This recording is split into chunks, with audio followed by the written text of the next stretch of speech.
I call this regularly scheduled April Real Estate Commission meeting into order. First on our agenda is the roll call from our Executive Director, Ms. Eve Maxwell. Before I call the roll, I'll read this statement. This meeting's date, time, and location have been noticed on the Tennessee Real Estate Commission's website, included as a part of this year's meeting calendar since September the 7th of 2012. Additionally, the agenda for this month's meeting has been posted on the Tennessee Real Estate Commission's website since March the 27th of 2013. Also, this meeting has been noticed on the 10Gov website since March 28, 2013. So now we're ready to call the roll. Alexander? Present. Collins? Here. DeChara? Here. Here. Reese? Here. Haynes? Here. McMullen, he said he would be late. Northern? Here. Stevenson? Here. Let me just caution everyone again, the microphones are very sensitive and they do pick up. Kelly said she could hear almost everything that was being said in the background when she listened to the minutes this time. They do have a delay for the little red ring to come on.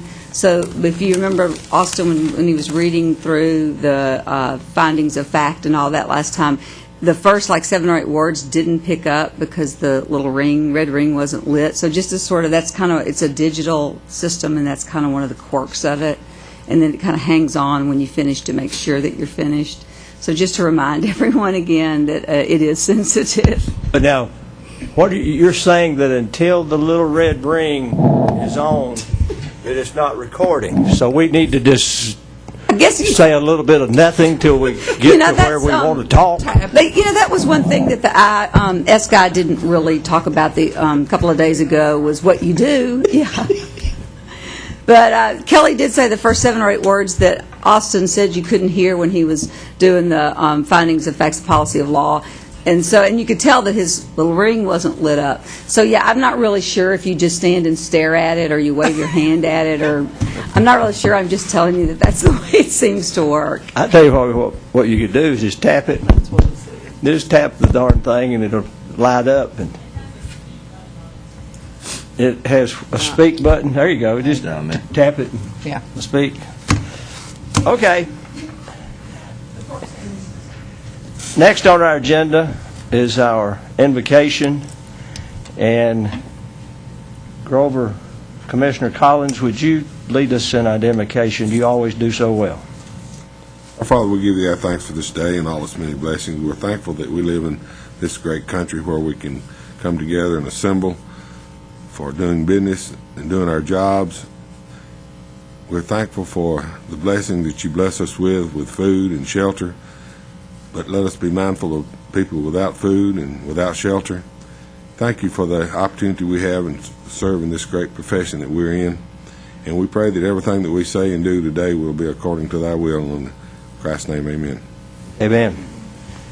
Next is the adoption of our agenda.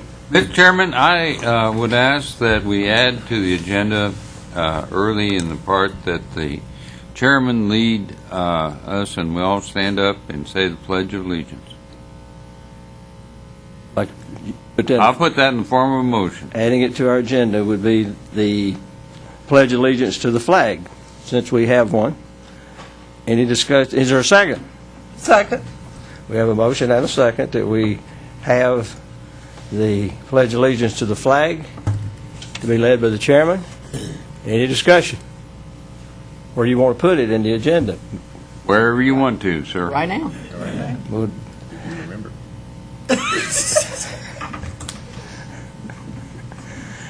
I swear, I don't know. Call for the question. All in favor say aye that we add the adoption of the Pledge of Allegiance to the flag. Let's all stand. I pledge allegiance to the flag of the United States of America and to the republic for which it stands, one nation, under God, indivisible, with liberty and justice for all. There for a moment I thought I was at a Rotary meeting. I make a motion we approve the agenda as amended. I have a motion and a second that we approve a motion by Commissioner DeShar and seconded by Commissioner Collins. We approve our agenda as amended. Any discussion? Hearing none, all in favor say aye. Aye. Opposed, no. Next on our agenda is the approval of our minutes from our March meeting.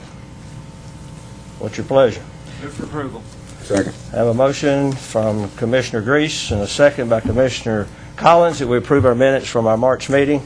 Any discussion? Hearing none, all in favor say aye. Aye. Opposed, no. Minutes One are- one and abstain. one abstention because, two abstentions. Commissioner Flitcroft was somewhere out of the country and Commissioner Alexander was on a boat somewhere in the Caribbean, The canal. the canal zone. I would like at this time to remind all of you attendees who are here, regardless of why you're here, we want for the next day and a half for you, for this to be informative, to be educational, because you're getting 8 hours of continuing education from being here. And I want to remind you that if you have any electronic devices, to turn them off and to be attentive and learn. And I want you to go back to your firms, wherever they are, and share with what you are learning, what you're going to be learning today and tomorrow, with the agents that work out of your office. Because a lot of people, there's not that many people percentage-wise who have ever been to a commission meeting, active licensees in Tennessee. But this is something that you're going to, I think, find that you'll be able to, that will be beneficial to you in your future career being in the real estate industry. But I want to welcome all of you for being here. But like I say, I just want to remind you of those things. Next on our agenda is our Executive Director's Report. Ms. Eve Maxwell. The first item is the complaint report, and that's the first page on what you have on your iPad, and that's the Tennessee Open Complaint Report by Source. And that document shows that we have 101 open complaints right now, 99 of which are complaints and 2 of which are agreed citations. We have no E&O complaints at the present time. That probably will change in the not-too-distant future. This month, we had 31 new complaints that were filed, so we've had a total of 259 complaints that were received this year. Last year, for the whole year, we had 386 complaints. So we have a fewer complaints on average this year than we had at this time last year. We've got fewer agents, too. Well, I know, so that's probably a large part of it. And the market's picked up, so we've noticed we haven't even had as many advertising complaints as we had in that really slow part of the market. We had a whole lot of advertising complaints then, and we haven't had as many recently, which I guess it was just a good sign. Are there any questions on that page? The second page of this, complaints over 180 days, we have 18 that are over 180 days, and those the ones that are over 180 days all have a reason for being there, whether it's because they're out into investigations or they were being reviewed by a commissioner. I mean, there are reasons why some of those might be, and then others are in litigation. So they've been heard by the commission, but they're in litigation. So they've moved on to that part of the process, but they've closed, at least as far as the initial 180 days goes.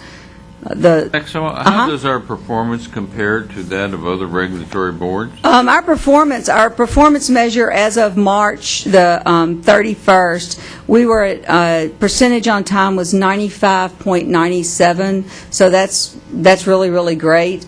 The performance standard is 75, 78, I think. So we're way above the standard. I mean, Julie is doing a great job of moving the complaints through and presenting them to the commission. So we're really doing a good job. We're 100% in firms and in vacation lodging services, the cases that we have open in those 2 disciplines. And we're at 95 in the others. So we're doing a great job of getting that done. The civil penalties that we've gotten in March were 13,470. The total amount of civil penalties we've received so far this year is $176,437. None of that is E&O money at the present time during this fiscal year. The next page is the open and closed complaints that we've had this fiscal year. The total that we've closed for the fiscal year from 7/1 of 2012 to 4/1 of 2013 is 214. 169 have been closed with no action. 4 have been referred to outside agencies. 7 have been closed with a letter of warning or instruction.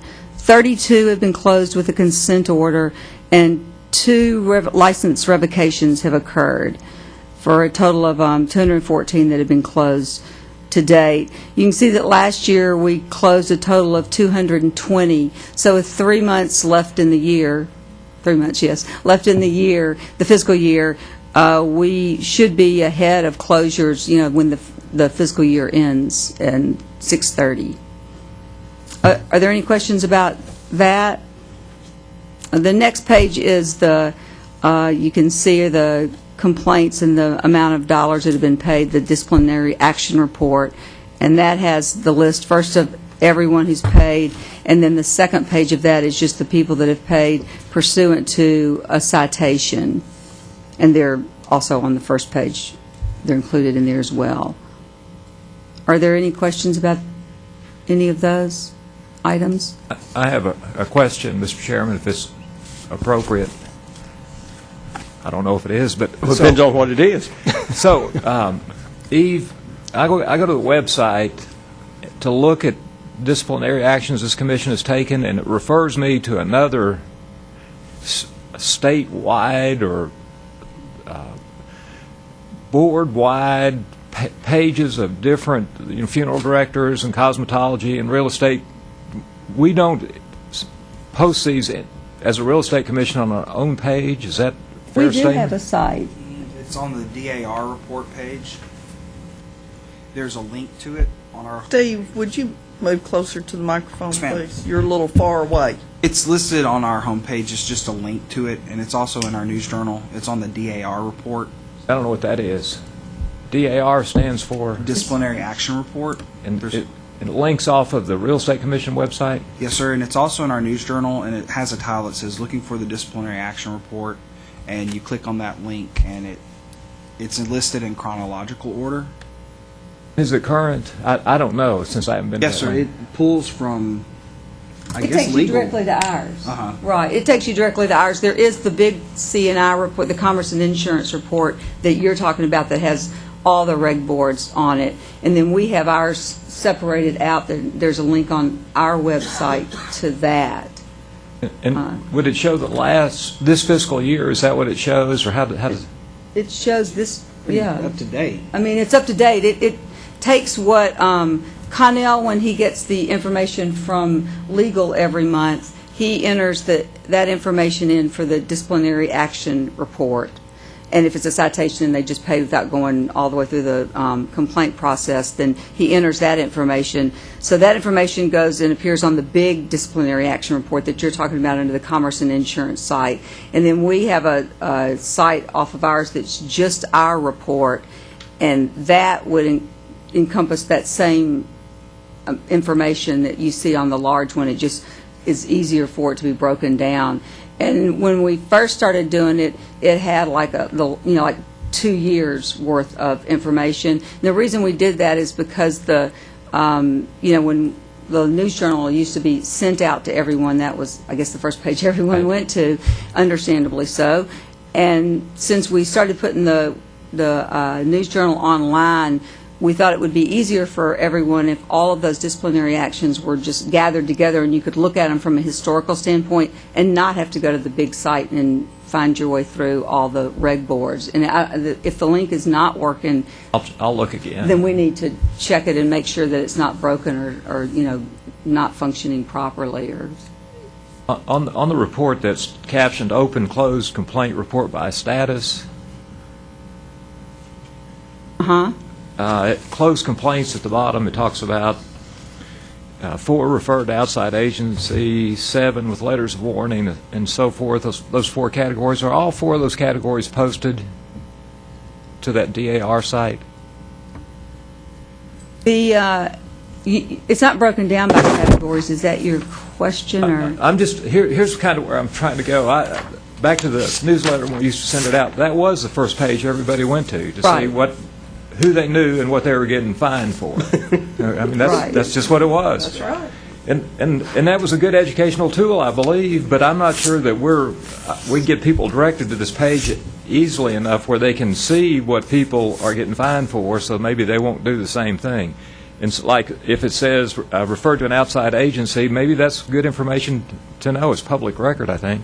I think that the disciplinary action report only contains consent orders and final order, a consent order which the person has agreed to. Of course, sometimes we offer them and the person doesn't opt to accept that. We don't list it on there at that point because it goes forward to a formal hearing. It's not listed until the final resolution of a formal hearing.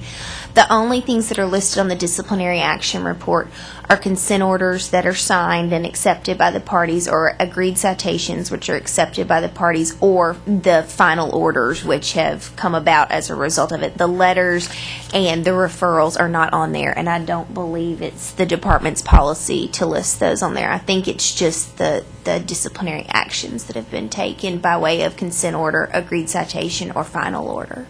So if, Julie, if you looked at the page I'm on, so refer to outside agency wouldn't fall in that category? That's not listed on the disciplinary action Okay, the report. next category, closed with a letter of warning and instruction, would be?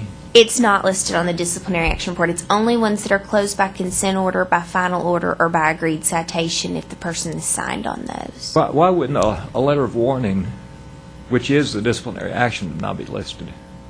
It's not considered a disciplinary action.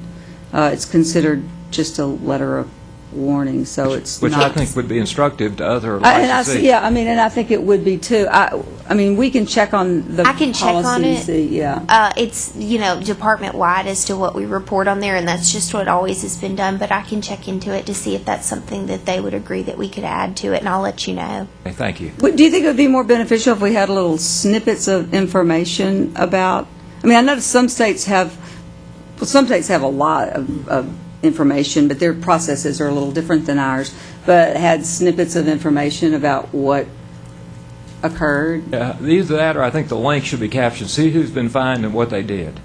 Right. So people will yeah. actually go to the site and see what we're focusing on. But I mean, more than like the little tagline which just says failure to timely complete required education, or well, that's not probably a very good example, but I mean, something that's got more meat to it than that sort of information, or, You can always inquire, though. yeah, I mean. I know if they do can- want further information, we have had people contact us, and it is an open record. We can always give more information.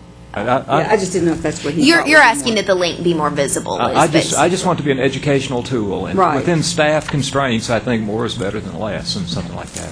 You can add a link or make it a little more visible. If it's not as visible, that's not an issue. We can do that by Friday. Just take a look at it. Okay. I think there's been more than, I'm looking at 4 complaints that's on this today. Is this all we had last month or last, when was this? Is this what happened in the last month that you're providing to this commission? Oh, that's what was, these are the actions that were taken, and the people that have actually paid. Accepted it. Right, accepted and paid. At what period of time? Oh, well, this is just, in the last 30 days, yeah, in the last 30 days. Well, yeah, since the consent order was issued to those individuals. I think that it would be for me, I'd be interested in knowing if we start on our fiscal year date, we're in the, and every quarter or every something like that, that the commission is furnished a list of those people that have had a violation, that, because some of these we never see. They're settled without us seeing them. Citations. Citations. Right. That's when we, got auditors, or I'm on. Far away from. Do we have auditors or do we not have auditors? We have, We'll discuss that yeah. later. My point is I think we need to be abreast ourselves of what's happening. And I really like John's point because it's such a great educational tool for the public as well as the agents and the licensees to be able to see who's been disciplined for what. I mean, you can't get much better education than to know your friend so-and-so just paid a $1,000 fine because they were doing something that maybe you were doing and you need to change it.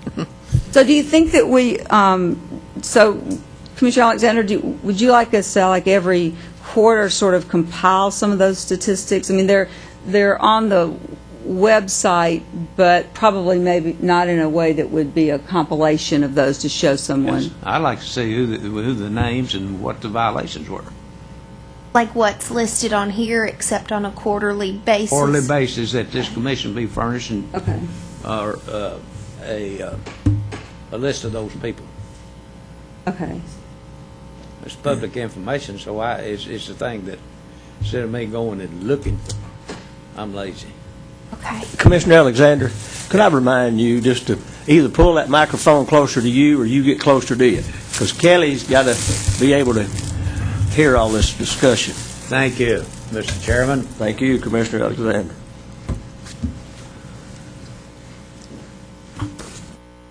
We can take care of those items. Are there any other questions about the complaints? If not, we'll move to the licensing statistics, which is the next item on the agenda. The first page shows the number of licensees as of 3/28/2013. We have 23,050 active licensees, which was an increase over last month of 105 active licensees, individuals. We had 1,317 inactive licensees, which was a decrease of 49. Our retired licensees went down considerably, 267 to 8,932. The broker release went up 4 to 578. So our grand total of individual licensees is 33,877, which is 207 less than last month. The firms, we have active 3,903, which is 16 less than last month. We have 249 retired firms, which is 18 less than last month, for a total of 4,152 firms, which is 34 firms less than we had last month. So our grand total of individuals and firms as of 3/28/13 is 38,029, which is 241 less than we had last month. If you look at the if you look at the additional statistics, that's sort of compile all the other information together. You can see on the first page of the additional statistics the comparison of the number of licensees that we had from 3/31/2008 and all the way up until 2013. So that on 3/31/2008 we had 33,828 active licensees compared to our 23,050 licensees today. We have had a smaller decrease. Our change from 2012 to 2013 of active licensees was 370. So that change was not as great as certainly some of the other ones that we've seen from year to year. The firms, the change, in 2008 we had 4,817 firms, and today we have 3,903 firms. So we've experienced the drop that we all know that we've had over the last several years. Are there any questions about any of these? I mean, I'm just sort of going through some highlights of them. If there are any questions, let me know. On the next page of additional statistics on page 2, you can see that we had, in March of this year, we had 15 firms that closed or retired. And in March of 2012, we had 18. But in 2011, we had 34 firms that closed or retired in the month of March. So we're down, our firms that are closing or retiring are down this year. Our total for the year is 67, and our average is 22 a month, whereas in 2011, our average was 45 firms which closed or retired per month. So we have a lot fewer, of course, we have a lot fewer firms, too, so that's kind of, I guess that works both ways, certainly. On page 3 of the additional statistics, you see the number of applications that have been approved and then the number of exams that have been taken. And in the month of March, there were 235 applications approved, and that's all applications. That's timeshare, affiliate broker, vacation lodging services, designated agent. So that's all of the licenses. As I said, we had 235. Year-to-date, we've had 704 licenses, applications approved, and that's an average of 235 a month. The exams for the month of March, there were 375 exams given. We've had an average of 321 exams per month given, and a total this year of 963. And you can see in 2006, which is Chairman Stevenson likes to point out, was one of our higher years.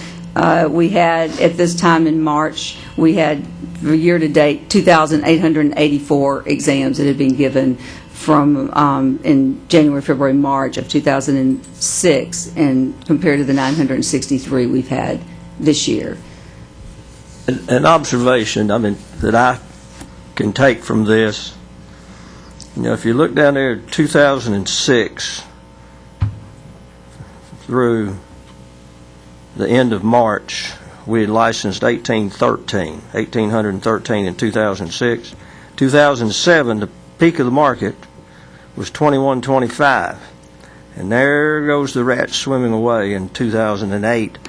But this year versus 2012, this just indicates to me that the general feeling is that the real estate market has bottomed and this correction has run its course, and we're going to have a very, very slow recovery for over the next how many years, but people are feeling more comfortable about getting back into this industry. I think that, and you can see that from our active licensees have gone up, even though our retired and our inactive have gone down, our active licensees have gone up. And a lot of the retired licensees that we are losing appear to be that generation that have they're like 80 and 90 years old, so they probably would have gotten out. She's talking anyway. about you, Wendell. No, I jumped his generation just a tad, but I moved up to 80,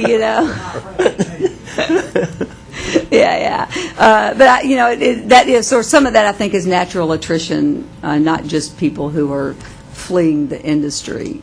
So hopefully the actives will continue to grow and outnumber the ones who are leaving. Then you can, all of our licensees, if you look at all of the disciplines that are under the real estate umbrella, we have 41,162 total licensees. And in 2010, at this time, we had 48,663, and we didn't have designated agents then. Not that they account for that many of our licensees, but we didn't have those then.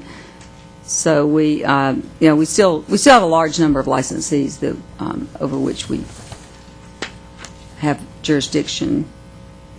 And our renewal percentage was, we had an 18% non-renewal this month, which was pretty high. Betsy keeps these on a running basis, and she said that there were a couple of days where we actually had 30% non-renewals. And this is based on the letters that, the renewal notices that go out after your 60 days, that you have where you're in a delinquent status. So that's the 18% non-renewal is higher than, but again, it's a lot of the attrition, it looks like, from the individuals who've had their licenses for a really, really long time. Eve, I've had a couple of agents who have called and said that they never got their renewal notice. And I said, did you not get that big pink postcard in the mail? And they're like, Well, maybe, but I didn't get an official letter from the Real Estate Commission. So I'm not sure how many people just throw that postcard away without looking at it, because we get so many schools that advertise that way about your education. Right. That I'm not sure they realize that that's from the commission. Yeah, I'm not sure it looks important enough. Yeah, and I don't know whether that's, when we first went to the Stagger, when I first got here, there was a big problem with people not getting the renewal or not seeing it or pitching it in the garbage, and they were still looking for the envelope with what was really more of an invoice, I think, back in the day. And the postcards, so we made the postcards bigger, but we seem to be having an increase of individuals who say they don't get it now. And I'm not sure, we send one to the home and two to the firm. And I don't know, we thought that, it was my understanding that they thought the postcard was going to be cheaper because it could be sent, I don't know, for a cheaper rate. But because our state mail has to be returned back to us, it's never forwarded, you have to pay for first-class postage. So we're not really saving, it's my understanding we're not saving any money by sending those out. Now, we are saving envelope costs, but we're not saving the money they thought we'd be saving on postage. At least that's my understanding. So I don't know if there's a better way to do that people would pay more attention to. I don't know whether we could go back to the invoice. I mean, I really don't know. Well, I'm kind of the opinion we probably need to go back to something that looks more official, because, like I said, the schools, I'm seeing a lot of nodding heads that you're not seeing. A lot of the schools, that's how they solicit the education, is they just send out those postcards, and so you get so many of those. Right, yeah. that just gets chunked in the garbage along with everything else. And I'm afraid that some of our renewal problems that we're having is because people just don't realize that that's their renewal notice from the state. Well, you know what? I'm one of those people. I got that goofy-looking little old card the other day, and I said, "Miss Boyd, what is that?" She says, "That's your renewal." But I'd have thrown the thing away because I thought it was an advertising something. I think it needs to be more professional. I'm one of those, if I get a bill, if you send me a statement, I'm going to pay my bills, and I think it ought to be either in a statement form or it ought to be a letter from the state of Tennessee in a state of Tennessee envelope, or not the state of Tennessee, but insurance and commerce. Right. And that we go back to that, and I'd make a motion to that effect, that we change our way of sending out notices to folks whose license are due. I'll second it. I guess I'll second, and you can third. Well, we have a motion on the floor by Commissioner Alexander and seconded by Commissioner DeShara that we go back. Do you know exactly what you're talking about? Go back to what we were doing before we started sending postcards? I'm not old enough to remember what we were doing. Something official looking. Yeah, it needs to be, it seems to me it needs to be a paragraph that this is it's time to renew your license, and also it needs to be a bill with the number of dollars that you send in. I was getting ready to... And then is there a difference? I understand that my office that we renewed online, I think. Is there a difference in the price whether you renew on the line or whether you mail it in? If you renew online, there's a service charge that doesn't go to us that's about $3.25. I think it is $3.25. So that's an additional fee to go online and renew. Commissioner Grease. Let's make it very obvious of what you can do and what you need to do and what you're going to pay. And then we won't have anybody saying, well, I didn't know how much it was, or I forgot. Just put it out where those that don't pay a lot of attention, like myself, that we have somebody else to do that to keep us in line. Well, I think that's why I would be interested to see if you polled the people who have to attend one of these meetings because their license expired, if that's what happened to them. Because I think that's probably, from what I'm hearing from different places, that's part of the problem. Right, remember, there's nothing in the statute or the rules that requires a renewal notice to go out. Those are done. I think really it's probably started as an invoice for individuals to know to pay. So it's a courtesy that we do it, but obviously people rely upon it quite heavily. Do you still think we need to send a renewal notice to the home and to the office? I mean, obviously retired people get it at home because that's their official address with us. Well, I guess you need to send it to the home because you got so many of these agents in these big firms that never go to the office. Right. With the people that's got 200 or 300 agents, they don't let them come to the office anyway. The broker might see them at Christmas time when he gets ready to pass out the bonus because they go to the title company to close, or they're paperless, so they don't see them anymore. Right. And if you think they are, you're just wrong. Right, no, and that's why, I think that was There's one of no the reasons why we supervision, started anything else. that. Well, it can't be. Yeah, it increases the cost. Hopefully someday we can email it to everyone, but That won't never happen either. I think we're not there certainly yet. Commissioner Grease, did you have? I just a couple comments, and these are comments that I had planned to say before Commissioner Alexander interjected himself into this conversation personally. But damn, we send 3 notices, and these people are supposed to be adults, right? And their license is posted on the wall with the date when the license expires, and I'm not talking about you, Wendell.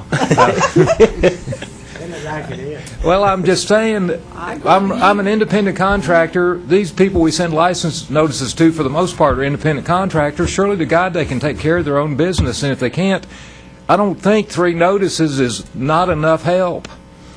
Now, if we can save money doing it a different way, I'm all right with that. But to make it look like it's this commission and the staff's responsibility to let people know when their license expires, it's a courtesy, no more than that, and I don't want to go spending more money or more staff time trying to let people assume we've got to take care of them up here. That's my comment. Thank you. Go ahead, Mr. Well, Alexander. I agree with you, too. I'm not taking backwater. I don't. Ms. Maxwell, I'd like to ask a question. How many notices do you send out? 1, 2, 3, 4, how many? Oh, we send out, you mean to each person? We send out 3. We send one to the firm, and then one to the person, the principal broker at the firm, and then one to the person at home. All right, I have a question. What is the policy? If you send it to the principal broker, what is his liability? What's our recourse to the principal broker if that licensee doesn't renew anything? Well, I mean, under the rule, the principal broker is not supposed to engage anyone in work who doesn't have a license that's active, and Are we pursuing that? we do not usually bring the failure to supervise against the principal broker who has a licensee, because they always say they haven't been working. I mean, that's the retort. That's not what the rules and regs say, though, is it?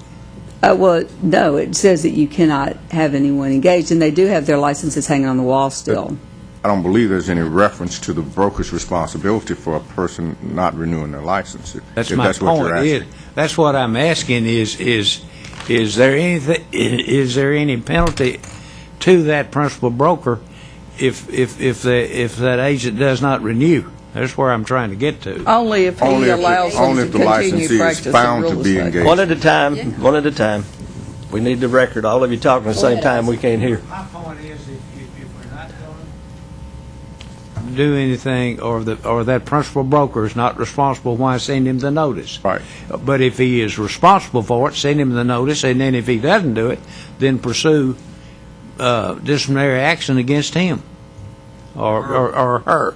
Well, but I think it just kind of puts the broker on notice that agent's license is going to expire. If they don't renew, then you're going to have an agent practicing without a license. But, I mean, you can't make your agents renew their license if they don't want to. I could broker release them in a heartbeat. Yeah, you could broker release them, but, I mean, if Well, their save license money, expires... don't send the broker a notice in. If you're not going to do anything with him and he's not responsible, then we just quit sending the broker the notice and send it to the send one to the home. This is if you disagree with me. You're eliminating the broker correspondence as well as the firm. I kind of Yeah. like knowing myself. I only got 2 agents, but it's nice to know. Well, That's just the thought. I have one. I'm not proposing it. That's not in my motion. Yeah, we've got a motion and a second. We've been discussing this for quite a while now. But I got my little pink postcard this past week. My firm license expires in June, but I mean, I didn't have any problem recognizing exactly what that little postcard was all about. Well, that's because you don't look for anything with education on it. 'Cause Well, you don't need I that. get stuff coming to my office about education. But if it's not going to cost any more to do something that looks official, I just think it's better to send something official looking than it is the postcard. But Okay. as far as sending it half a dozen times, I don't think that's necessary. I think you send one to their home and, send it to the broker and be done with it. Okay, Call for now, the question. we got a motion and a second on the floor. Can you restate the motion? Restate the The motion was that Commissioner Alexander said do something different. No, And I'm- what I would like to do, if possible, if I could, Mr. Alexander, we've heard all this discussion, but there's somebody else in this room that's heard all this discussion as well, our staff out here. And based on what you have heard, and we have not definitively identified exactly what we want to go to if we stop sending these little pink postcards. I'd like if staff could come up with something, an idea or two for this commission to look at next month or the following month and try to figure out what we want to go to, because we don't know. We've got a motion and a second on the floor, but we don't know what this motion and the second does. First of all, we hadn't voted on the motion. Second of all, Mr. Chairman, if you've been listening to me, in my motion, I told you what I thought we ought to do. You wasn't listening to me. You said send a statement-looking thing. And a letter. And a letter and tell you how much you Now, owe. I've called for the question. We're going to vote. If it passes, then I'll make a motion that we defer what we do till staff has the time to decide and recommend to the commission. You woke up with a smart button in your mouth this morning. Question on the motion. You've heard the discussion and the motion, and all in favor say aye. Aye. Opposed, no. Motion carries. Now you want, You got sir, would you like me to make another motion? we got. Let the record show that Commissioner Collins voted no. Everybody else voted yes. Commissioner Alexander.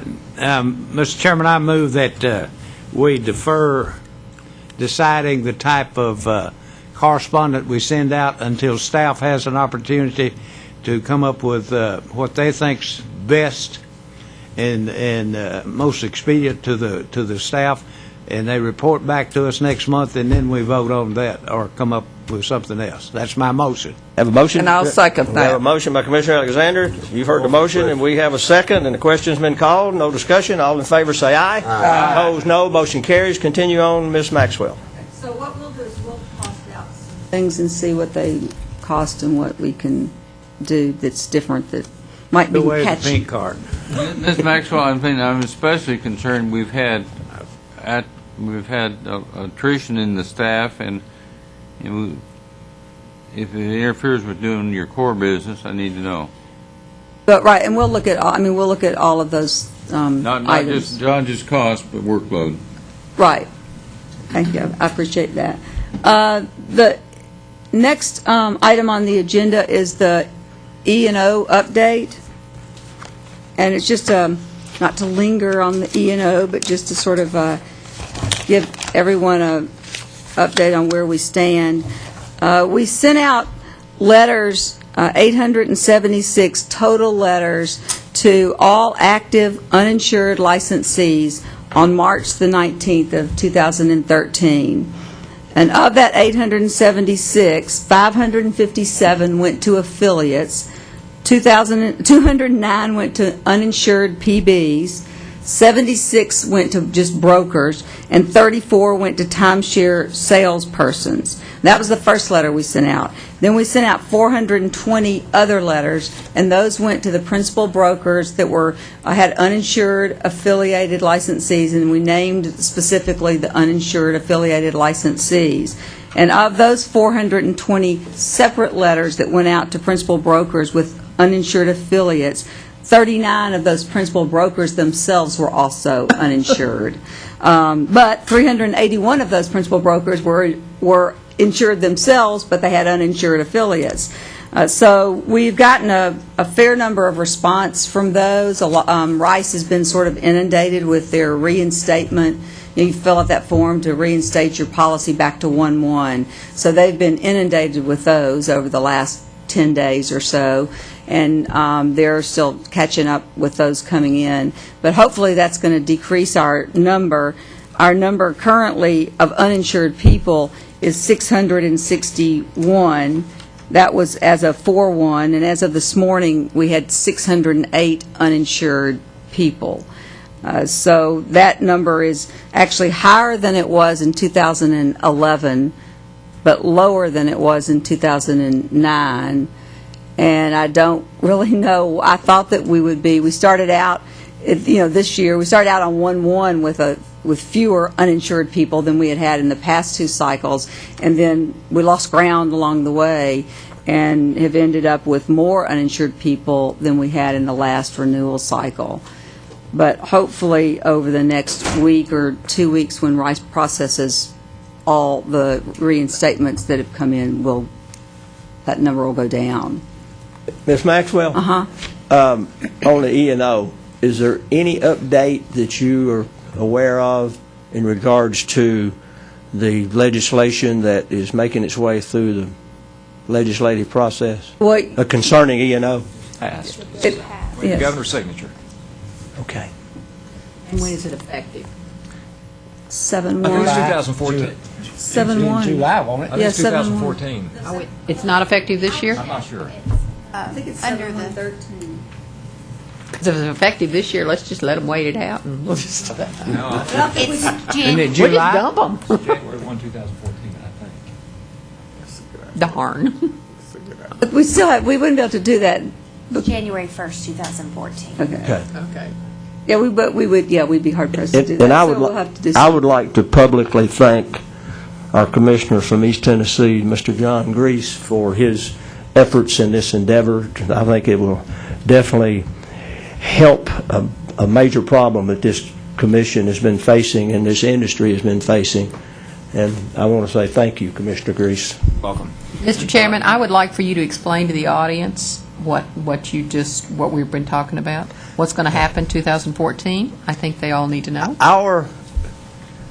You're aware that every 2 years, it's mandated and by statute, every active licensee in Tennessee in the real estate industry has to have an E&O, errors and omissions insurance policy.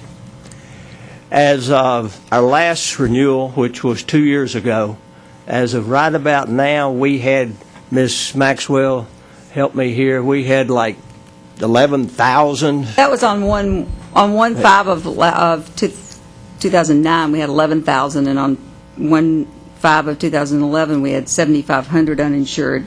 But last renewal period, we had 488 uninsured on 4/1. On April the 1st.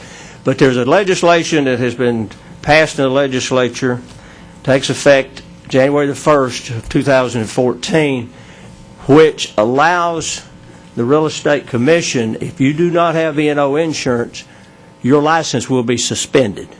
You will no longer have a license, because our statute says, you'll have a license and be in suspension. But our statute says that every active licensee in the state of Tennessee shall carry errors and omissions insurance. It's mandated that everybody has it, and as of today, this morning, Ms. Maxwell just pointed out, there are still 608 active licensees of the 23,050 that we have. There's still 608 that do not have E&O insurance. This legislation will allow and give the commission the authority to suspend those licenses, and they will be unable to practice real estate until they get E&O insurance. Did I say that well enough, Commissioner Grease? Yes, you did. I'd like to. Mr. Chairman, if you would also thank TAR for providing support in this effort.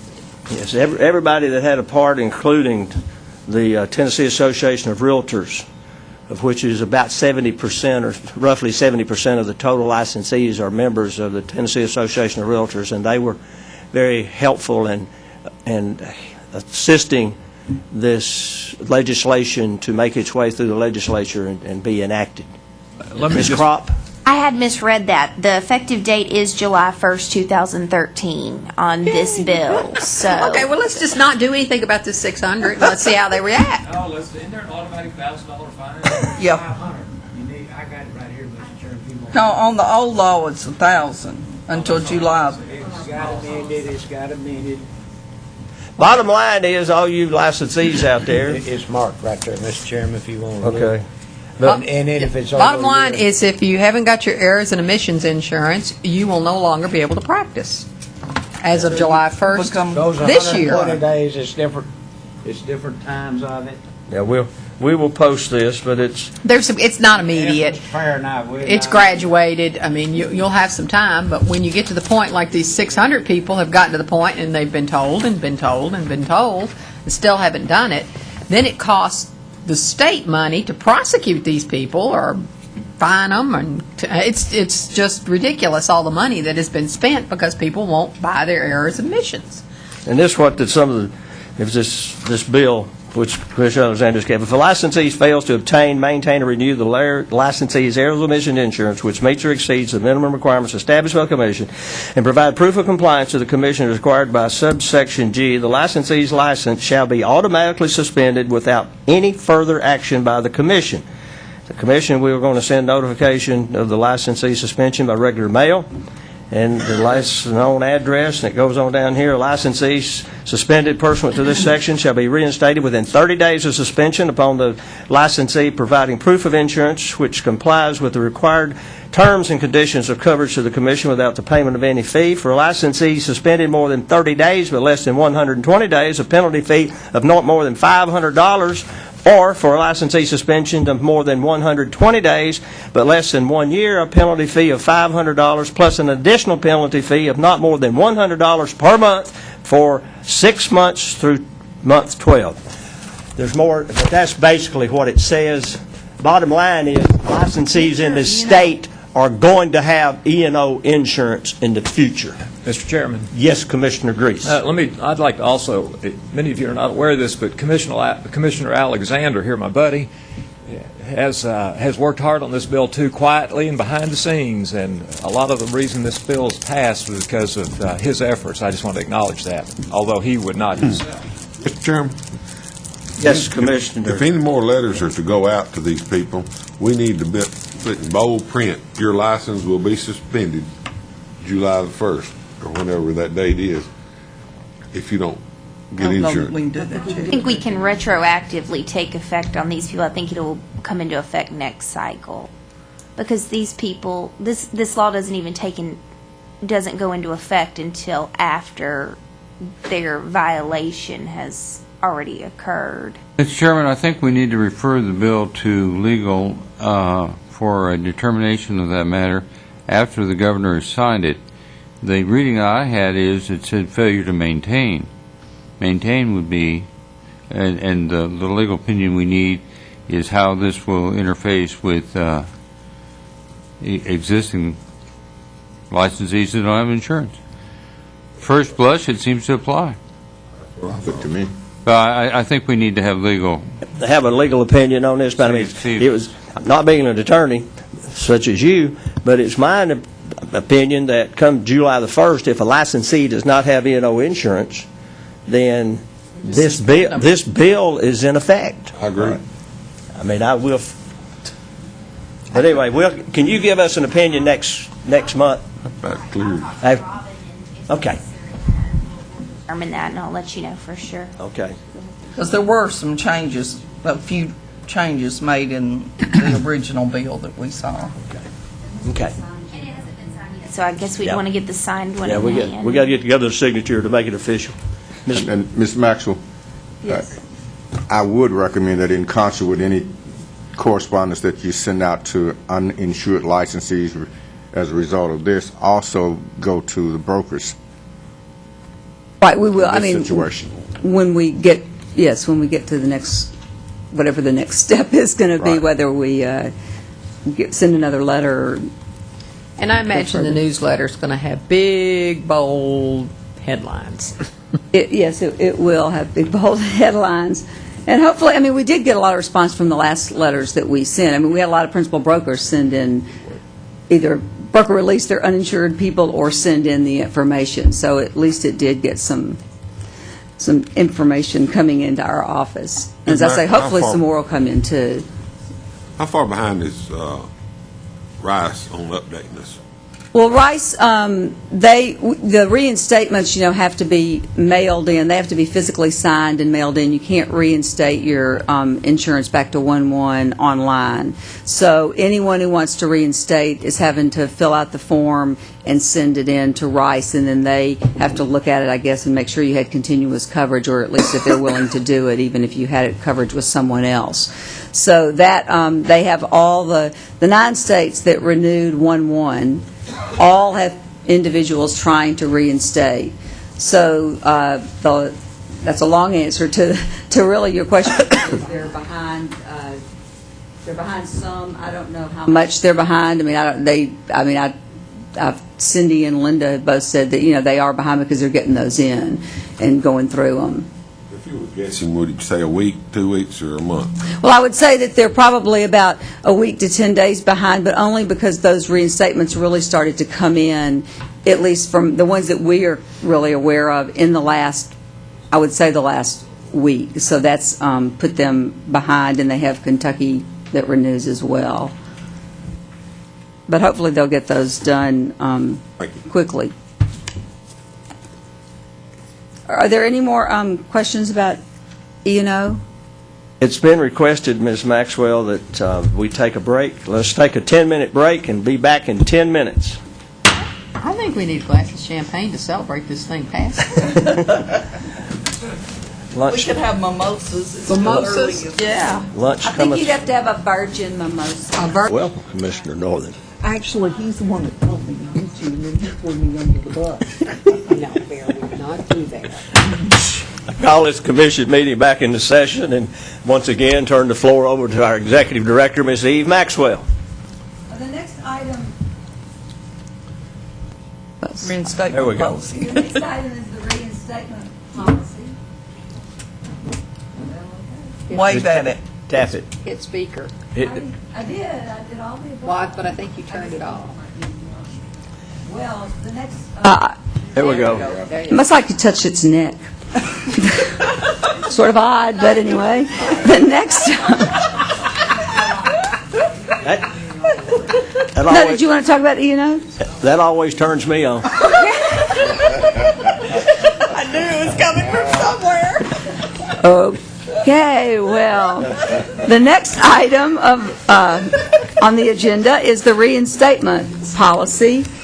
And in the materials, there is a letter from an individual who has been licensed for 40-plus years, and his license expired, his individual license expired. He paid the reinstatement fee, but he did not want to attend the meeting and didn't want to pay $1,500, which is the current cost to buy out of the meeting.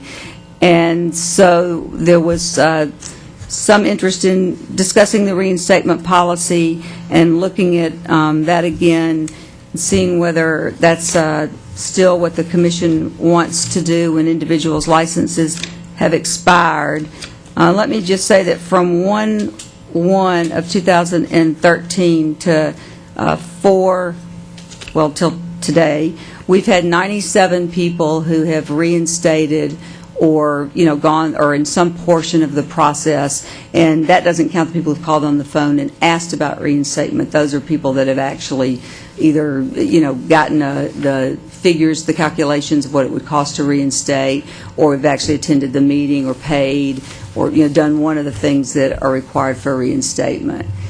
And aside from that, I'll leave it to the commission and Chairman and Commissioner Northern, to discuss whatever action would like to be taken. Chairman, Mr. Northern. I asked that this issue be put on the agenda, and as you're aware, it carried over from last month's meeting.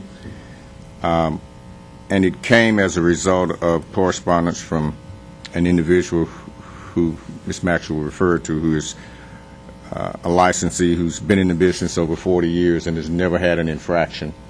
And simply because his license expired and he wasn't aware of it, he was given the option of renewing and attending the meeting or paying $1,500 in lieu of the meeting. And he just felt that the $1,500 amount in lieu of attendance was overdoing it. And personally, I agree. I thought back to when this particular policy was put in place some years ago, and at that time, we had a different staff, and we had different circumstances that we were trying to deal with. We had quite a number of individuals whose licenses had expired or were in some position of being sanctioned by this commission for various infractions, who all wanted to come before the commission. And at that time, the commission felt that some of the rationale for dealing with this could have been handled by staff and did not need to come before the commission. And when discussing that, we came up with an option that said that staff would review certain incidents, and those incidents they could decide on and move forward and not worry about it. And then there was a question of what they were agreeing to and whether or not staff should be put in a position of having to make that decision, and whether or not commissioners would be satisfied with the decisions that staff was making. So the policy was put in place that led to this particular situation where individuals are required to do certain things to get reinstated, and staff was given, I won't say a list, but they were given leadway to make those decisions based on what they were told the commission's position would be, and that went forward. And then later on, we added the caveat that we wanted individuals to come to this meeting, and I think that grew out of a rash of E&O issues, if I'm not mistaken, or licensees not renewing and us being powerless to do something about it. But in an effort to try and minimize the number of licensees who were in that situation, it was felt that attendance at this meeting would be a good educational adventure for them. And personally, I agree that is a good thing to do in some cases. But I also feel that for some individuals, it just doesn't make sense to require them to attend the meeting when their infraction does not rise to the level of having to come to Nashville from other parts of the state and lose a couple of days of work in the process. And the option of paying $1,500 to keep from having to come to the meeting, I think, is ridiculous.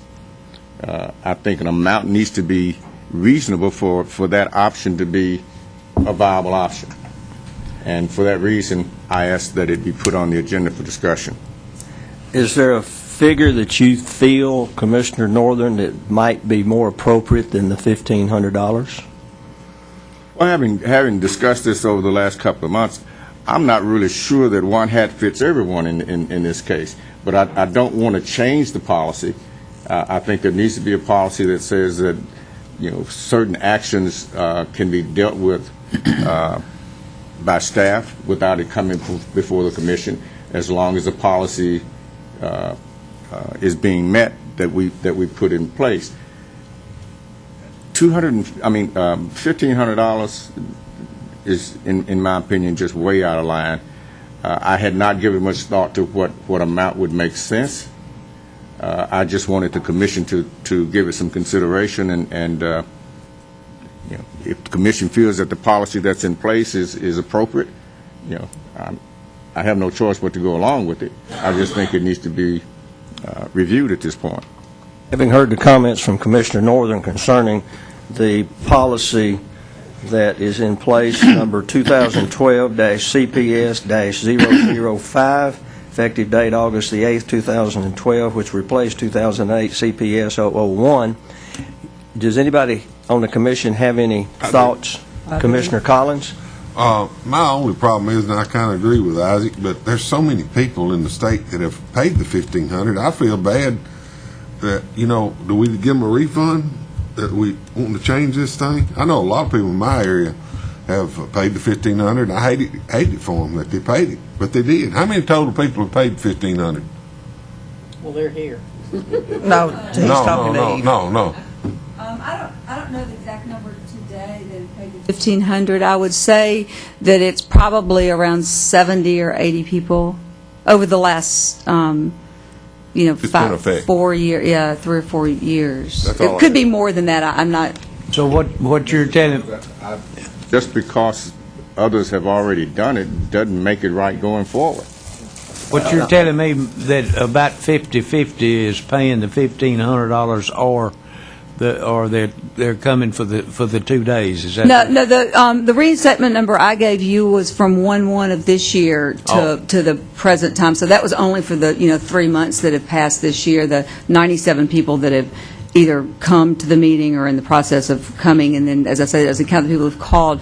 The reinstatement, the $1,500 was a cumulative number, and it could be more than that. I'm not really sure. Steve says 73 sticks in his That's what sticks in my mind. head. Betsy can figure that up. Okay, Kelly's emailing her.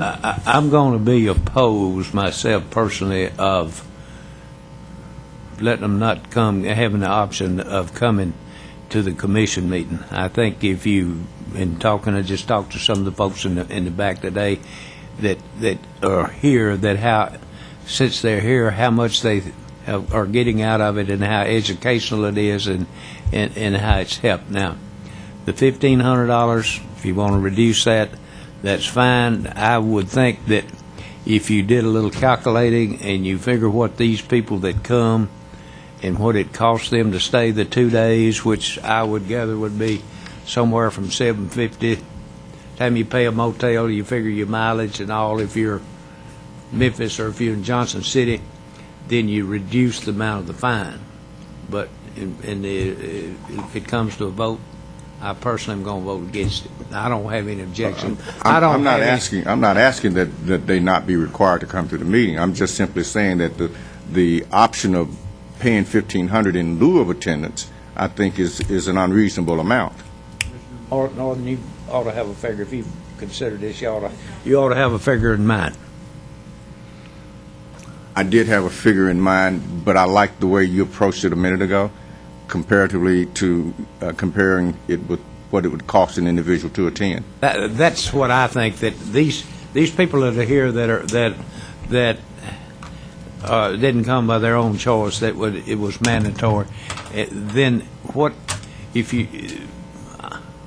it cost me and what it cost some of them will be different.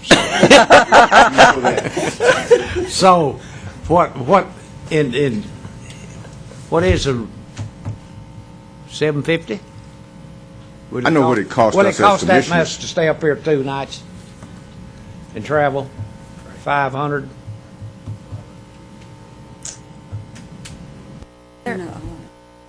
Some are out of the office, too. Yeah. Are you considering mileage? Consider. I can't help that about being out of office. You know, we take off and twice a month and being out of office, and that time, first of all, they're independent contractors and they don't get paid a salary anyway. If they're not producing, they're not selling, and how do they know they can't communicate with some of their other fellow practitioners and pick up a referral business that would be amount to that? So you can't tell me as an independent contractor that it's a total waste, because I guarantee you some of those people back there have been communicating with each other, and it'll eventually amount to business. Tell them, Mr. John, about my little deal. See, Well- what I'm saying, I don't want you to get into it, but what my point is you communicate with each other, you interact, and if you're an independent contractor, it has something to do with it. I'm going to put this mic around my neck, but Wendell needs one for his collar. I think the figure that you alluded to I think you're not on. in the conversation of 500. Grab it by the neck. Yeah, rub on its neck. hit that speak button. I'm going to mute mine here in a minute. Hello? I think it's got to be more, cost them more to buy their way out of it than it is to be here. So, I mean, if it costs you $500 to be here and you just don't want to come because you don't like to look at us, then, I mean, 1,500 if that's unreasonable? Is 500, is 1,000 reasonable? I like 750. I don't think 1,000 is reasonable. I think the rational way to review it is to look at the intent of what the policy is. The intent of the policy is not to penalize someone, unless I'm mistaken. Is it to educate someone then? The day that the attendance requirement was passed, either I was in back with somebody or I didn't get in on that discussion, but I understand that it was to help educate individuals to the rules of the Tennessee Real Estate Commission. But it was not intended to be a penalty. Well,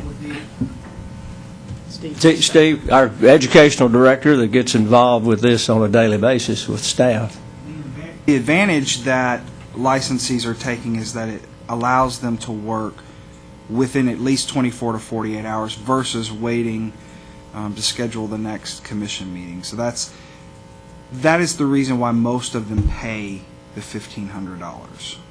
Did you say that again? I didn't quite understand. Yes, paying the civil penalty when Betsy speaks to the individuals that have to reinstate, and the attendance of the two-day board meeting or attendance of the commission meeting is a requirement to reinstate, and the $1,500 is given as another option. A lot of folks take that option because they do need to get back to work within 24 to 48 hours, so they see it as, well, that's the price in their mind to do the business versus waiting the maybe 30 days to come to Nashville or wherever we're attending. That's the Stan, reason what why. are you saying, Isaac? Yeah. In other words, with the license being in limbo, they prefer to get it behind them and go ahead and pay. They can pay the $1,500 immediately and be back to work with 3 days. Right. To wait, might have to wait 27, 8, 9 days before the next commission meeting. Right. But again, the intent of the policy wasn't to penalize somebody with an outrageous fine. and you really penalize them on the 30 days, too. That's just a huge penalty if somebody's trying to do business. But they don't have to pay the penalty, they can come to the meeting. Yeah, but you'd be out of work for 30 days.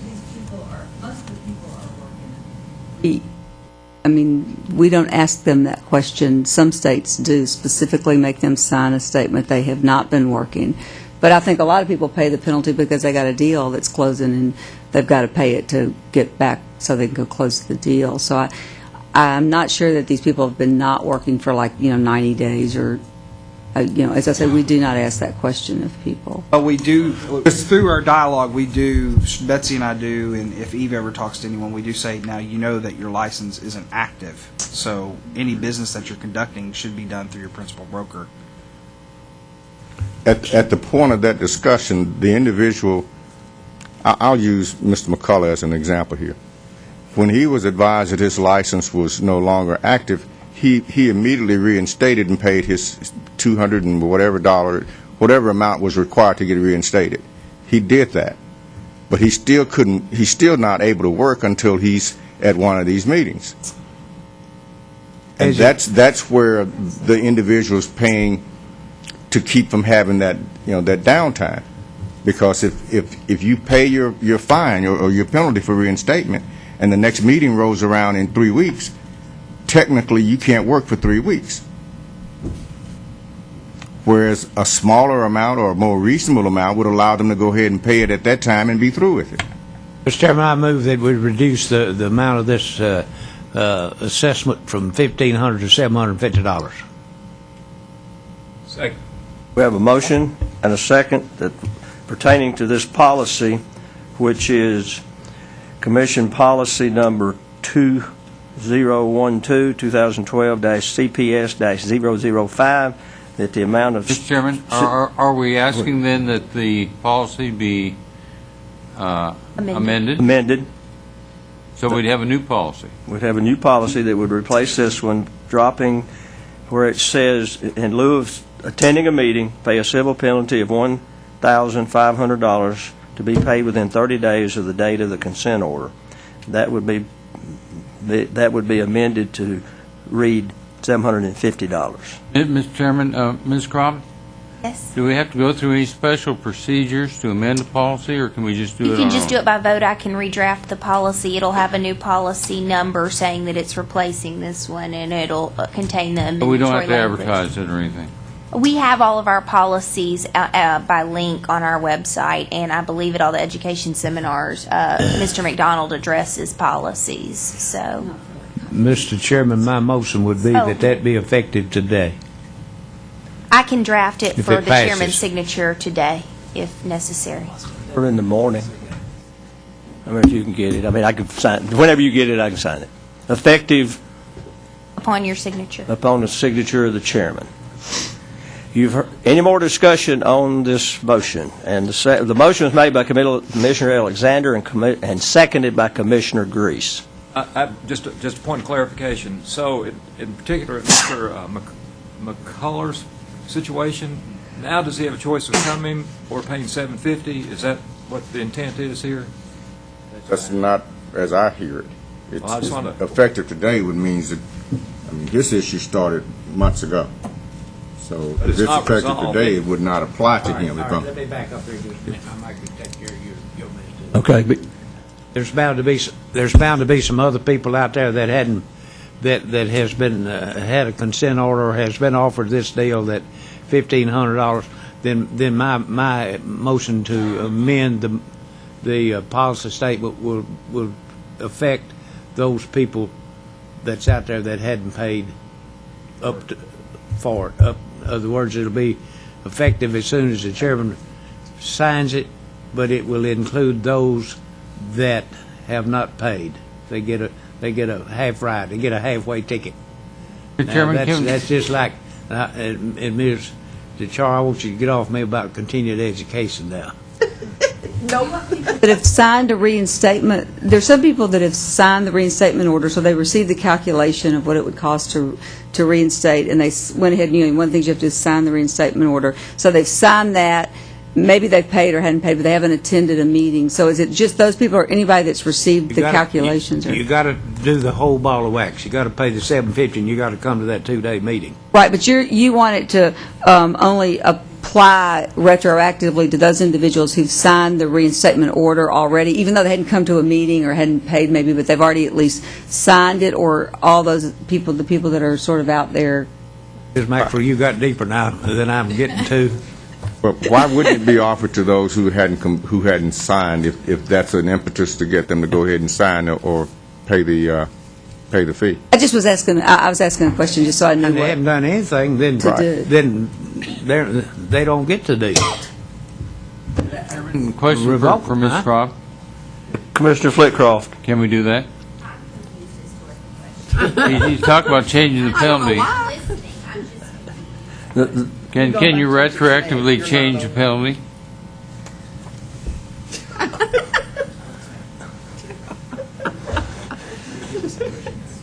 There it goes. What did you say? I'm sorry. Yours not on either. Dave, you're not on. Tap that thing. Tap the Rub his neck. tap the front of the microphone. Ms. Croft, can you retroactively change a penalty with a policy? If we've got the consent order signed, because what I'm understanding, Miss, I haven't seen these reinstatement orders that they signed. I'm assuming that already has the provision in it that they either need to attend the meeting or pay the $1,500. That's right, it basically has the policy in it, and then it's filled in to show what you owe I yourself. think for those that are already signed, it would be difficult to go back and, because they've already signed that order at this point, correct? Well, and that's what I'm talking about, the people that, there are other people that haven't signed it yet who have received it and the calculations, but they haven't signed it. And then there are people that have signed it and maybe paid the reinstatement amount, just the base amount, and they haven't come to a meeting. So do you allow them So to that's- pay the yeah. $750 and not come to a meeting, I'd or say have they still allow got to come anybody to the from meeting? now on the $750. I don't know if we can do that or not.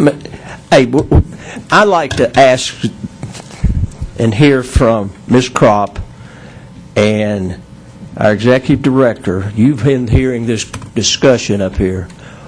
What do you think and what do you recommend that we do considering this matter? So if we, both of y'all are attorneys and deal with this every day, what do you think we need to do?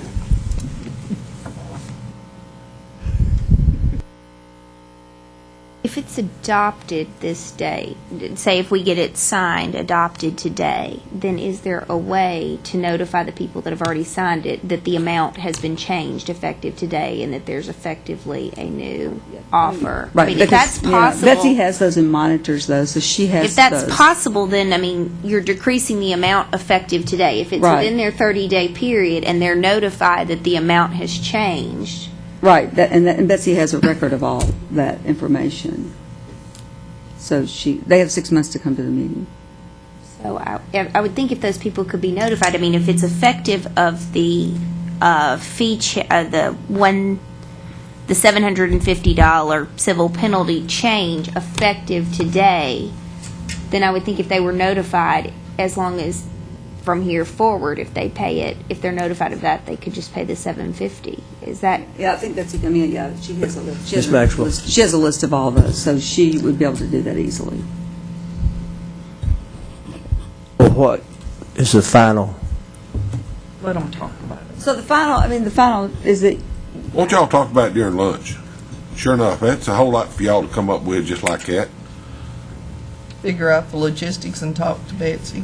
The basic question is can it be retroactive or not based on someone already having signed the agreed citation? And I would hope that it could be, because at least they've gone to that extent to agree, whereas those who haven't signed would be getting the benefit of this Right. option, and they haven't made the first step. right, I mean, I think that, I think that's probably true. That It says that currently it says that the $1,500 civil penalty has to be paid within 30 days of the date of the consent order. I would think for those that have signed and that it hasn't gone over that 30 days, we could certainly notify them that the amount has been changed. Now, I don't know if it's been hanging out there because they only have 30 days to pay this amount. Otherwise, once it rolls after the 30 days, they have to come to the meeting. Is that correct? They have 6 months to come to the meetings. But if they opt to pay, they have to choose to do that within 30 days of signing the consent order. Is that correct? I mean, that's how I'm reading it. That they either have to pay within 30 days or come to the meeting within 6 months. Within the date of the consent order. So after the 31st day, they then are left with the opportunity of just coming to the meeting. Is that? Well, that's right, but we have been giving people the option, if they get to the end of the time and can't come to the meeting, say something comes up and they really honestly can't come. We still have a motion and a second on the floor. Can we delay that motion to let them discuss it at lunch? If you want If you delay it, how you going? to motion to table, Why should they make a decision? That's right. I mean, we need to vote on the motion to see if it's even going to pass before they go through all this trouble. All for the question. question's been called for, and the motion is to reduce the amount of civil penalty where it involves reinstatement to, in lieu of coming to a commission meeting, that you can pay a civil penalty of $750, was the motion that was made by Commissioner Alexander and seconded by Commissioner Grease. Question's been called. All in favor say aye. Aye. Roll call, Miss. What? Get over where everybody can hear. I did. Left the part out about making it retroactive to those people that has already signed the consent order, and that's part of it. That's what they're... You understand what I'm saying, Mr. Chairman? Yes. I'm not trying to have a smart mouth again. I'm just telling you, left a little bit of my motion out. Okay, your motion was that even if they have signed the consent order and not written a check, that their check would not be $1,500, it would be $750. Yes, sir. Okay. Yes, sir. Everybody understand that for being part of Commissioner Alexander's motion? Is there a deadline? What is signed?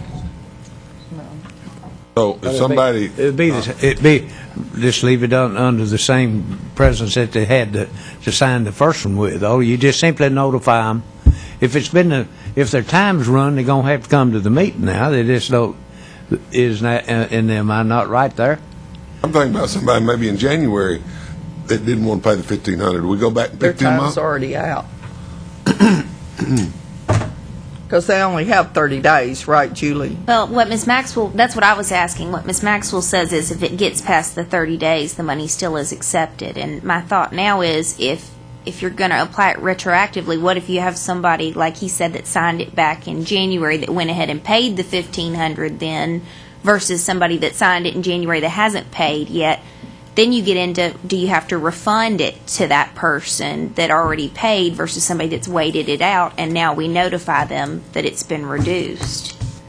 Does that make sense? We're going to have some people that, It if we makes apply it sense, but retroactively. It sounds like the practice has been to give them the latitude of waiting the 6-month period.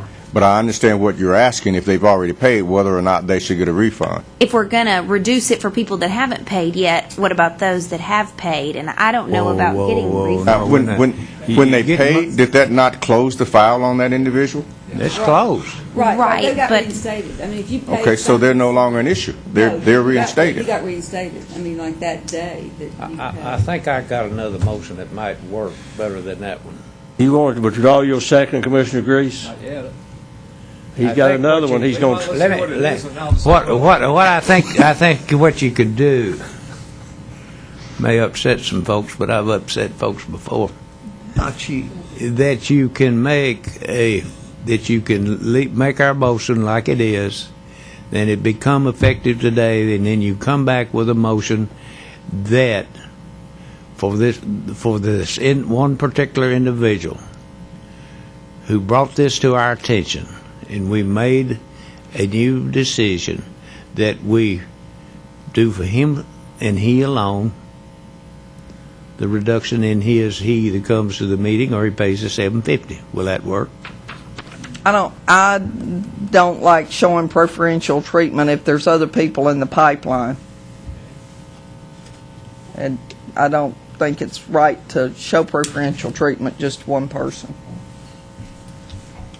I wouldn't say it's actually preferential treatment. He's the only one that's brought it to our attention.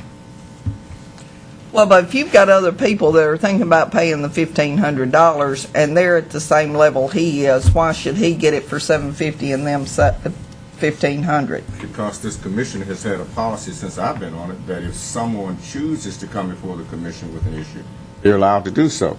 And that's what he's done. So because he brought it before us, we're going to include him. The letter is the same as if he had requested to come in person. Got it?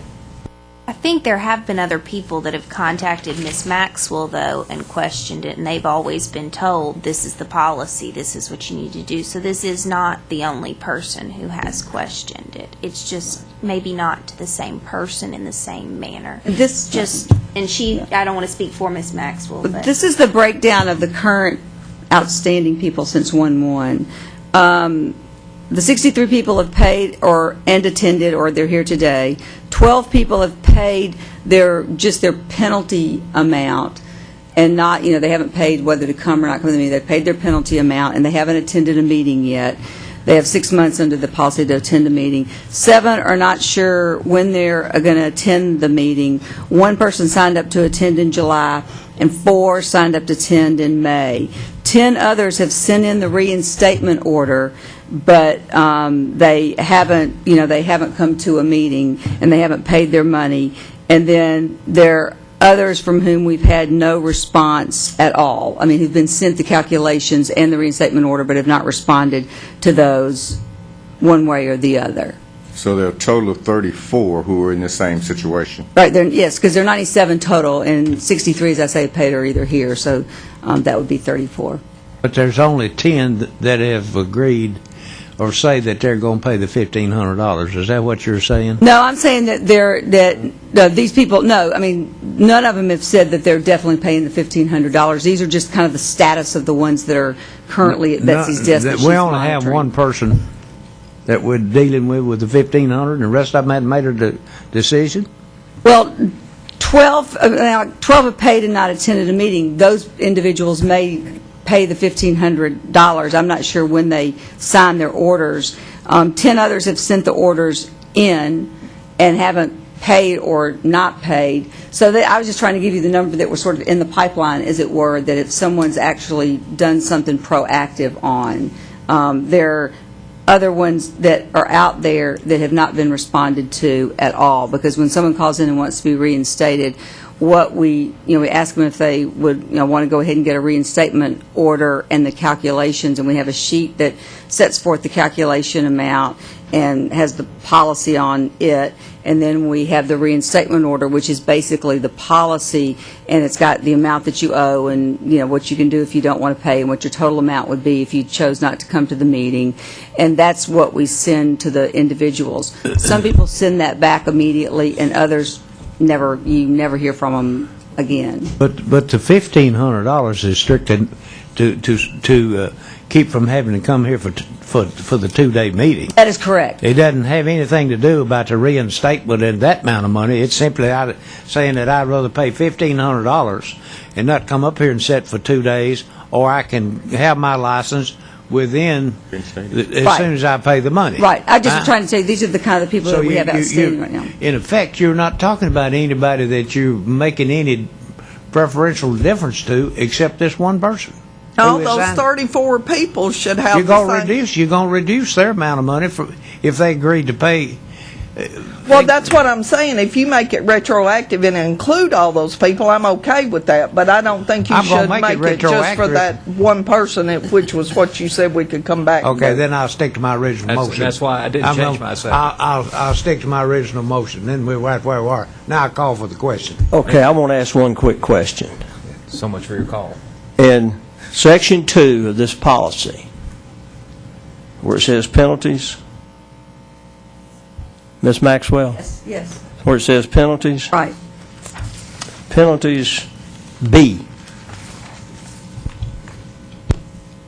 what would be the maximum penalty to do, where it says for a license more than 120 days but less than 1 year, pay an additional penalty fee of $150 per 30-day period or portion thereof, beginning on the 121st day. Isn't it I think like the maximum- $1,200? I think is the maximum $1,400, isn't it, Steve? 6 times 150, and that comes to 900. Right. And then you have 4 months at $50, 200. So you have 1,100. Plus the instatement fee. Right. Less The than eight- $80. Right. No, here's someone who paid $1,480. Yes, that has nothing to do with the $1,500. Right, that Right. That's It that's doesn't. an That's an additional. addition too. That's Right. right. And I'm not addressing the reinstatement fees. They're Right. going to stay like they are. That's not at issue. Huh? That's not at issue. That's not the issue The we're talking maximum is about. $1,400. That stays in effect, plus they would have to pay that plus the $750. If they don't want to. 150 Okay, I just wanted to have this clear in everybody's mind. That's right. 150 Plus- times 8. Right, all right, just 750. And the max is $1,400 if you went the whole 12, or 12 months, or any portion of that last 30 days. Right. Your maximum would be $1,400 plus your renewal amount of $80, and then if you opted out of the meeting, it would be another $1,500 at the present You're looking at roughly price. $3,000 if you decide not to attend. That is correct. Like here's someone who paid Within that 12 $29.80. months or the 6 months. Right. And then at the end of the 12 months, then it's revoked or the license or suspended permanently, aren't they? Well, then you have to retest and Re- reapply. That's the only That's right, option that's okay. available. And yet, it's an option that's available throughout the course of this as well. We have to opt to do that as well. Based on all the discussion that we have heard on this motion, everybody's clear with the motion? What it involves? Ms. Maxwell, call the roll, please. Alexander, For the motion. Collins. Motion. Did you say 4? Sorry. DeChara, For the motion. Grease, Yes. Flitcroft. No, and the reason is, I just feel like President, we shouldn't be doing that any time we consider a change. It's just unfair to everyone else that's complied in full in the past to give grace. I do that with a great deal of hesitancy, but I think it's better to be arbitrary in this case. Haynes, Yes. McMullen, Abstain. Northern, Yes. Stevenson. Yes. 7-1 with one abstention. Okay. Mr. Chairman, another matter, but sort of related to this policy, I see it addresses E&O insurance in light of the new bill and soon-to-be statute. I'd like to have legal take a look at all our existing policies and see if changes are appropriate in light of the suspension language. We've got a whole bunch of deadlines in here, and as I understand the suspension language, I want to make sure that we're consistent with the new statute. It's just a direction to legal staff. After the governor signs after the governor signs his bill, if he signs the bill, then we'll have staff at some point in the future, some future meeting, give us some guidance on. I think we'll probably need that signed bill before. Oh, I think so. Right. Okay. Now, moving right along. Co-branding. Ms. Maxwell, continue on. Oh, yes. Co-branding was a topic that that the commission discussed last month and then deferred to discuss it a little further this month. And the ad, I guess, that Commissioner Grease supplied that sort of formed the basis of the discussion is this one that's in the iPad, and it's also up on the screen with some little notations that Kelly and I made so that everyone could sort of see what was under discussion about this particular ad. If you look at this ad, the Barnes Commercial Real Estate, Inc., that is not a licensed firm in Tennessee. It is, Barnes Commercial Real Estate, Inc. is a corporation that is registered with the Secretary of State, but it is not a licensed firm through TREC. There are a number of Barnes, none of which have that particular name. Chris Barnes is an affiliate with Realty Executives Associates, Inc., which is the way the name is was licensed with TREC.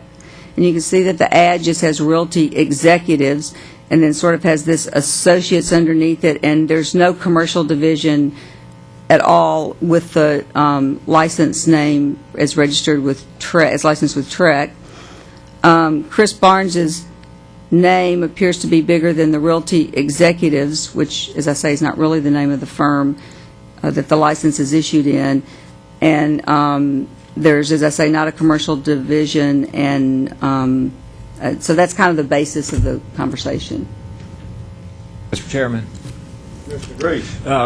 For the audience and members of the commission, the broker of this company is aware that we're talking about this, and he knows we have this as an exhibit, so we're not trying to sneak up on anybody in particular. My sense, this is just me personally, the only thing that may not be correct on that as far as our policies or the statute is that Chris Barnes' name does look to be larger than Realty Executives. Now, Realty Executives is a franchise, and maybe, and then the word associates is the franchisee, so it's Realty Executives Associates, like Century 21 Fine Homes, Knoxville. So this example is up here basically just to kind of start the discussion on a topic that I've heard a lot about from other agents, from brokers, from executive officers of different trade associations, about this notion that advertising in general, we can speak about signs, but I hope the conversation gets around to advertising in general, tends to be, at least with some firms, moving more and more about the agent, less and less about the broker in the firm, to the point where in some advertisements it appears that it's possible one could assume that the agent is actually a firm or the agent's team is actually a firm and Indeed is not. If you go down and check. For instance, Barnes Commercial Real Estate, Inc., I'm sure Chris Barnes is trying to brand that so that people, when they think about commercial real estate, think about Barnes Commercial Real Estate, Inc. and Chris Barnes. And I don't think we have any provision in any statute or rule at this point that says you can't do that. Or if we do, it's not clear. And so I hope we have a discussion this month, next month, whatever it takes, so that at the end of the day, we can have a policy that gives clear guidance on advertising. We've got internet advertising guidelines, but as far as print advertising or signage, it's possible this commission might want to make it clear what can and can't be done, and proportionally what agents' names ought to look like compared to the firms' names, and whether the firm's name should be abbreviated or whether they need to be spelled out. And so those are my opening remarks on this and why it's been brought. John, in that ad, I always thought you'd want to know, in case you didn't like the broker the way he treated you, who to contact. You don't know who his brokerage company is. The phone number for him. Well, 588-3232 is the broker's phone number. I mean, that's the company's phone number. It's not Chris Barnes. No, it's not. But it's a switchboard. It's the main number to this particular office. But your Barnes up there at the top is also larger than the company name. Well, I think our rules only say the agent's name can't be larger than the company's name on signs, not on any other type of advertising. I think it's just on signage.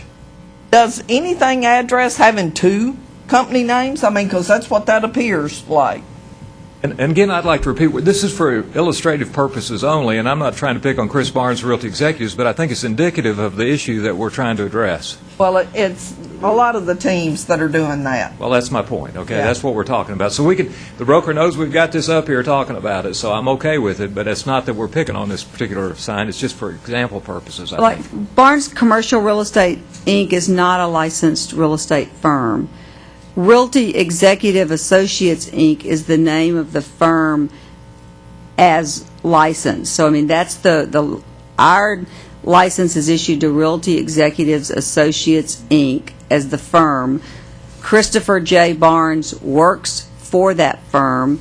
Barnes Commercial Real Estate, Inc. is not a licensed real estate firm at all, not licensed with TREC at all. As I say, there are a number of Barnes that are licensed, but not that one, and an individual can only work for one firm at a time. They can only be, except in the case of the principal broker, who can be principal broker at two firms at the same physical location. An affiliate can only be affiliated with one firm at a time. So I guess the question would be, is it misleading that the way it's written? I mean, I guess that's one of the considerations. My position would be that it's misleading in two ways. One, there is no Barnes Commercial Realty, Inc., so that's a non-entity. And secondly, the size of the font for the firm is less than the size of the font for the other entity that's shown. And the firm's name's not correct. Well, it is. I think I can make that argument that it is. It's Realty Executives Associates is the name of the firm. It might not have Inc. after it, but the rest of it's there. Well, but it's not Associates Commercial Division. Yeah, it's not Associates Commercial. The name. No, that's a different. It's Realty Executives Associates Commercial Division. That's another topic I hope we'll get to. I don't know what a division is within a firm, and we need to speak about that at some point. But And this branding stuff is a bunch of BS. Your name is your name, and you know. Well, I can take the position from an agent's point of view that more and more agents are paying more and more of their advertising cost, and why shouldn't they get the benefit of more space on an ad? Well, the question is, what does this commission think is too much? Because we have a law that says they can't. Only on signs. With brokers' permission, they can do just about anything they want to, except for signage.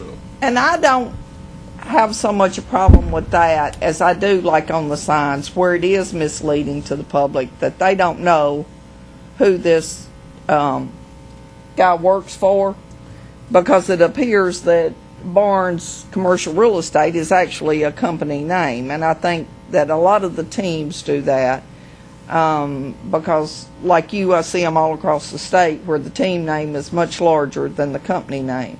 And I think that's misleading, and I think we have to leave some leeway for brokers to determine if it's okay for their agents to advertise on the side of a moving truck and their name be larger if that's what they want to do.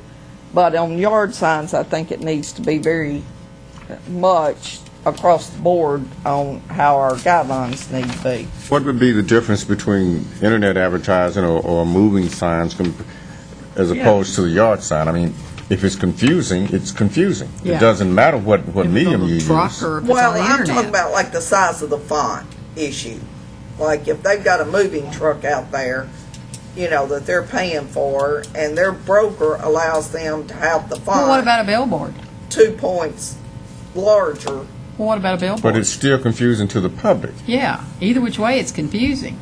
If I read that ad, I think the name of that company is Barnes. Right. And that Chris Barnes is probably the broker, and he has a franchise of Realty Executive. That's the way I read it. Really? Huh? John, I think it's curious. I've seen advertising You're educated. for realtors on television. Have you reflected on that? Well, I hope at the end of the day, which may be a month or 2 or 3 from now, that this commission might have a policy statement that says, here's what we want to say about advertising universally. And it might be as simple as it's got to be clear who the firm is. I mean, that may be the whole directive. I don't know. But it could be television, it could be print advertising. Janice alluded to some team advertising where if you look at some print advertising I've seen for teams, it's hard to tell that they work for a franchise because the company name is so small, and if you wanted to contact the broker, you'd have a hard time figuring out who to call. Shouldn't be that way. I'm not arguing. I'm just bringing it to your attention for discussion. And maybe it's, It seems to me like that this thing doesn't need a decision today. Somebody needs to study it and come up with some recommendations as to the position that this commission is going to take. I would hope that you would address, and I don't want to be on this committee, so don't put me on it. But would you please address what we're all alluding to is all of these teams with all of these different franchises, and you think that it's got to where you've got 6 companies within one company under one broker. Because and I alluded to this earlier today, there is no way in the world that one broker can manage 300 agents. Now, my personal opinion about that is when one of his 300 agents gets hung out, he's hung out with them. He's liable for those folks. And I think I would hope that this commission would take the attitude that when one of those teams or one of those agents that's in those teams or whether they're an individual, and if you're a broker out there, I want to talk straight to you because I'm a broker too, that you are responsible for those agents. And if you don't ever see them but Christmas time, if they get in trouble, you come in with them to the commission. let me, Ms. Maxwell, on this particular sign, for example purposes only, are there any violations of current statute or policy that stand out to you? Well, the rule 1260-.02-.12 says that advertising, regardless of the nature and medium in which it appears, which promotes a sale or lease of real property, shall conform to the requirements of the rule. And one is no licensee shall advertise in a false, misleading, or deceptive manner, amongst other things, and that his name and phone number should be on all the signage as well and advertising. The question would be, I guess, to the commission, for the commission to decide is the way this sign is structured, the advertising, no matter what the medium, is it misleading, deceptive, or false to the public, the average person walking down the street? Well, All three. And so perhaps it is on this sign, but my sense is, with maybe one notable exception, that if the broker gave the agent the right to make the sign, create the sign the way it is right now, I think our statute says they can advertise any way they want to as long as the broker approves of But it. it has to Not list on the the firm yard name and sign. phone number. Yeah. I know on a yard sign, the name of the agent can't be larger than the name of the company. And I would ask you, Eve, if the name of the company is the franchise name, or is it the franchise itself? It's the name of the firm as licensed with Trek. So it's the name that the firm holds the license in, which in their situation is Realty Executives Associates, Inc. Okay, as far as letter size goes, is it the word associates, or is it the letter size of Realty Executives when you're comparing Chris's name to a company name? On the signage? Yes, ma'am. On the signage, it says the letters, it speaks of the letter size, so it's not talking about the logo, it's talking about the letters Talking about the word themselves. associates on this sign right here? It's talking about the name, well, I mean, you've got the statute right there. It says licensees may not post signs on any property advertising themselves as real estate agents unless the firm's name appears on the signs in letters the same size or larger than those spelling out the name of the licensee. It doesn't contemplate a situation like this where part of the name is one size and part of the name is another size. And my point to that is there are many franchises that have Century 21 and then a smaller name for the actual franchise name. They're two different size letters. I would think the statute speaks to the firm name, and the firm name is licensed with Trek, and so that's not the firm name license with Trek. If they wanted to change their name, then they could do that. I could argue that Realty Executives Associates is name licensed with Trek. My question is, which letters do you compare in Realty Executives Associates to an agent's name? The associates letters or the franchise letters? I can answer that. Thank you. Whatever they're licensed with Trek. I know, but she's been dealing with this every month for years, and I think she has the background to know what's wrong and what's right. I'm not arguing. I'm just trying to, if I go back to this broker and he says, well, Chris Barnes' letters are just about the same size as Realty Executives, and I say, no, it That's has to not the name filed. He's wrong. And to agree with him, you're wrong too. I'm asking you, Grover, do I have to go to the word associates and not get larger than the letters in the word associates? That's where I think that this part of the advertising rule, under advertising for franchise or cooperative advertising groups, says any licensee using a franchise trade name or advertising as a member of a cooperative group shall clearly and unmistakably indicate in the advertisement his name, broker, or firm name and firm telephone number is registered with the Tennessee Real Estate Commission adjacent to the properties advertised for list or sale in any media. So I think it's speaking of the entire name is registered with Trek. That's not But- the question. I understand what John's question is. these letters right here Right. cannot be any larger than these letters right here or these letters right here. Clarification from the statute on that. That's where I think we need to get working for. And this might be something where if we're considering going forward, because there's a number of issues here, I think it might be more appropriate to amending our rule as opposed to doing a policy, because I think when you have an advertising rule, this is where we should address some of this gray area as opposed to putting a policy out there as a separate source to look at. These issues appear to be things that need to be clarified, and the correct way to clarify a statute is through a rule. So we have an advertising rule. Maybe we can work to address some of these issues by amending that rule. Julie, would not, under 1260-02-.12, would not number 1 apply throughout the rule, regardless of the medium? I'm sorry, when you say number 1, number 1 is basically stating It says all advertising, regardless Right. of the medium. that this rule applies to all advertising. The font size issue that he was speaking to is not in this rule. It's contained in a statute, and that's why I think he was saying that's restricted to yard signs. The font reference is located in a statute, which is Section 6213.310, and that's where it says that the font size of the licensee's name can't be larger than the firm's name on signs. That's coming from a separate location, I think, is why he's distinguishing that. But the advertising rule does apply to all all mediums of advertising. Now you betcha. I think one thing that you're going to, if you went back and looked at the age of the licensees or when the licenses were issued, you can take my company for example, one of the older companies. Then it was issued my firm name is my personal name, Wendell Alexander Realty.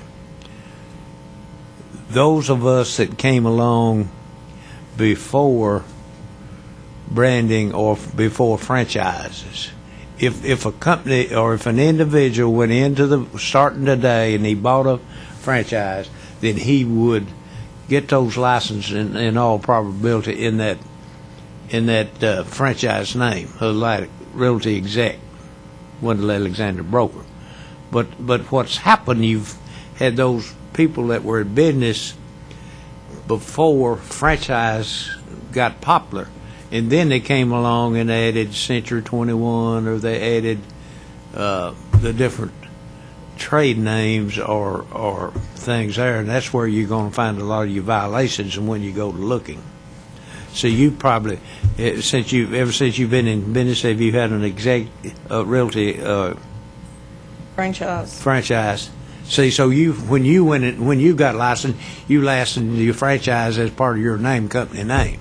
Right. Where if I had bought your franchise, is it even a requirement that I tell you that I buy a franchise? See what I'm saying? In business ads. Your advertising has to indicate that it's a franchise.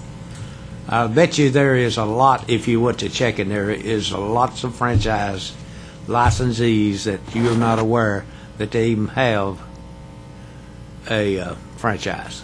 Well, most of the franchises, though, have their own set of rules that you have to comply with as a franchise, such as being registered with the Real Estate Commission. So a lot of that's governed by the franchise rules themselves. Can I bring up just another point that's related to some of this?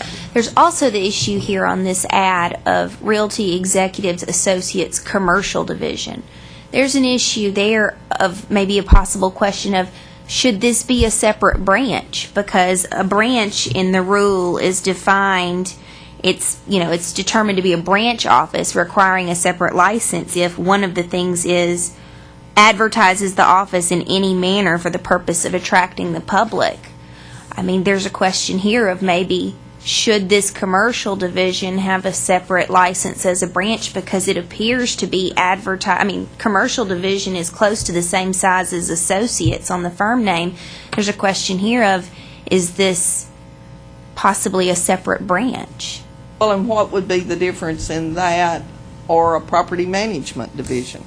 Exactly. I mean, there's some questions here as to whether should some of these divisions, when they're being advertised that way, should they be considered branches and needing separate firm licenses under our statutes? Some of these relevant statutes and rules are under this same tab, and I've highlighted some of it. But in that rule, it does define a branch if the licensee is advertising the office in any manner for the purpose of attracting the public. And here, since commercial division is not part of that firm name, there is a question of maybe should this be licensed as a branch. It's just an issue we hadn't touched on yet, but worthy of. I'd like to make a comment. As we move forward with this, and I think, Commissioner Alexander, and several of us up here around this table had firms for a number of years. And we have seen things evolve. There was no such thing as a team when I got involved with my firm, went into business. Things have changed, and I think that as we move forward with this, that we need to give directions to these licensees out here that own these firms and how we continue forward. But the one thing we need to keep in the back of our mind, our job is to protect the public. And the 5.5 million people live in the state, our job is to make sure that they're protected. And if we've got ambiguous signage and if we've got things that have sort of gotten out of hand, we need to bring them back in. But as we move forward, and I would like to with the things on our agenda, and if we're getting ready to our break for lunch. But I would like for you to put this on the agenda for next month again. And John, we will move forward with this, and we'll get a committee set up. I'll appoint one next month, and we'll figure out what to do and where to go from here. You agree, Mr. Chairman, that it's a wide range of topics. And Yes. again, I want to point out this is for illustrative purposes only, and not We aren't picking on Mr. Barnes. or realty executives. Or really to executives. I mean, it's just, I'm sure there's a lot of, I know that there's a lot of other signs that you could have taken a picture of in the Knoxville, East Tennessee area that would have infractions just as egregious as what these are. So, yeah, we're not picking on Mr. Barnes. Well, and it's not just signage, but paper advertising and a lot of other issues as well. So we'll lick his calf again next month, and manuals. It's a great example. Okay, we're going to break in about 6 minutes at 12:30 for lunch, but continue on, Ms. Maxwell, with manuals. And manuals. The commission had discussed last month whether or not we could, the possibility of getting a new manual. Ours is last published in 2008.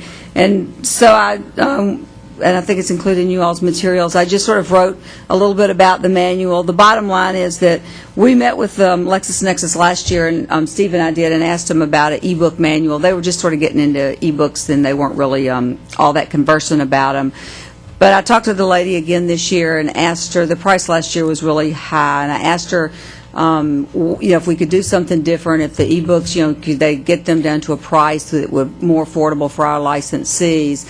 And she believes, and she had to talk to her supervisor and run some numbers, talk to the layout people, but she believes that they might be able to offer a print and a e-book combination, so you get a key that would allow you to get onto the e-book for around $30 to $35 turnkey. And that would involve basically buying it through LexisNexis as opposed to our inventorying it like we did last time. There's a set contract price that LexisNexis has with the state. LexisNexis controls anything that has statutory material in it. So we can't just take the statutes and do something with those on our own. But they have a set price that they would charge us. If Trek would say order 50 books, and this was just kind of an example we were using, 50 print books, and they would be a combo print ebook, then that's when she believes that they could offer to the licensees the combo book for $30 to $35. And you would go on and order it from LexisNexis like you would Amazon.com, and they would send you the book and the key that would allow you to get into the ebook.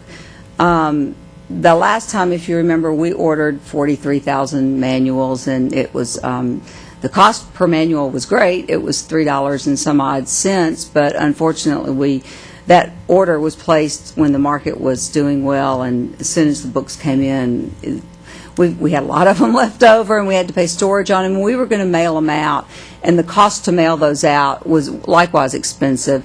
That whole process ended up costing about $160,000, and we still have manuals left over. So I think if we could do it, it would be probably better to have it set up at LexisNexis, which would allow the individuals to go on and order it. They're set up for that sort of thing. They're set up to take credit cards, and it would make it, I think, a lot more expeditious to the licensees if they could do that. I think in 2006 there were a small number of the old books sold that way, and there were $26, as I recall, then. So that's kind of where we stand. The lady at LexisNexis was going to speak with her supervisor and see what kind of pricing they could get for us. This is my problem with the e-books, is when you require the agents to buy the books themselves, and they're going to have to pay $30 to $35 to do it, they're not going to do it. What bothers me even worse is that the brokers are not going to do it. I go into offices all over this state, and they've still got a red book or a gold book in their bookshelf, and I go, "Where's your green book, your bright green book?" And they're like, "What bright green book?" Because we didn't mail the bright green books. They don't have a copy of them, so they're still using books that are 10, 20 years old, and laws have changed quite a bit since then. You know, if they're going to have the old books on the shelf, I just assume them not have anything. And I'm concerned that if they're required to buy them themselves at $30 to $35, we're not making any headway. I think putting the statute on our website is certainly better, but I understand what you're saying, that with the contract, we can't do that. But Well, I mean, it's on the website, but, you know, and I told the girl this, it's not user-friendly at all if you try to access the statute niches from our website. It's, you know, you have to go to one page and say, yes, I agree to whatever your terms and conditions are, and then it sends you to a page where, where they're... The whole code. Right, and where there are 5 or 6 states you got to choose. I mean, so it's not user-friendly. The last time we were going to send them out in waves, we were going to start and send them out, we were going to send them out sort of the waves to the 33,000 active licensees we had at that time, and to all new licensees.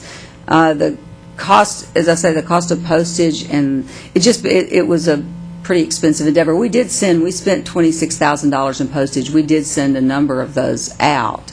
But by the time we started sending them out, the licensing number had dropped, and we were at about 30, we were probably at 30,000 or a little less than that. But I know that's a problem, getting people to go and buy it. And, I don't know. This would be print and e-book. She said mostly the people that have mainly just the e-books are law enforcement, that they find that most people like to have a print book as well as the e-book option. So this would be that. But I don't know how to overcome that. Mr. Chairman, Yes, Commissioner Haynes. if you are in the real estate business and you do not have enough money to purchase the book that has the requirements and the laws and the regulations, you don't need to be in business. I'm sorry, you may find that to be true, but I think those people need to be fined and sent to a commission meeting. Well, I don't care if it's an everyday practice everywhere. It's ridiculous that you don't have a book that says what the laws and the rules and the regulations of your industry are. Well, I agree. They are neglect in their duties as a broker. It's wrong. With that thought in mind, we're going to break for lunch and continue this conversation when we get back from lunch. We are adjourned for lunch. I call this Real Estate Commission back into session. We're going to dispense with Ms. Eve Maxwell's director's report, and we're going to go into, we have 2 informal conferences, and the first one is Albert Adams, who is the applicant, and principal broker Nina DeJean. If you two, Miss, I think if they come over here, that'll be great. you just come ahead and come over here and be sworn in. Sit at those first 2 chairs there. There's 2 microphones.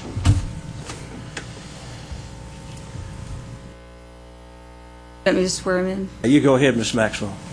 Do you, just raise your right hand. Do you promise to tell the truth, the whole truth, and nothing but the truth? I do. Okay. This is Mr. Albert Adams, and he is applying to be an affiliate broker. He is not tested. Is that still correct? Have you tested? No, ma'am. Okay. He is not tested. Mr. Adams disclosed to us that he had a conviction for making a false statement influencing a bank loan.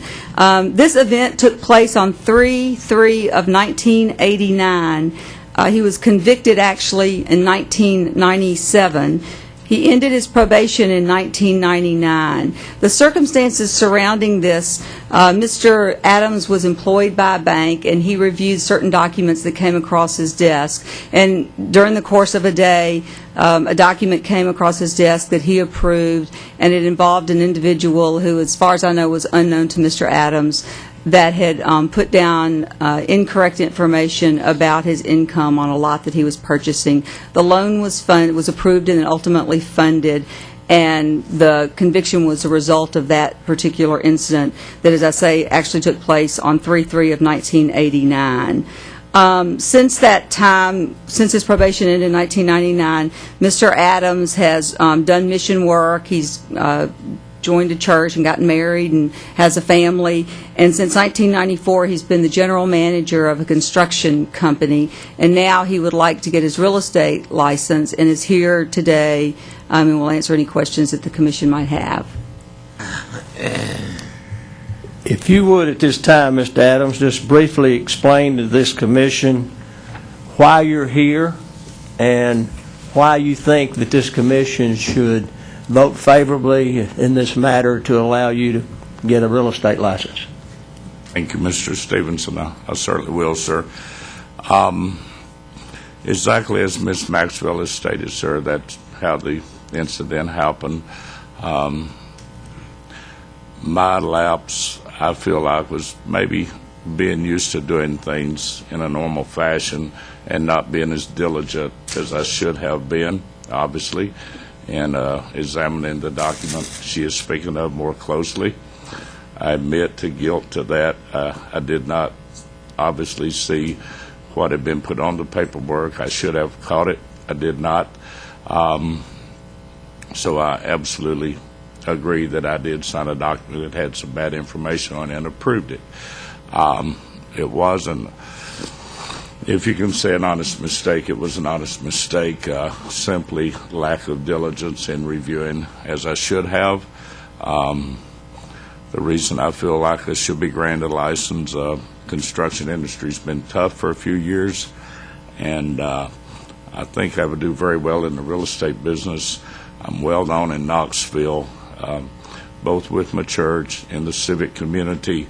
Belonged to Optimist, coached youth football, youth sports for about 12 years as my son was growing up. He's now at UT in pre-med school. And just enjoy being part of the community and would like to give back to it as much as possible by serving my fellow Knox Countyans in the real estate business. What bank were you working for when this incident took place? Dominion. In Virginia? Yes, sir. Okay. Does any commissioners have any questions of Mr. Adams before we hear from his future principal broker, Ms. DeJean? Adams, how about the construction company you've recently worked for? Which company was that, and did you leave on good terms with them? Oh, yes, sir. Actually, my wife is a general contractor, sir, and I'm general manager. The name of the company is Protech, P-R-O-T-E-C-H, Builders. We do general remodeling, some home building, but since 1994, remodeling pretty much all around East Tennessee, garages, additions, things of that nature. I supervised all the jobs, was in charge of procuring all the materials. She ran basically the business side. I ran the construction side, hired all the subcontractors, and inspected jobs along with my superintendent. Thank you, sir. I'm sorry, sir. Do you still have that company? Actually, it's kind of, we still have it, sir. We still have our license, insurance, and everything. But I've been in real estate school for about the past 8 weeks now, so we haven't really pursued work in the past 3 or 4 months. Although I still do some if I get calls from former customers or what have you. You might have any other questions of Mr. Adams before we hear from Ms. DeJean? Ms. DeJean, tell us a little bit about your company and what you would do to make sure that Mr. Adams, if we vote favorably in this matter, what you're going to do to train him and teach him how to be a good real estate licensee that won't do anything wrong. Well, I have my company is very small. Currently, I just have one licensee hanging under me in Tennessee. We typically only work for one seller at a time. We usually tend to work on a whole property, listing their individual lots. So it allows me a lot more freedom to be involved in every transaction that we have in the office. I personally handle all the contracts. We work with one of only a few attorneys as far as the closings. So I feel like I do have a very tight leash on everything that goes through my office. And I think that I have the time and ability, anytime they have questions, I'm always in the office when they are, so. How long have you had your firm? I've had my firm since last year, around February, so about a year and a couple months. You've had your license for how long? How long ago did you get your affiliate broker's license? My affiliate broker, I believe, was 4 years ago. It's 2000. I believe I've had it for 6 years. Do I have any questions of Ms. DeJean? Mr. John, just one quick question, and it won't affect my decision, but what caused you to hook up with Mr. Adams? Are you friends from a long time ago? Has he done work for you in the past? I mean, is there a previous relationship that caused you to take a small little boutique company and say we need to add an agent to him? We ran into each other through my husband. He's known Al, and Al had mentioned thinking about changing careers or branching out from the construction business, and I thought his experience in the construction industry could help us learning a little more about the building of homes and things like that. And he had the time and I had the space, so. Mr. Chairman, I'll make a motion if it's appropriate. Even though I just live around the corner from Mr. Adams, I don't know him, so he's not that well known yet. Deep West Knox County. Well, what is your motion? I'm just giving you a little background, so in case you see a conflict, you'll cause me not to make the motion. Does he know John? Yeah, you know him. No. So, with that said, I find no reason why this commission should not let Mr. Adams pursue this career, and so I'll move that we approve the appearance and encourage him and wish him well. We have a motion by Commissioner Grease to approve this applicant to sit for the test, and also seconded by Commissioner Collins. Any discussion on the motion? Hearing none. Mr. Chairman, I think my usual response at this time to principal broker is to describe your mentoring program. I'm not going to make that comment there. I think the closer they are together, the mentoring program is going to be every day, every minute, all the ongoing. Time. So I guess my comment is I think he's an excellent candidate for admission. Anybody else have any things they'd like to add to the motion and discussion?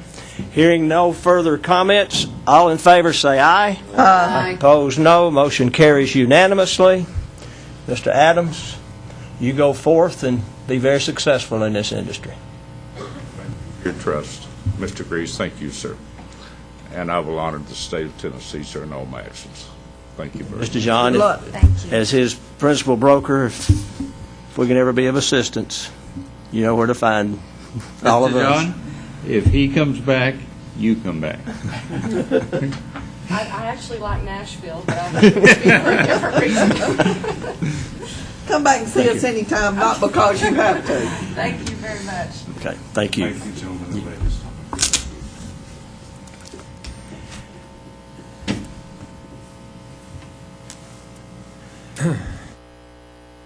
Next we have is Chris Brown and principal broker Stephanie Connor here. If you would just come on up here. You've seen how we do this. You know where the chairs are. You two just come on up here. And I'm going to turn it over to Ms. Maxwell to swear these two individuals in. Right hand, please. You solemnly swear or affirm that the testimony you're about to give will be the truth, the whole truth, and nothing but the truth? Mr. Chris Brown is here today with his principal broker, Stephanie Connor. Stephanie Connor is the principal broker of Crylike South, Inc. in Johnson City, Tennessee.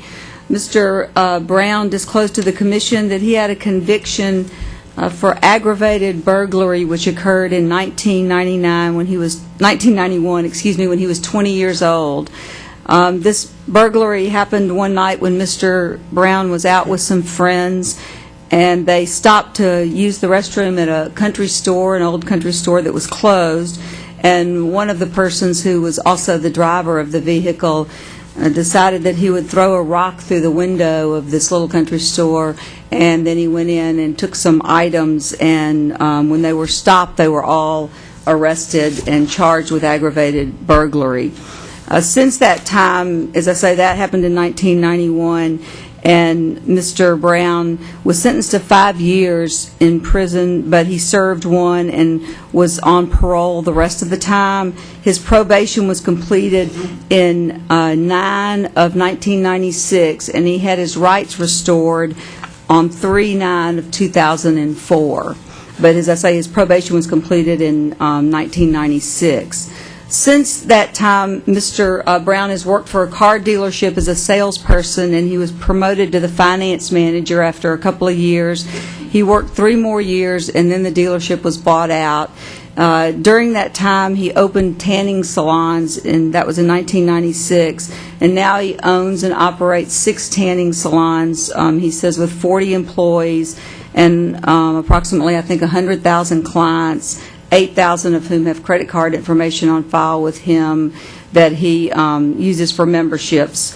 And he has had no problems in that business that he has disclosed.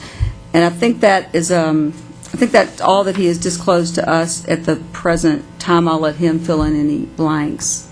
Mr. Brown, if you would, just go ahead and if anything you'd like to add to what Ms. Maxwell has already shared with us, and then explain to us why you think we need to grant this request and allow you to have a real estate license.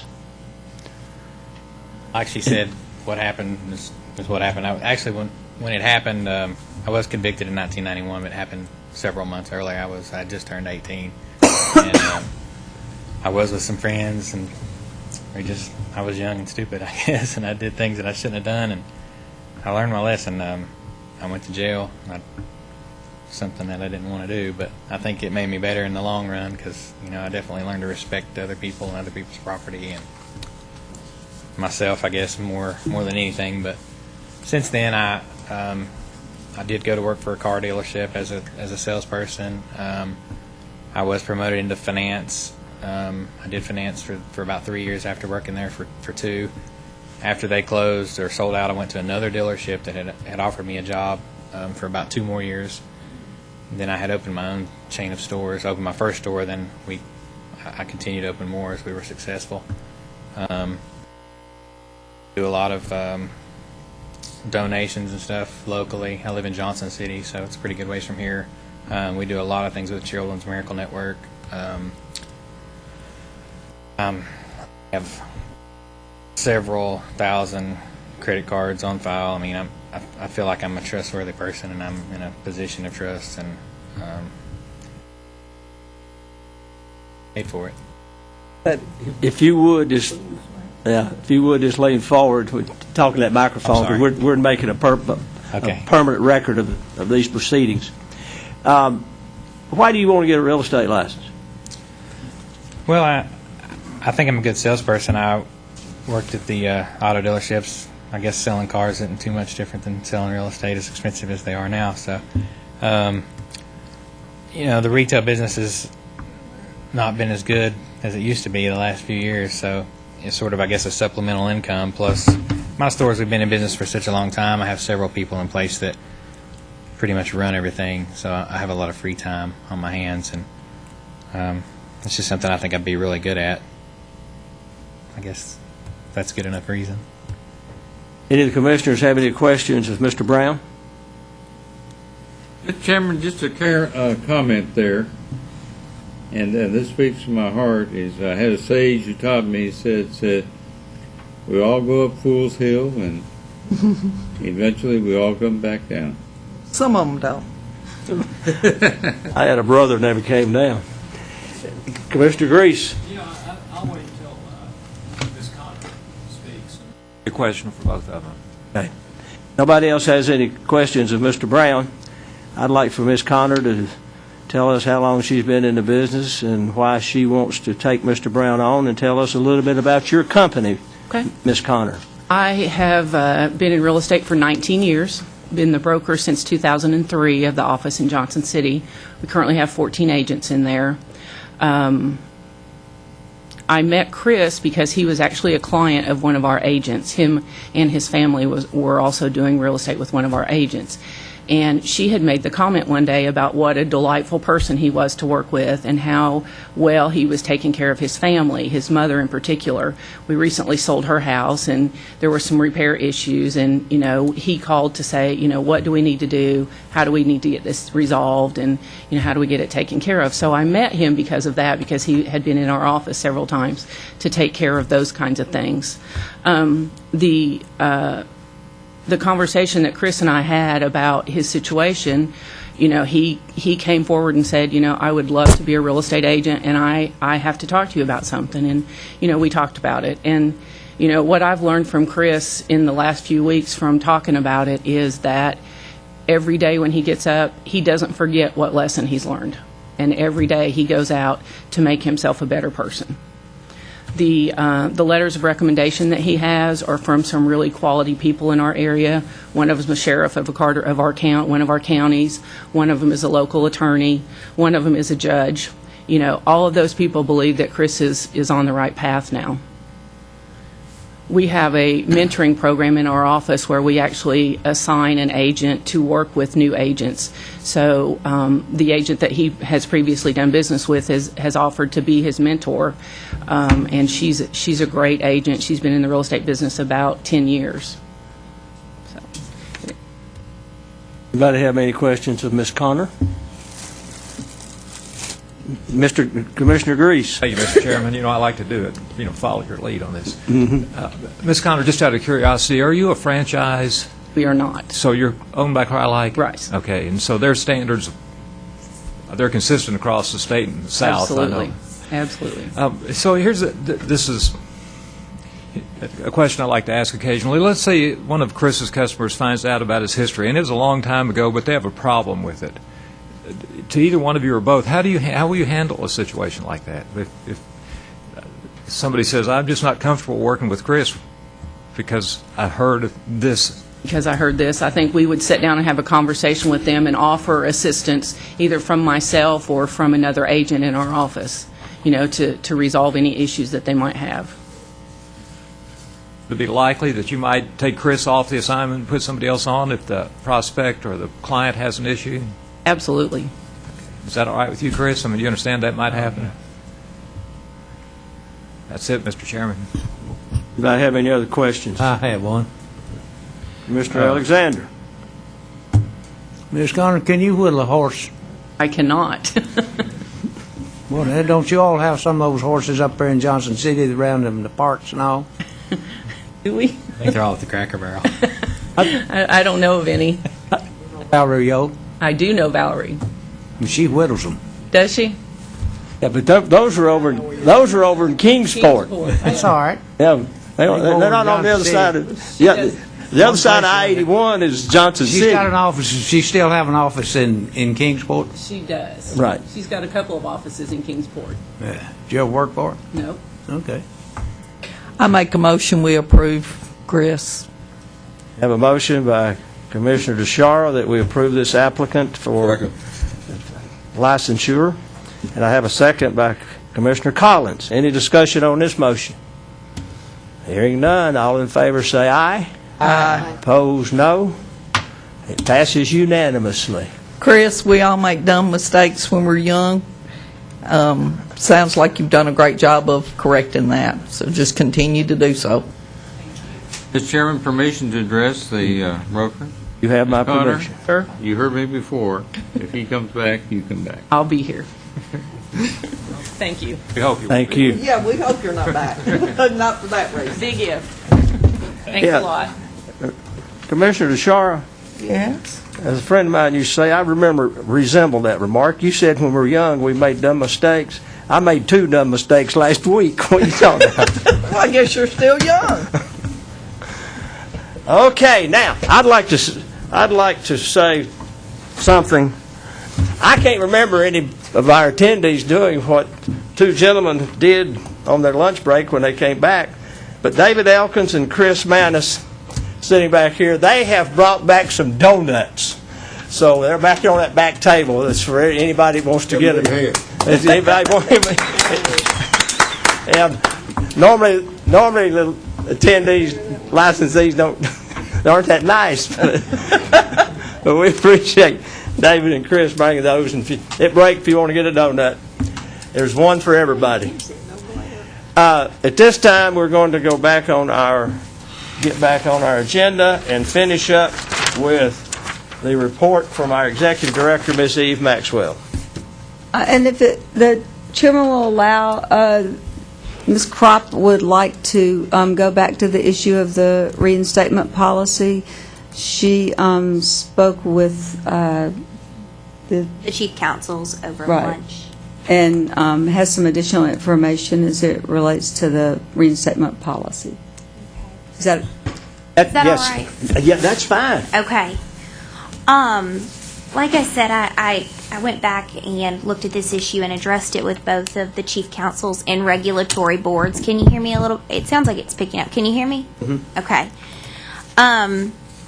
With regard to, well, as an initial issue, after discussing it all down the road, they both believe that this would be a matter better addressed by rule than by policy, but that's not an issue for today. That's just something we might want to look at in our next round of rule changes. I know we discussed some possible changes to the advertising rule earlier. This is something we might want to do by rule to solidify a little further. But as to the question of earlier regarding retroactively applying the reduction of the $750 civil penalty in lieu of attending the meeting, they both agreed that it's possible to make something like this retroactive, but there's two things that need to be done in order to do that. You have to, one, give a date to where you're going to make it retroactive to, and two, which is the most important part, provide a rationale for making it retroactive. And it's important that that rationale cannot be arbitrary or based on some single incident. You want to avoid any appearance that the decision to make something retroactive was arbitrary. So therefore, we kind of thought the best way to handle this would be I've drafted a new commission policy statement, 2013 CPS 002, which would replace the previous one, with the sole change that that civil penalty now states $750 instead of $1,500. It is effective as of today, and it would affect any reinstatement orders that are signed today or after. Our recommendation would be that it not retroactively affect any orders that were signed prior to the effective date of this amended policy. You'd asked me to look into it. That's the kind of what we came to, and so I'm just reporting that back to you all. That's not to say that this commission cannot do it if they so choose. That is your recommendation, or chief counsel? I spoke with two of the chief counsels, and Okay. that's what we... That's Yes, their sir. recommendation, Yes, sir. but it's not policy, or it's not written in sand. Like I said, if you all choose to do it, make it retroactive, as I outlined, we would need to have a date specified and a good, solid rationale that is not arbitrary in any way for making it retroactive. Chairman, Commissioner? if you would allow me, Ms. Kropp, if you would delay enacting, well, you can go ahead and enact, but I would like to provide you with the rationale tomorrow. And you can take that to Chief Counsel and see if it's acceptable. Chairman, I move that we dispense of this or table this until tomorrow. Second. I have a motion by Commissioner Alexander and a second by Commissioner Collins that we table this issue until tomorrow. Later in the day. And now we'll have discussion, and I think I want to call on Ms. Kropp again. So you do, just to be clear, you don't want to sign we want to make the delay even signing a new policy until tomorrow, hold everything off until tomorrow. Am I clear on that? I'm not proposing we hold off enacting the new policy as long as the rationale for making it retroactive can be applied if accepted by the Commissioner.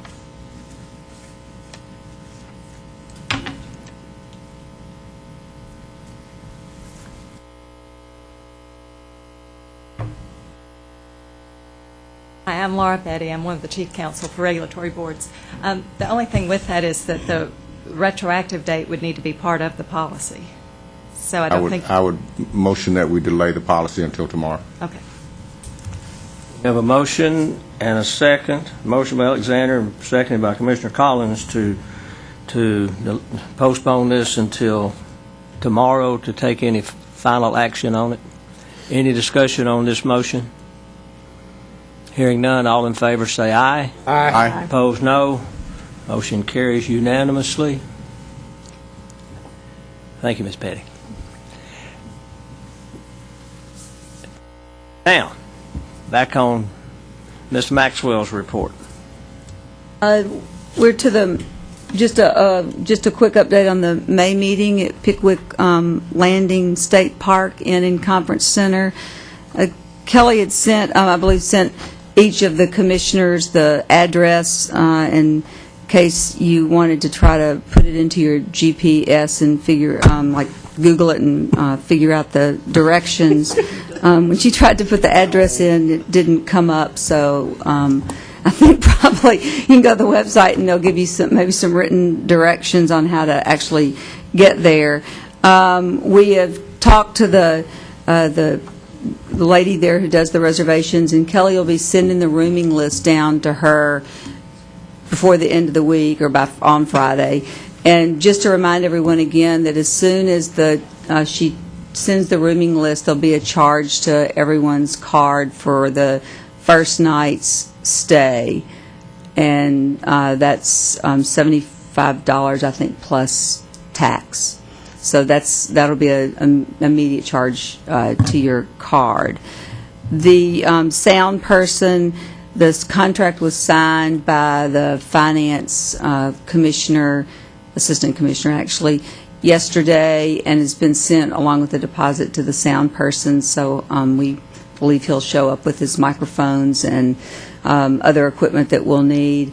Then there are places to eat in Savannah that Kelly's referenced here, and I think that Commissioner DeChara knows several places up there as well to eat. So I think I think we have everything set. We're supposed to have a formal hearing on Friday, because it's Thursday and Friday. We're supposed to have a formal hearing on Friday. I don't, at this point, it's set to, it's still set. Whether or not the person will get an attorney and there'll be a continuance, I don't know. But as of right now, it is set. It's a person from Memphis that will be there. And I think that's about all the information that we have. So it is progressing, and I think it'll turn out to be a great place to have the meeting. Are there any questions about it? Okay. Just the one formal hearing? Yes, that's what I understand right now. There's just one formal hearing. I think she only sent out one set of notice of hearing and charges. Yeah. Ms. Maxwell, to Yes. get there, you got to go somewhere else to start, and it'll work then. Yeah, maybe that's it. I just yes, I was listening to Kelly as she was trying to find it. It wasn't coming up, but yeah. I have my Rand McNally Road Atlas. I'll get there. Yeah, I think it is on the Road Atlas. I actually got mine out 3 or 4 nights ago, and we're trying to sort of find my way there. And when I Googled it for the person who came in December for the 50-mile rule, you drop down into Mississippi from Memphis to get there. But that will apply to Isaac, of course. It's a short trip for Janet, but it should work out well. The next topic is subject matter. Mr. Chairman, if we could go back to the manuals, just 2 comments. Mr. Flitcroft, floor is yours. Gary Cunningham, a former commissioner on this board, saved the state, the last time we did manuals, roughly $300,000 or thereabouts. That's right. Somewhere in that ballpark. And as we progress in this, I think we need to see if we can't rely on his expertise. He always has a goodwill to say about this commission. The second matter is, before we decide to charge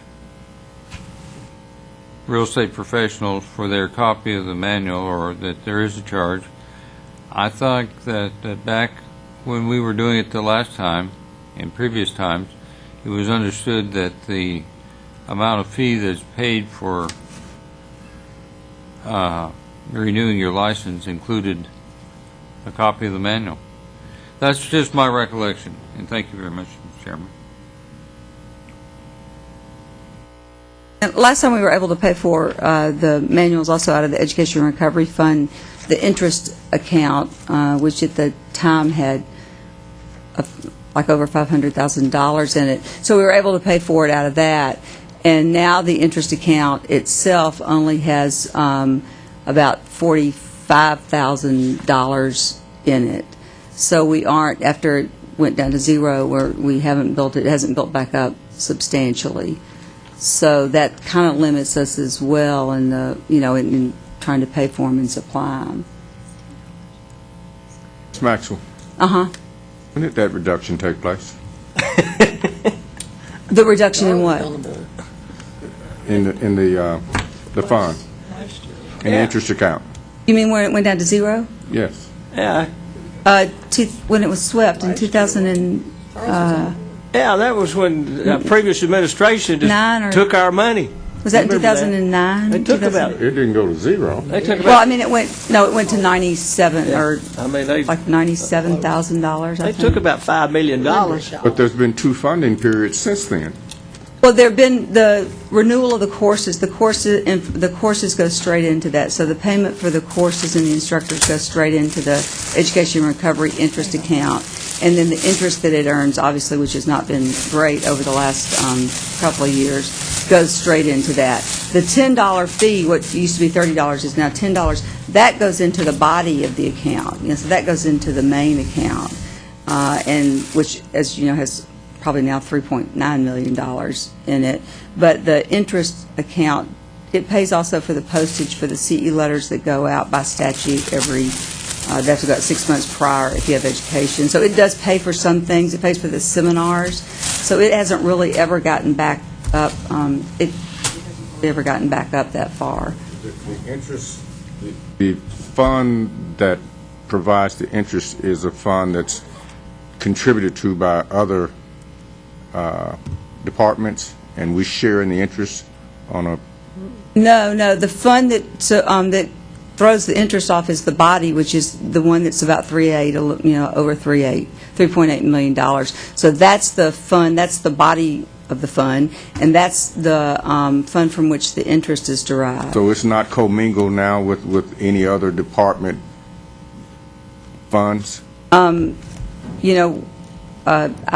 don't have access to the books proper. We get the budget and the budgetary information each month, but it's that money, that interest money, is supposed to be separated out, and I mean it appears on our budget sheets every month. The reason I asked, I thought at one point the pool that provided the interest was made up of funds, not just of our education fund, but other funds as well, and we got a portion of it, of the interest that was yielded from that. And if I'm not mistaken, it was questionable as to whether or not we were getting our fair share.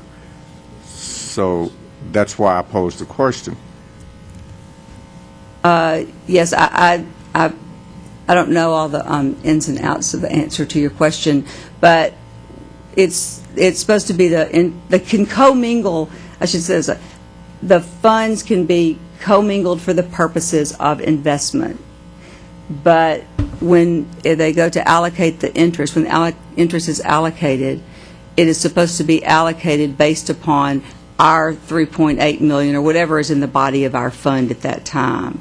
That's the way it's set up to be allocated. Whether that has always been the case, I really couldn't answer that question. But based on the amount that you know to be our part, would you say that the amount that's put in your budget is likely to be correct, or? At the end of last year, there was an adjustment to the interest that bumped it up. Before, like for the first 6 months of this year, I have the budget with me. For the first 6 months, there was no interest showing on that account, and then starting in January, you could see the interest being allocated. So it is allocated to that, it's not throwing off a very, I mean, the interest rate is low. I mean, low.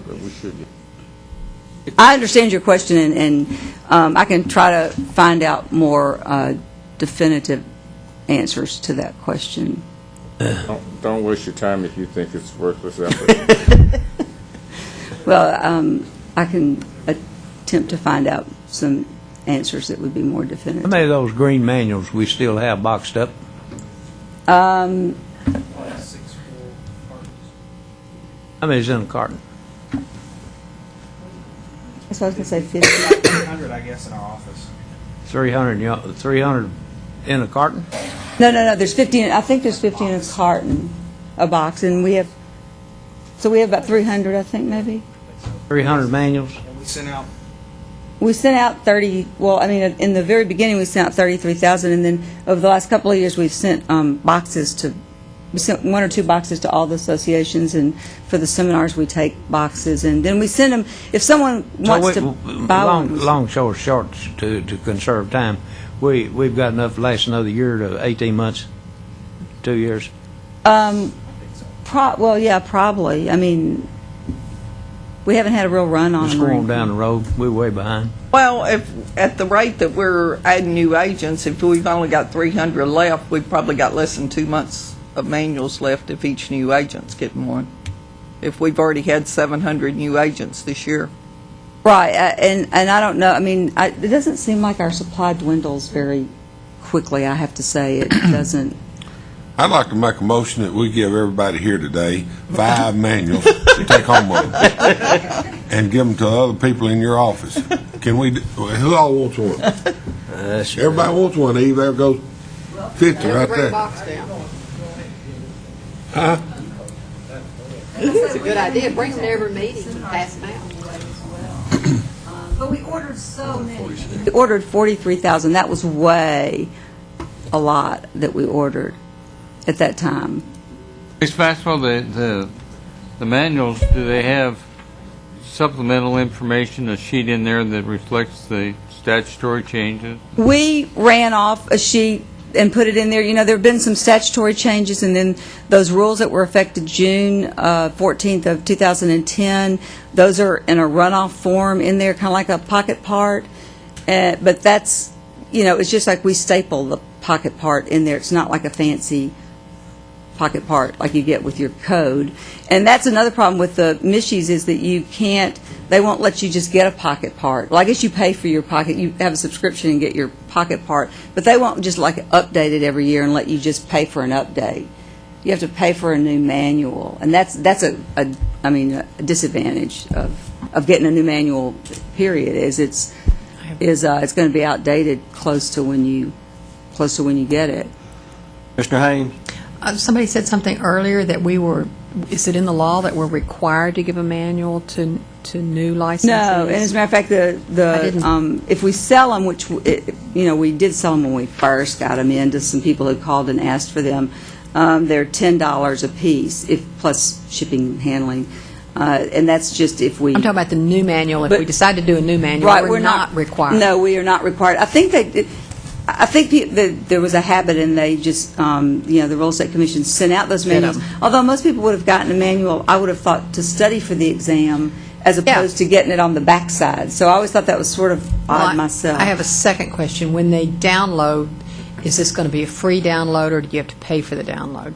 Well, if you, the way, as I say, she sort of just preliminarily was talking these numbers. She has talked to her supervisor.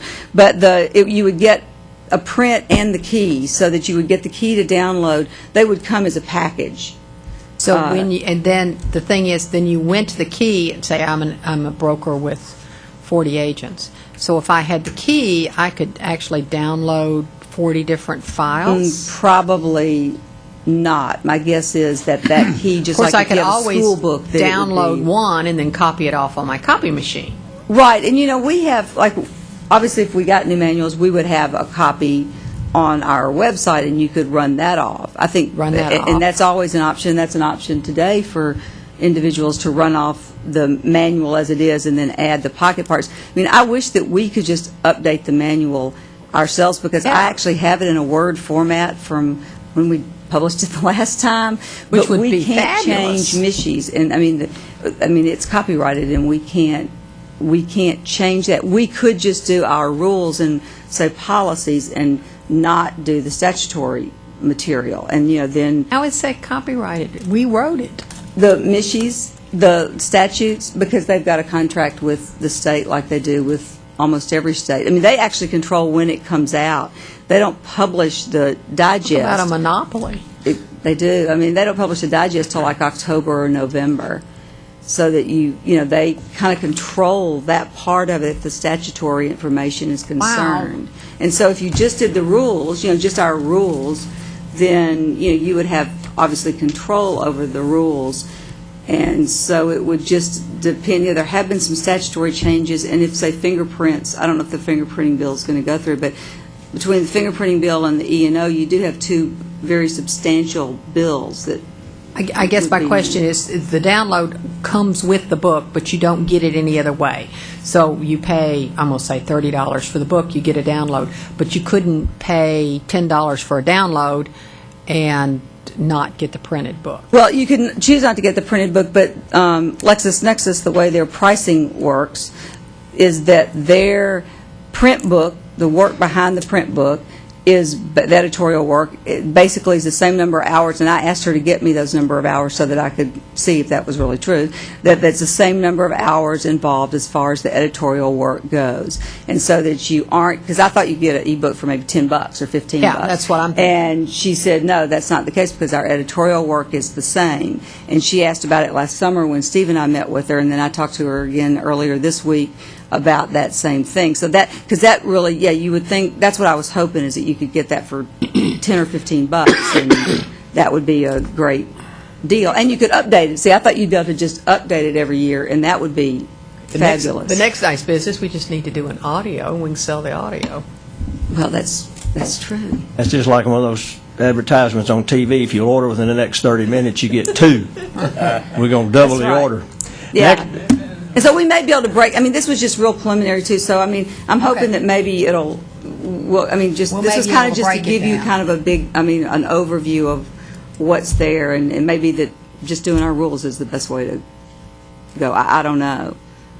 Wouldn't it be cool to you'd be able to put it on your iPhone and listen to, if you're studying for a test? Man, I would have loved that 30 years ago, and just listen in the car. That'd been cool. I don't think they're there yet at You don't think they're there yet? I don't think LexisNexis. Well, it sounds like a business idea. Commissioner Flitcroft? Yeah.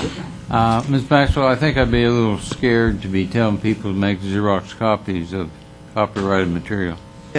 Oh, I'm not telling. I'm just asking questions. And the next thing on Ms. Maxwell's agenda is the subject matter experts. Subject matter experts.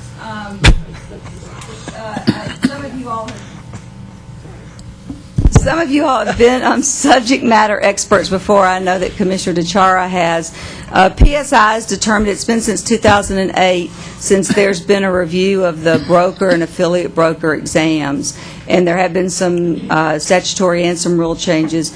The questions, some of them she believes are getting too easy. They're answered correctly too frequently. So we need to have a meeting with subject matter experts where we go through the exam and try to work through the questions. Last time we did this, the commissioners suggested people that they thought would be interested in doing this. I think it'll take a day and a half to 2 days to go through the questions. There are at least, I think it sounds like from what PSI said, about 74 questions on each of those exams that will have to be reviewed.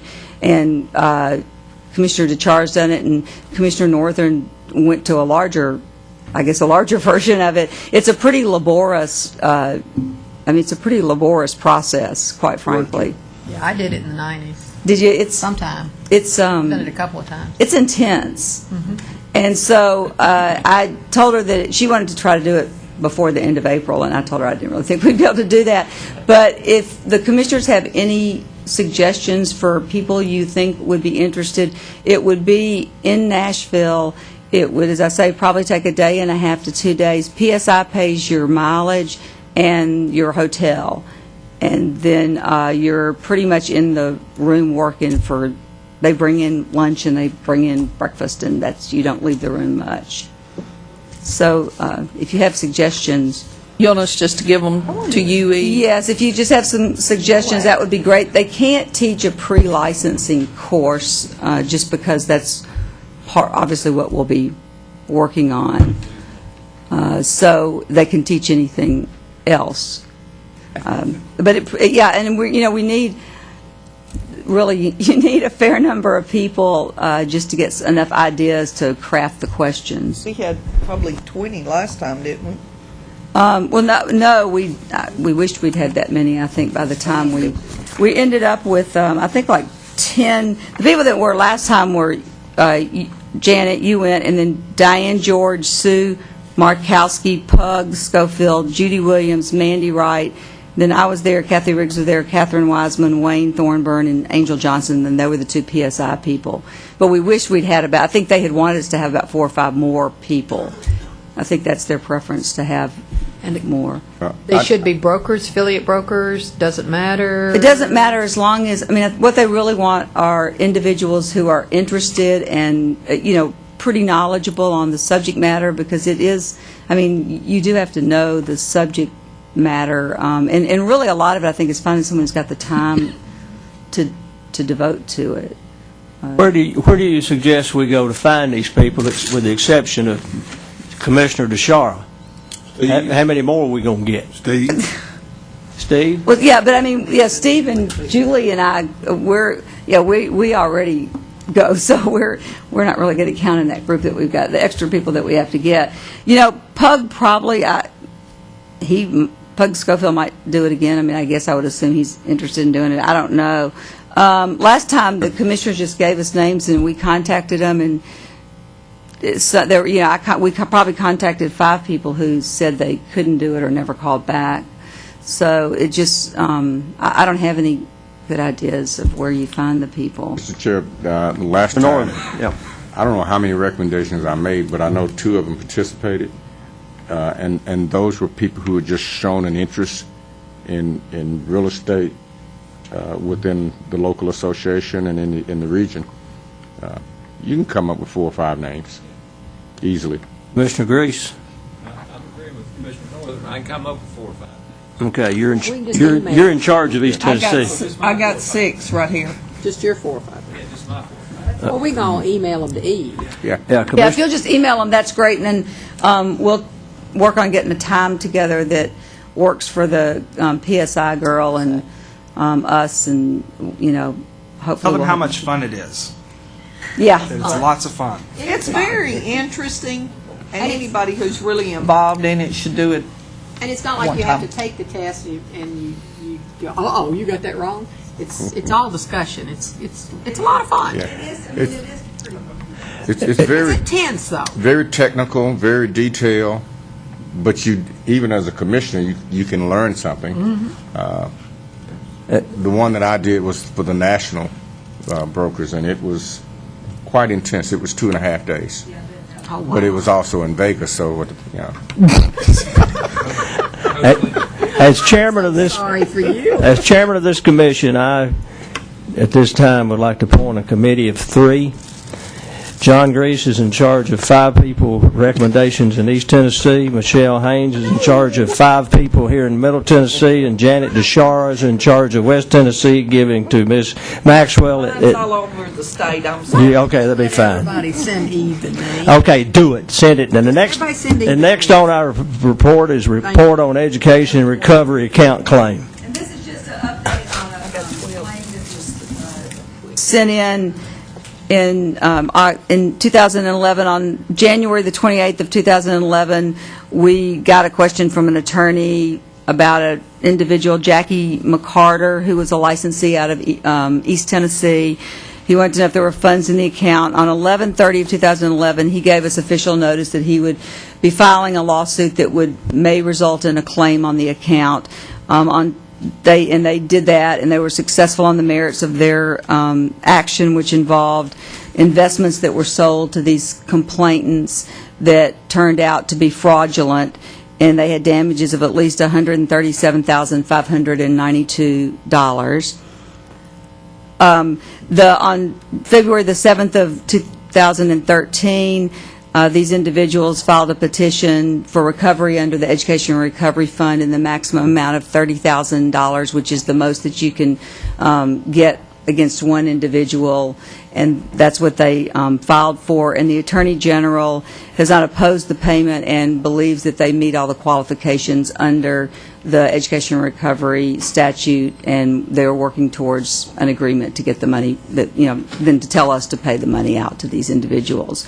Mr. McCarter, we had filed a complaint against him 2 or 3 years ago, and he had criminal charges that were pending and continued to pend, and they continued the criminal action several times. He had a number of criminal actions actually pending against him, and we ultimately, the commission closed the case against him, just pending the resolution of the criminal charges against Mr. McCarter, whose license had expired in 2011.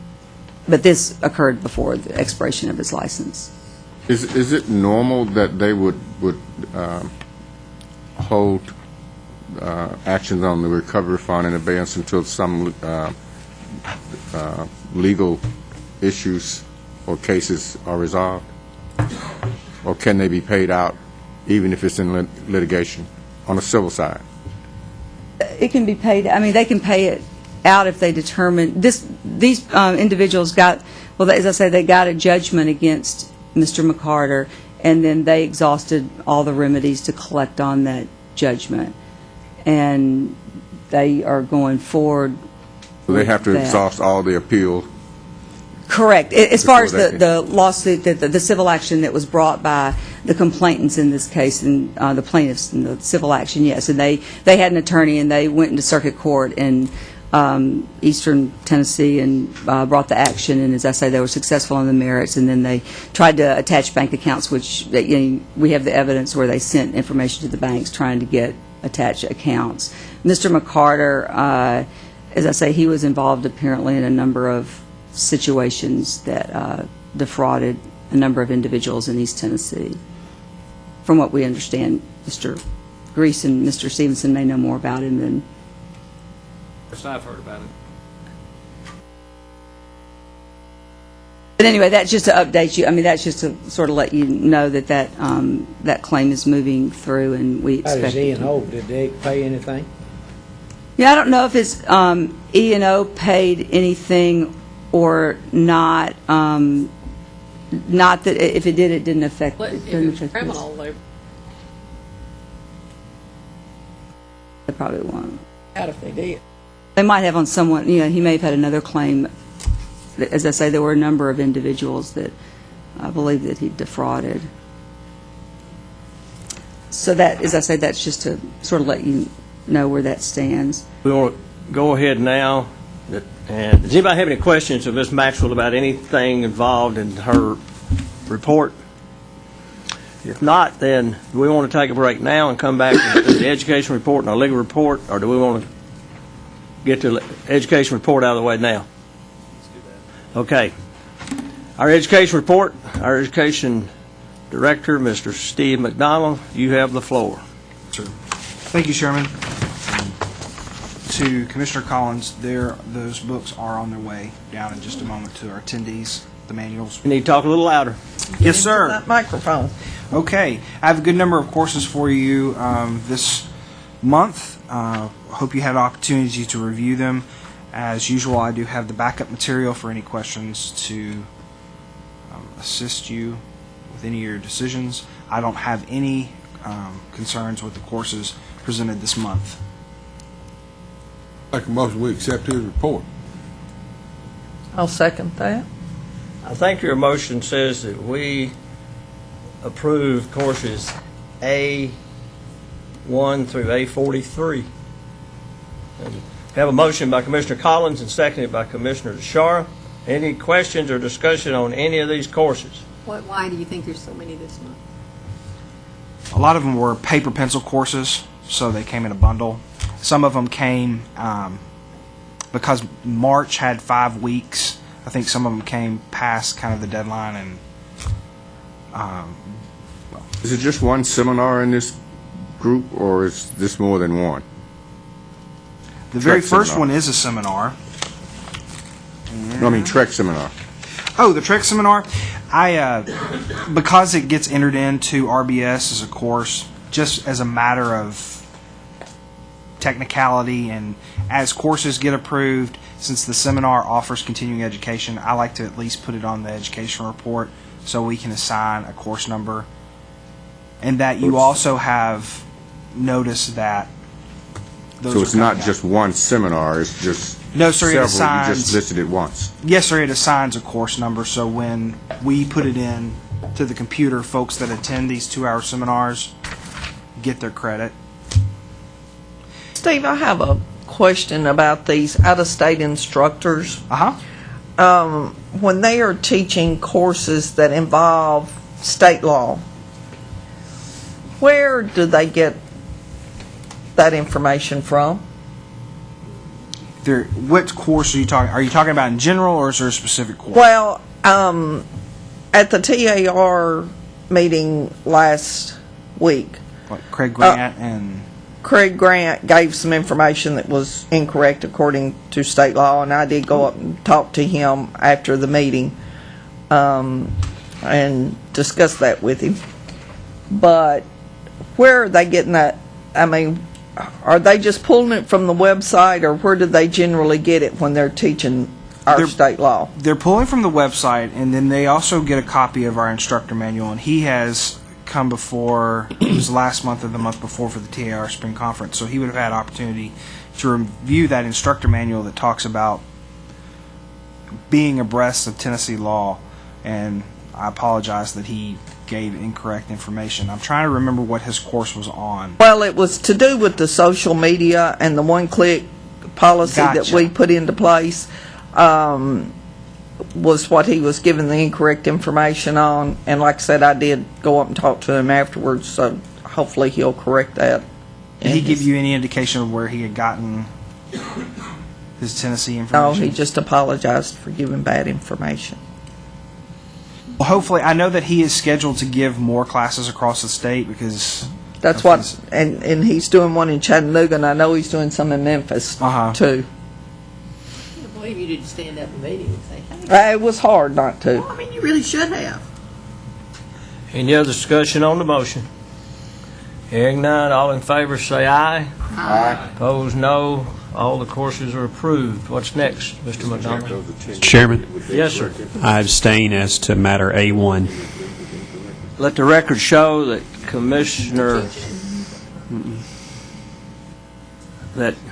McMullen abstained from the vote on the motion because he, number A1, he abstained from the vote. So it's 8-4-1 abstention.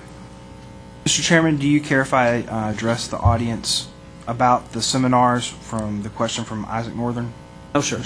Okay, attendees, I'm sorry that you're looking at my back, but in addition to the 8 hours that you get today for CE, you also have the opportunity to attend a Trek seminar across the state and receive 2 hours of additional CE, so you can essentially get your elective count hours out of the way at no cost and still to renew if you're on the 16-hour track, just the 6-hour track core. We start those seminars. The schedule is posted on our website. We start the 25th and the 26th.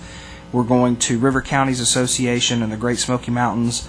And then the rest of the schedule, because I don't have the dates memorized, is posted. So feel free to contact those associations. We partner with the associations because they offer their facilities at no cost, but they are open to all licensees. There is no charge.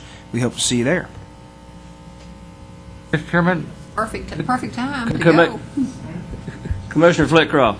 Maybe I was asleep. I mean, it's after lunch. Did we actually vote on the courses, or I can't remember voting? Yeah, Did we did. One abstention, remember? I remember the abstention. I don't remember the vote. We voted. You were out that week, that month. What's next? Instructor approval.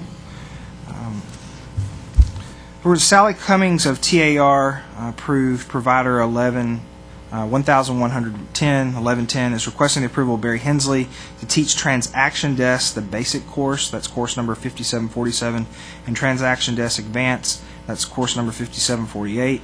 Barry Hensley holds the Trek Broker's license of 8099 and is the principal broker of Southland Realtors Incorporated. He's doing business as Real Living Southland. He's currently approved to teach for the Knoxville Area Association of Realtors.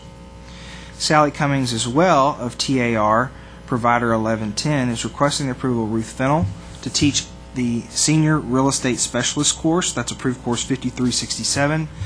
Ruth Fennell holds a Florida broker license, that's BK 3032392, has been licensed since 2002. She holds a FREC instructor license, that's the Florida Real Estate Commission instructor license of ZH 1002147, and has been licensed since 2003 to teach the Florida real estate courses. She holds a master's in adult education and was the 2008 recipient of the Distinguished Service Award from the Senior Real Estate Specialist Council of the National Association of Realtors. So TAR has put two individuals before you today to instruct courses. Those instructions be approved. Second. I have a motion by Commissioner Grease and second by Commissioner Haynes that these two instructors be approved. Any discussion on these two instructors? Hearing no discussion, all in favor say aye. Aye. Opposed, no. Motion carries. Instructors are approved. Is that anybody have any questions of Mr. McDonald, our Education Director? Is that your report? Sir. Thank you. Thank you. We're going to take a 10-minute break, and we're going to come back, and then we'll, Ms. Crop, pull this Real Estate Commission back into session. The gentleman was just informed up here that some gentleman took a whole handful of these green books, and he said he was going to put them on eBay and sell them next week. They're worth more if you'll get them signed by Chairman Yeah, we think Stevens. the commissioners need to autograph those for No, the ones just the to sell them chairman. on eBay. Just the chairman. Yeah, we'll autograph them. That way it'll bring more on eBay. Yeah, it'll be more valuable 150 years from now. Miss Maxwell informed me at break that she had 2 or 3 more minor topics of interest that she wanted to bring before the commission. That's part of her report. Miss Maxwell. David, I don't have it written down. Rub its neck.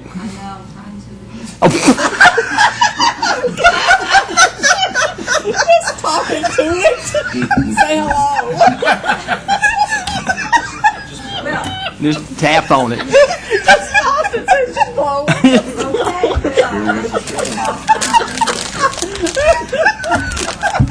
Order.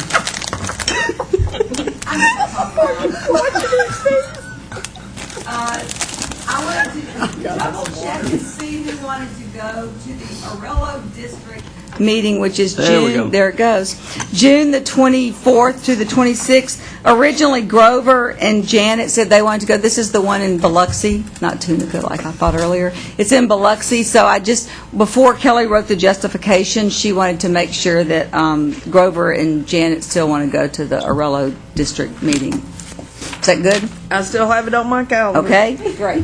And then the only other thing is I just wanted to let you all know that we are supposed to move May the 8th back to this building on the 4th floor. So we'll be moving as we're in Pickwick, which I guess is good and bad. I don't know. But That's a good thing. It's fun to be out of town. Somebody else have to do all the work. I think that is probably true. What have you called 2 men in a truck? No. No, I think the state is called 2 men without a truck, probably. But anyway, I'm not really sure. We don't have to move it ourselves. We understand. Is legal going to be in the same building, or? We're moving on May 3rd. May 3rd. And we're going to be a floor above them, I believe, in this building as well. We're going to be on the 4th floor, 3rd floor. Yes. That's all I had to say. I just wanted to add those things. Is that it? That's it. That's all you have? That's all I have. Ms. Crop, before you get started on your report, I'd like to recognize Ms. Robin Ryan, who has entered the room. Ms. Ryan is up here on the front row. She is also an attorney with the Department of Commerce and Insurance and does a wonderful job. And Julie has taken her place. Do you guys see how many attorneys it takes to keep us straight? Real quickly, let me just share this with you. Somebody asked. There are 9 commissioners, and all 9 of us are here. We are appointed by the governor.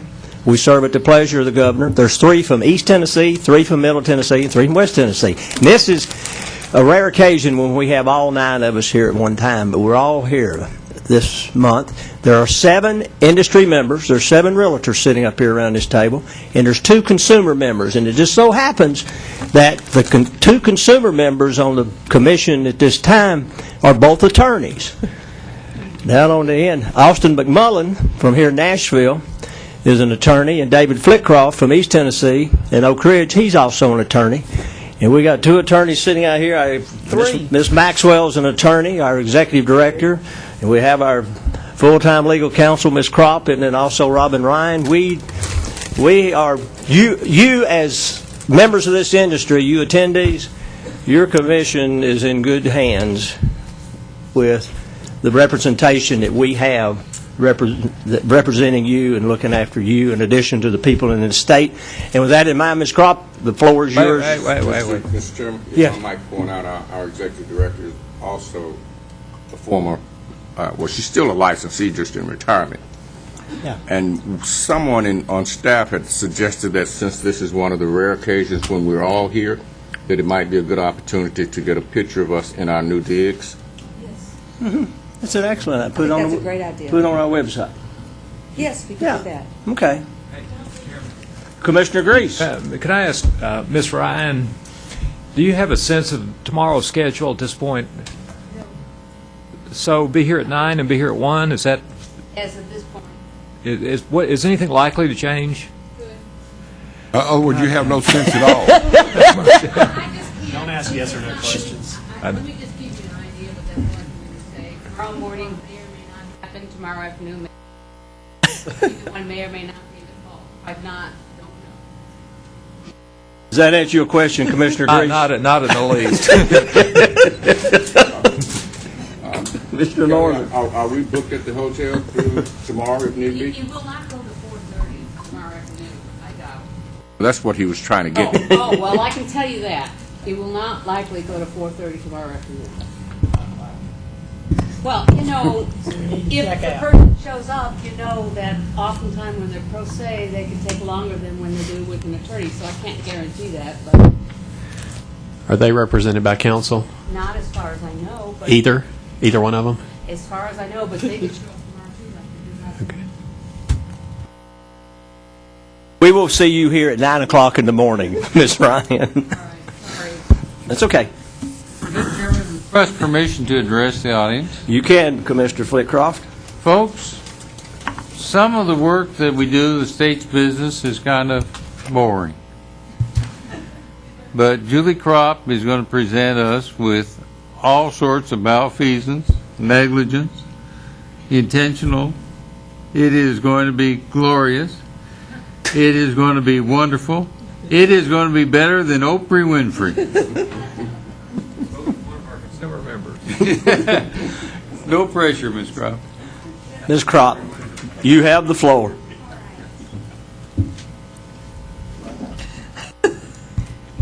I'll begin by reading the statement at the top of the legal report.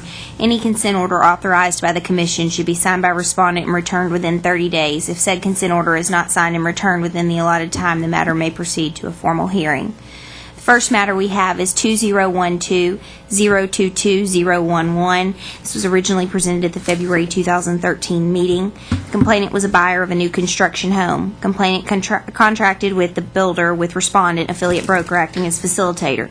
Complainant states the complainant was told to bring any issues during construction to respondent. From the correspondence provided, it appears that complainant and respondent were in frequent contact throughout the process. Complainant states that there were issues during building, such as walls in the wrong places, which complainant states that respondent assured assured complainant that respondent would address with the builder. Complainant states that the issues were not resolved and respondent's principal broker became involved with communicating with complainant. At this point, complainant states there were a number of problems, including footers, walls, windows, and room dimensions being wrong. Complainant states the complainant was released from the contract due to the problems. Complainant alleges that the problems were the fault of respondent who did not resolve them, and complainant states that respondent was unprofessional. Respondent submitted a response stating that respondent met with complainant about building a home, and when the builder, who was a client of respondent's, became involved with building complainant's house, respondent states that respondent reviewed the agency terms and the parties agreed that respondent would be a facilitator in the transaction. Respondent states the complainant wanted to shop for finishes outside of the builder's selections despite the fact that it was a spec home. Respondent states that communication with complainant took place primarily through email, and respondent states that every time complainant contacted respondent with a problem, respondent contacted the builder with the concern. Respondent states that complainant sent several nasty emails regarding the problems, which resulted in respondent asking respondent's broker to become involved. At that point, the principal broker became the designated agent for complainant, and respondent represented the builder. Respondent states the complainant would not meet with the parties in person to resolve some of the building issues. Eventually, respondent states that the building stopped and complainant was released from the purchase of the home due to problems which the parties could not resolve. Based on the documentation within the file, there does not appear to be a violation by respondent. The recommendation at that time was to dismiss, and the commission voted to defer the matter to allow Commissioner DeChara time to review the file and report. And so at this time, I'm going to turn the floor over to Commissioner DeChara, who has reviewed the file. After reviewing the file, I can understand why the lady has a complaint, but I think it's more of an ethics complaint than it is a legal complaint. She basically just disagreed with her agent's behavior and the way she was treated, and I do believe she has a ethics complaint and should file that with her local board, but I don't see anything other than that. Move to dismiss. Second. Have a motion by Commissioner McMullen and seconded by Commissioner Northern to take recommendation of council and dismiss. Any discussion on the motion? Discussion, Janet? I don't think I've ever seen a facilitator, once a house has started to be built, revert to a designated agent with It was actually the other way around. She started out as a designated agent and then reverted to facilitator. Okay.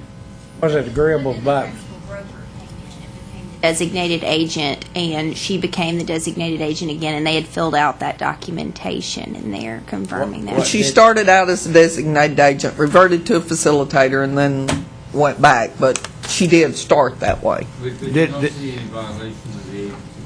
No. That was what I had initially thought, that there probably was some violation of agency law, but she does have all of her paperwork. It was kind of confusing to keep up with along the trail, but it is. It was a lot of paperwork. Commissioner Alexander. where the buyer and the seller both agreed that he or she could go to a facilitator? Yes. Thank you. Any other discussion on the motion? Hearing none, all in favor say aye. Aye. Opposed, no. Motion. Abstain. And let the record show that Commissioner DeShara abstained from the vote. Number 2. Number 2, 2012-022-021. Complainants attended a presentation given by Respondent, an unlicensed entity, for membership into a vacation travel club. At the presentation, complainants traded in their timeshare and received a discounted price for membership into Respondent's Vacation Travel Club, which provided a discounted travel pricing for its members. Complainants submitted documentation showing that they signed up for and paid for the Vacation Travel Club membership and traded complainants' timeshare to a company located in another state, receiving a discounted price on the Vacation Travel Club membership. Complainants state that they later asked to be released from their Vacation Travel Club contract due to personal reasons, and complainants state that Respondent has not returned complainants' money. There was no response submitted to the complaint, but subsequent correspondence from complainant states that complainants have received a refund. Because Respondent is unlicensed, attempts were made to gather additional information to determine whether Respondent should be licensed with TREC. An auditor visited Respondent and obtained information that Respondent is not involved with the timeshare transfers. The transfers are handled by a separate company in another state, which was referenced in complainant's document regarding the timeshare transfer, and Respondent is not compensated for the transfers, which was confirmed in a conversation with one of the owners of the travel club, who stressed that respondent is not involved in timeshare transfers, but only sells memberships into a travel program, allowing members to have discounts on travel for condos, motels, airfare, cruises, etc. Based on the documentation provided and obtained, it does not appear that respondent is engaged in unlicensed activity. Move to dismiss. Second. Have a motion by Commissioner Northern and second by Commissioner McMullen to dismiss. Any discussion? Hearing none, all in favor say aye. Aye. Opposed, no. Motion carries. Number 3. Just keep talking, it'll come on. 022261. This was originally presented at the February 2013 meeting. The complainants were prospective buyers who contacted respondent, a principal broker, for assistance due to complainant's interest in a property which was listed for sale. Complainants then entered into a buyer's representation agreement with a specified period of approximately 3 months with respondent, and the parties viewed the home. The home was a foreclosure, and the complainants made an offer, but respondent verbally notified them that the seller did not accept the offer. Complainants then began discussing building a home, and respondent introduced them to a builder. Approximately 1 month after the expiration of the buyer's representation agreement, complainants entered a contract with the builder to build a home. Later, complainants stated that they learned that respondent had purchased the foreclosure home which the parties had viewed. Complainants state that respondent then sold the house for a profit and is now the listing agent for the property which the owner listed for sale. The building of the home continued, and issues arose with a window and a ceiling which complainants indicate were resolved. Complainants state that issues arose with the builder's inability to provide the type of hardwood floors specified in the contract. Due to this and other issues with building the home, it appears that finishing the home and the closing got delayed. Complainants state that respondent prepared new documents which included a new contract reflecting price changes as a result of issues which arose during building, and complainants consulted an attorney. It appears that all parties obtained attorneys who attempted to resolve the floor issue. Complainants state that the builder listed the home for sale with respondent. Respondent submitted a reply stating that complainant's offer on the foreclosure home was not accepted due to the offer price, which was substantially lower than the original list price. At that point, respondent and complainants discussed building a home, and they began looking at the builder's homes, and respondent introduced complainants to the builder, and a contract was signed between complainants and the builder. At that point, the buyer's representation agreement had expired, and respondent became a facilitator. Later, respondent states that respondent and complainants were discussing investment properties, and respondent told complainants that respondent had later purchased the foreclosure home after the price had been reduced. As to the issues with the home being constructed, respondent states that during construction, multiple flooring suppliers advised the builder that the specified type of hardwood floors was not recommended. Respondent states that complainants insisted on pursuing this type of hardwood flooring, and respondent states that complainants would not make their selection. Nearing the end of the contract term, respondent states that complainants selected flooring but were over budget. Due to these issues and the first contract expiring, respondent states that respondent attempted to put together a new contract to attempt to resolve the issues. The parties obtained attorneys, and unable to come to resolution on the contract, the builder instructed respondent to list the home for sale. Respondent asserts that respondent did everything to the best of respondent's ability, and states that respondent and respondent's attorney have attempted to contact complainant's attorney about resolving the earnest money, but complainant's attorney has not been responsive. The file does not contain a written request for disbursement of earnest money, and it appears that respondent tried to send an earnest money disbursement and mutual release of purchase and sale agreement form to the builder and complainants, but it does not appear that anyone responded or signed same. Based on the correspondence provided by the parties, it appears attorneys are involved, and though the correspondence does indicate that litigation has been filed, there appears to be that litigation has not been filed. There appears to be a possibility in the future. The documentation in the file appears to indicate that this is a contractual issue between the parties. And the recommendation at that time was to dismiss, but the Commission voted to defer this matter to allow Commissioner Alexander to review the file and report. And so I'll turn the floor over to him at this time to discuss his review of the matter.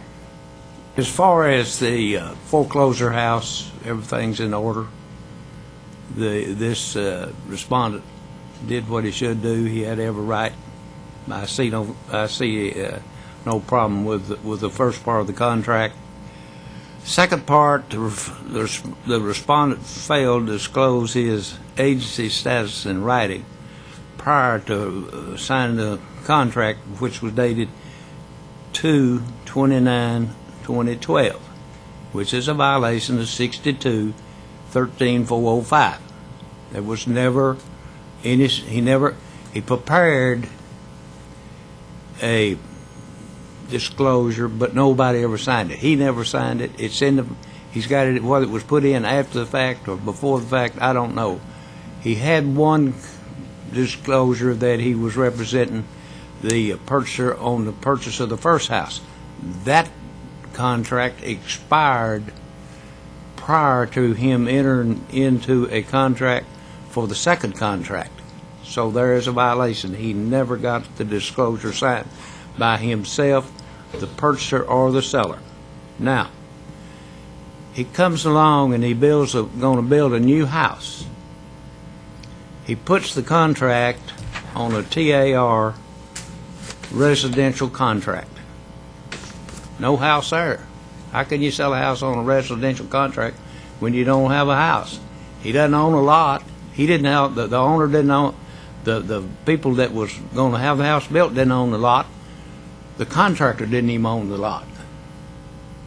It was all, but if you go back and read, he filled out the forms on a TAR contract for a residential contract as if the house exists. It didn't exist. They got in an argument, true, over hardwood flooring. Now, they stapled to the residential contract a list of things that the builder was going to do. The dispute really started over hardwood floors being put on a slab house. And when the manufacturer of the hardwood says it won't stay. Well, it may not stay, but the builder agreed to put it in there, whether it stayed or not. Nevertheless, we're going to let that go. But, as I say, the sales contract is written on a form for an existing property and does not include the necessary language or provisions for new construction. There appears to be a violation of 62-13-403. As it states, one of the details owed to all parties to diligently exercise responsibility, skill, and care in providing services to all parties in the transaction. Here's a contract, nothing signed, except the original contract that got signed to build this new house, and then they get in an argument. Then he goes back and draws another one, changing it, and nobody ever signed that contract. Now, they've got enough lawyers involved to litigate it forever. There's 3 or 4 different lawyers involved. But it certainly was mishandled. I'm not sure. My recommendation, I disagree with our attorney. My recommendation, I think he's going to spend enough money. It's not a monetary thing with me. I simply think that this is a respondent that is the principal and the owner of a firm. And my recommendation that he attend a 2-day TREC meeting within 6 months. He attend an ethics class outside of TREC, and he also attends a class on contract writing. I'm going to abstain, but that's my recommendation to the commission. How many hours, I'm sorry? How many hours of ethics and contract writing? Whatever ethics, what is it, 4 hours? What are they normally, 3 or 4? 4 hours, 4 hours of ethics. That's what it is. So 4 hours of ethics and 4 hours of contract writing? No, what is a contract writing? They range. The maximum we have is 30. 30? Well, no, I said the maximum we have is 30 or 16, and some of them are, what, 30? Mine's 4 hours. My contract writing's 4 hours. I second your motion. I'm gonna ask you to give him 16 hours. I'm not gonna take 30 till we're in the middle of the road. Now, if you read this thing, it is so flagrant to me. And ma'am, I'm sorry to disagree with you, but I've read this thing over and over. And it's simply, the reason the first contract was, in my opinion, was filled out like it should have been, there was a second broker involved in the contract. It was a cross sale on the repossessed houses. So he jumped through all of those hoops because of his other broker requiring them. I don't know this is a West Tennessee thing. I don't know this man had. I wouldn't have not taken it. I do know the cross sale broker in the repo house, But when you take and you go into, and I'm not, and let the record show, I'm not talking about a TREC contract, I mean a TAR contract and its ability. I'm simply saying it was the wrong contract to build a house with. When you don't even own it, when you don't have a house, and you talk about the inspections that you got to do, and you do, and going through that, and what's going to be there, it's wrong. You don't know better than that. And just to be clear, you said 16 hours of contract writing, 4 hours of ethics, and attend a TREC meeting. And do you want all of this to be done within 180 days? Was that correct in writing that down? Or is it just the TREC meeting? I don't want to push him that fast. We'll take the TREC meeting. That's normal, 6 months. Okay. He's got to take the ethics class And the contract writing? and the contract writing within 12 months. Within 12. Would it be all right with you if I put it in days? It's easier for me to calculate for term. Fine, whatever you want to do. Okay. Okay. I think I'm clear on what you got now. Commissioner Collins, you have heard Now, Commissioner... let me say one other thing that I'm not going to address. In this complaint, now you can short rate your commission on the front end, but you can't discuss it. This man admits in his response that he is going to cut his commission to make the deal work at 3 or 4 different times. Openly admits that he was going to do that, and that's wrong. But I'm going to let that slide. You have heard the original motion that you seconded, Commissioner Collins, has been added to. Do you second the motion that Commissioner Alexander is making, the recommendation that he has made and put in form of an oath? Okay. We have a motion that's recommendation of Commissioner Alexander and Commissioner Grease. Thank you, Mr. Chairman. Commissioner Alexander, I was more concerned about the earnest money than anything else on the second sale. Yeah. Did you take a look at that?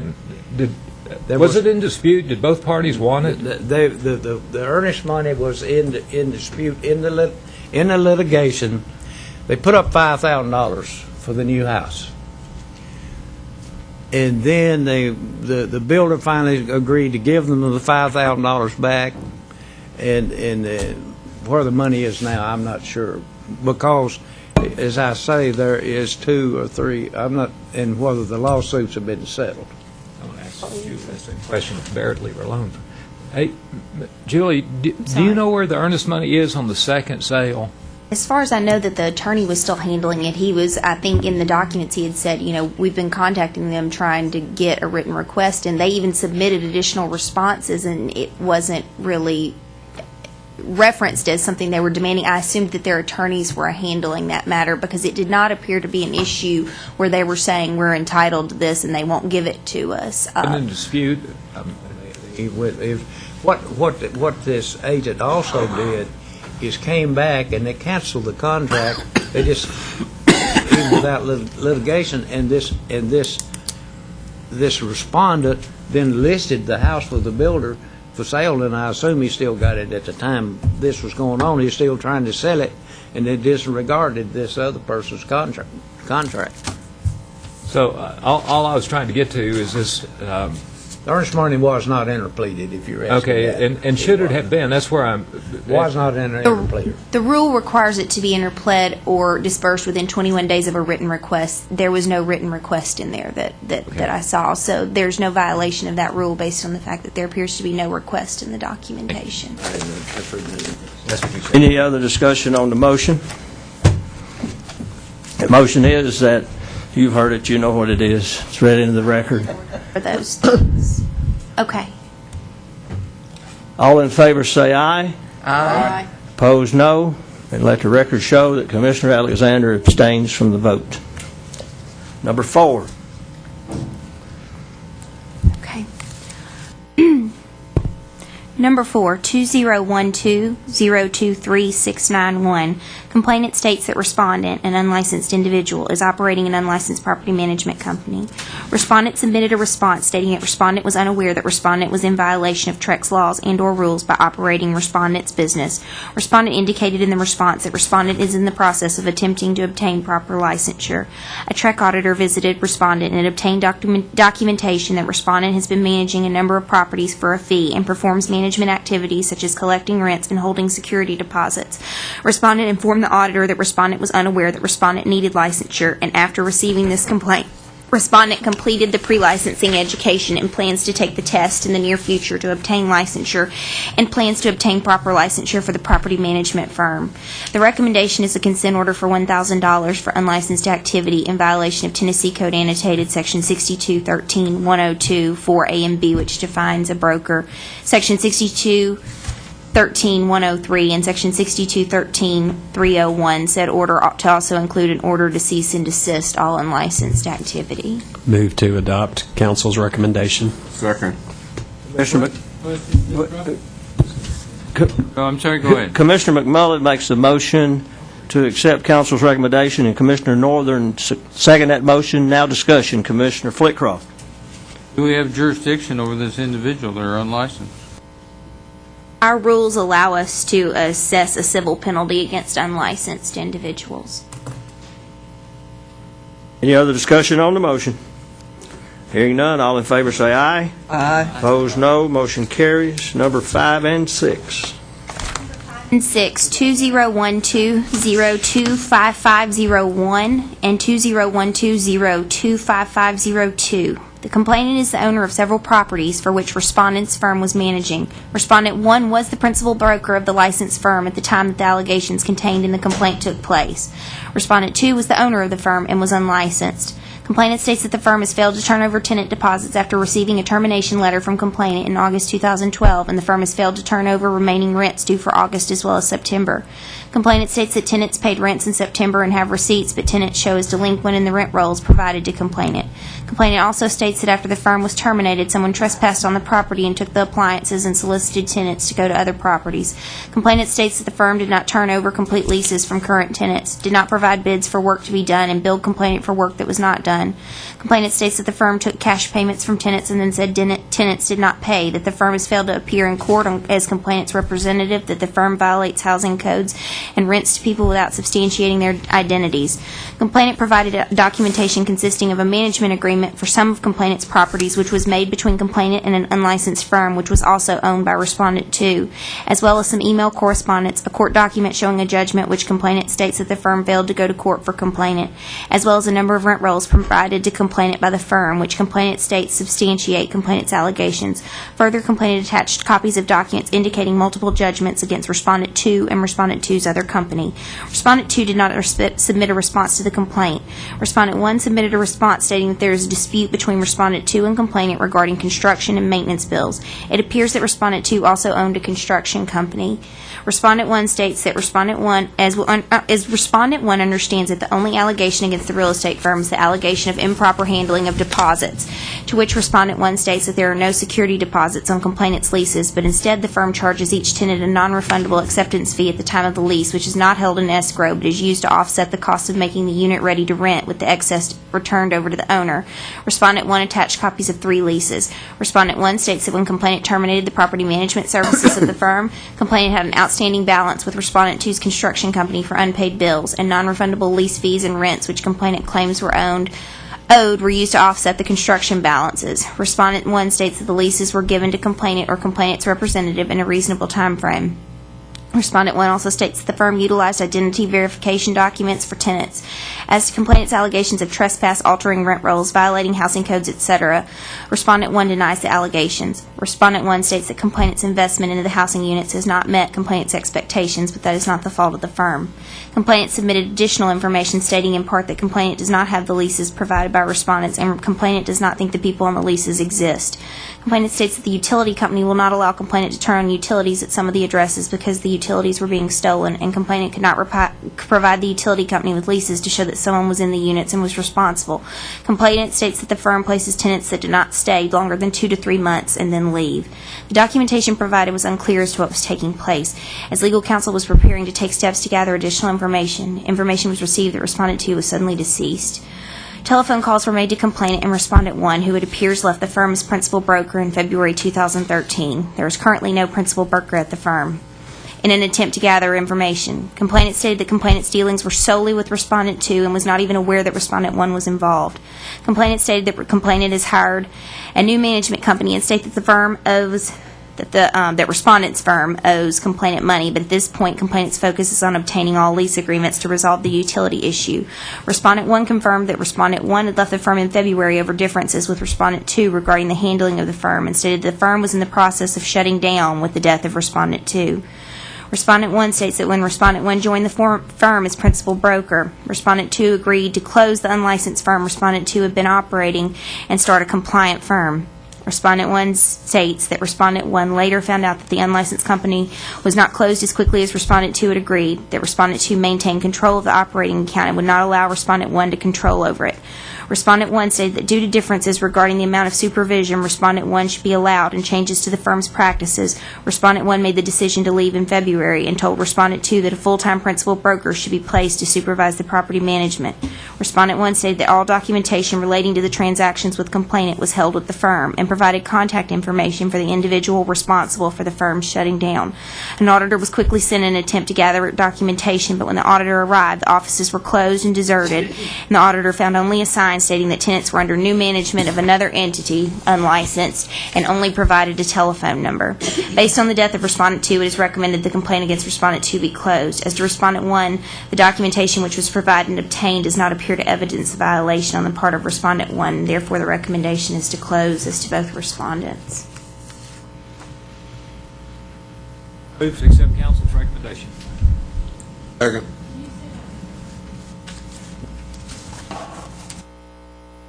Oh, I'm sorry. I'll move that we accept council's recommendation. I second it. Question. Discussion. Just so I'm clear, the principal broker that was there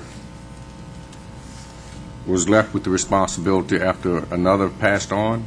He had actually left approximately a month before Respondent 2 was killed. We recently received the information that Respondent 2 was killed as we were preparing to send someone over there to gather information, and at that point realized that the principal broker had completed his release, had left the firm in February, a month before the passing of Respondent 2. There was no principal broker. Apparently, Respondent 2 was operating it himself until he passed, and the best of my knowledge, the information I received, what the auditor observed when he visited, that the firm was being shut down and tenants were being moved to new property management companies. Now, the indication the auditor received is it looks like there's a new unlicensed company popping up that they're all getting moved to, but he could not obtain an address. It was just a notice on the door. He gave me a picture of it. I'm sure that we'll be getting more information in the future, but this is all pretty recent activity. We tried to move as quickly as we could to get more documentation, but the auditor thinks it's not there. Was the firm owned by either Respondent 1 or 2? It was owned by Respondent 2. And Respondent 2 is the one who's now deceased? Do we know who the new unlicensed firm is owned by? I believe it's Respondent 2's son. That's just my belief based on the flyer that the auditor provided me a picture of, which was all he was able to obtain because everything was closed, locked, shut down, and there was a flyer. C license? I'm 99.9% sure he is not the son. No. But at this point, when the auditor got the information, all we have is a name and a telephone number. The auditor couldn't locate an address. It's probably something we'll continue to work on because it appears to be a new group springing up. But that was all he could. On both respondents, but does there appear to have been illegal activity going on? I think definitely on the part of Respondent 2, but it sounds like it. But he's deceased, and so therefore.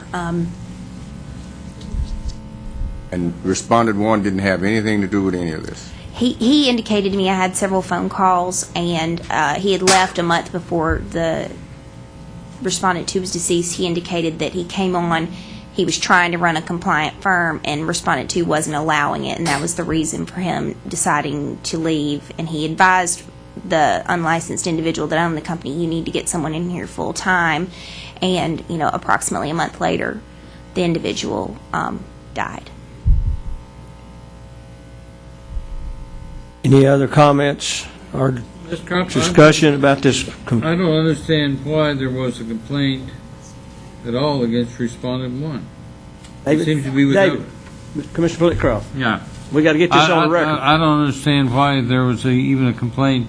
I'm not faulting you. I know you have to present what's happened. I don't see where there was even a beginning of a complaint against respondent one. Some of the rent rolls indicated that it was going through the firm that technically he was the principal broker of, but from what he told me, he wasn't allowed to control most of those things. The reason it was open was some of the information indicated that it might be some involvement through the firm, but to me, half of the information submitted looks like that the real dealings were going through the unlicensed firm that was being operated by Respondent 2. Kind of a shadow firm? It was existing all along. They opened this license firm to try to be compliant and brought in this principal broker to run a clean operation, and from what Respondent 1 told me, he quickly came to find out that he wasn't able to run it the way he needed to be in compliance, and that led to his decision to leave. That Respondent 2 was acting on his own accord and doing things the way he wanted to do despite it, and that was why Respondent 1 left in February. The audit show that there was more than one client for the firm? I'm sorry, what did you say? Did the audit show that there was more than just this one client? The auditor was unable to get anything. When we were planning to send him in, I mean, we had already had discussions about what to have him obtain when he went, and we received information that Respondent 2 was deceased and shut down. We quickly sent him. The firm was locked up and deserted, and he didn't even see anybody in sight, and with nobody, no principal broker there, he couldn't get in. It was locked up. Would it not be proper to at least, well, he's not licensed. My thought is that the person that moved on, opened up the unlicensed firm, ought to somehow be flagged in our system. I think we're gonna continue to work with the auditor to try to get more information. The day that he went, it's just all he was able to get was a phone number, and I believe he said he got a voicemail of mailbox full. He couldn't get an address, but he's definitely one that we're aware of, and we're going to work to. I mean, this appears to be a new operation that has just sprung up, but we're going to monitor it, and hopefully with the assistance of the auditor. How did Respondent 2 die? He was shot. By a tenant? What, by him? By a tenant? I'm not sure who. Any other questions or comments? Hearing none, all in favor say aye. Aye. Aye. Opposed, no. Motion carries. 2012-025-661, 2012-025-662. Complainant's son is the owner of a property which has been managed by respondents. Respondent 1 is a broker. Respondent 2 is an affiliate broker for several years. Until mid-2012, complainant states there were no problems. Then an existing tenant moved out due to a health problem. Complainant states that complainant's son received only a partial rent payment for the following month, then did not receive any rent for the following month, and was delayed in getting a return of the first tenant's security deposit. Complainant states that complainant's son was later told that a tenant was found who wanted to pay 6 months up front, but complainant states that respondents did not provide a lot of information about the new tenants.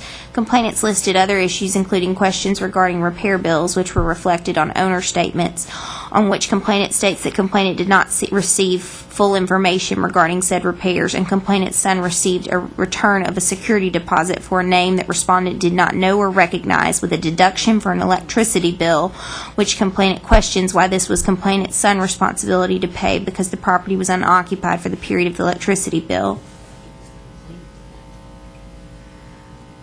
I'm sorry that the complainant did not know or recognize. That was a typo on my part. The complainant's son received a return of a security deposit for a name that complainant did not know or recognize, with a deduction for the electricity bill. That was a typo. I apologize. Respondent submitted responses addressing complainant's concerns. As to the concern regarding the security deposit, which was returned with a name complainant did not recognize, respondents state that the person was a tenant who had been named on the owner statement since 2010. That particular tenant became ill, left, and the security deposit was forfeited by that tenant. After the tenant left, respondents discovered the electricity had been turned off for non-payment by the tenant, and the property needed repairs such as painting and carpet cleaning. Respondents state that the electricity was turned on so that repairs could be completed to ready the property for a new tenant and was billed to complainant's son. Respondents state that all owner statements were very detailed and supplied copies of same. Regarding partial rent payments, respondents state that such payments were remitted to complainant's son after invoices were received for repairs to the unit. Respondents state that they were in communication with complainant, and respondents state that they also had direct communication with complainant's son on several issues of concern to complainant, including the new tenant who paid rent in advance and provided copies of email evidencing same. Respondents provided documents including the new tenant's security deposit and rental agreement, as well as owner statements, repair invoices, and a copy of the property management agreement between complainant's son and respondents. Documentation provided appears to indicate that respondents documented and accounted for repairs, payments for work done, and payments to complainant's son, and indicates that there was no violation by respondents, and therefore the recommendation is to dismiss.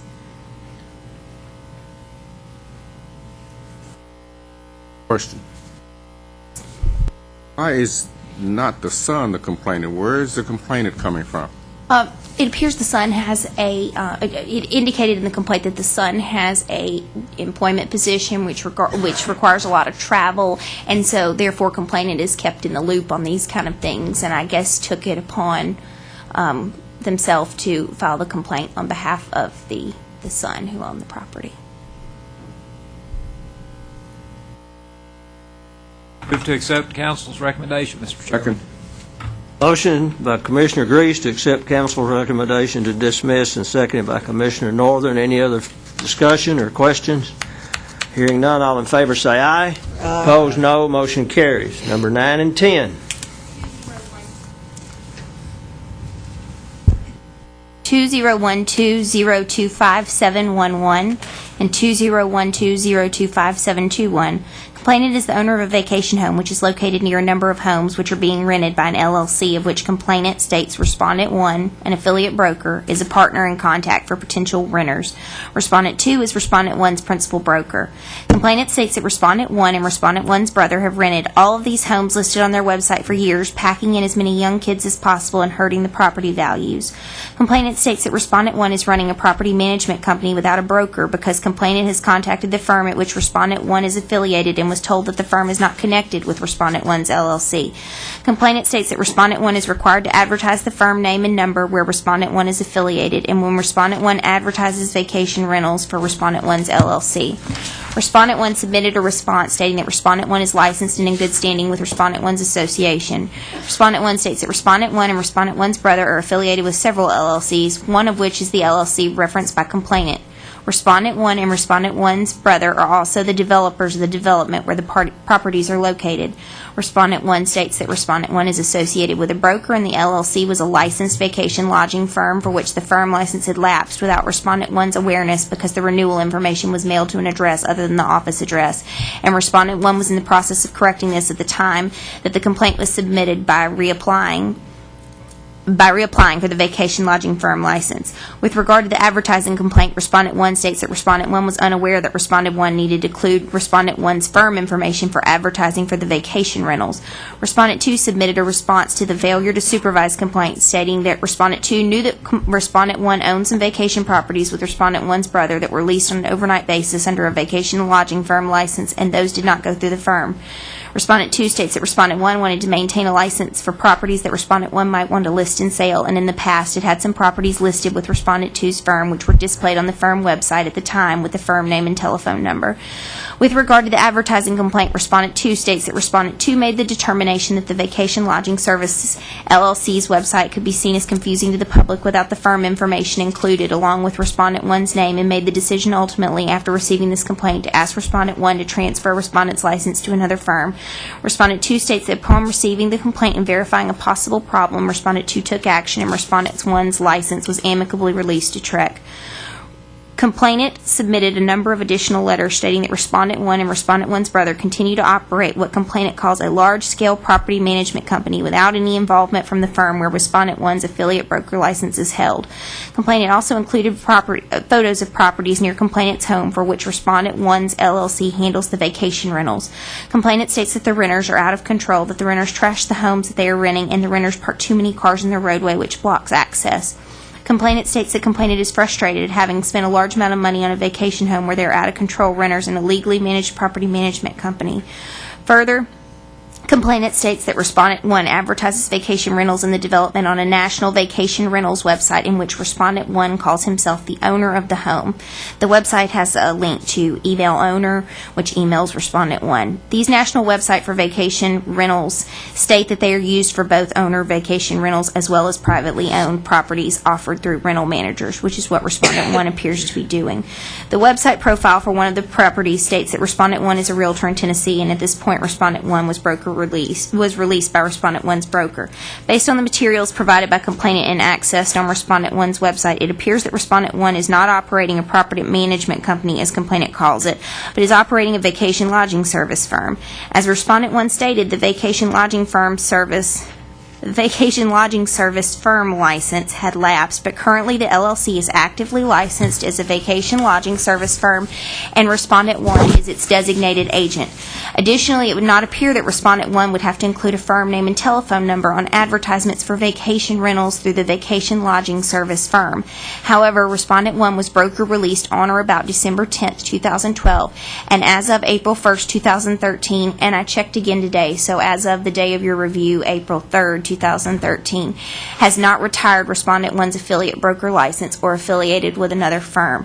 Therefore, the recommendation is to ask to Respondent 1 a consent order for $500 based on failure to complete administrative measures as required by Section 6213, 312B, 14, and 16, and Rule 1260-02-.02, subsection 2, plus attendance at one entire meeting of the Commission within 180 days of Respondent's execution of the consent order.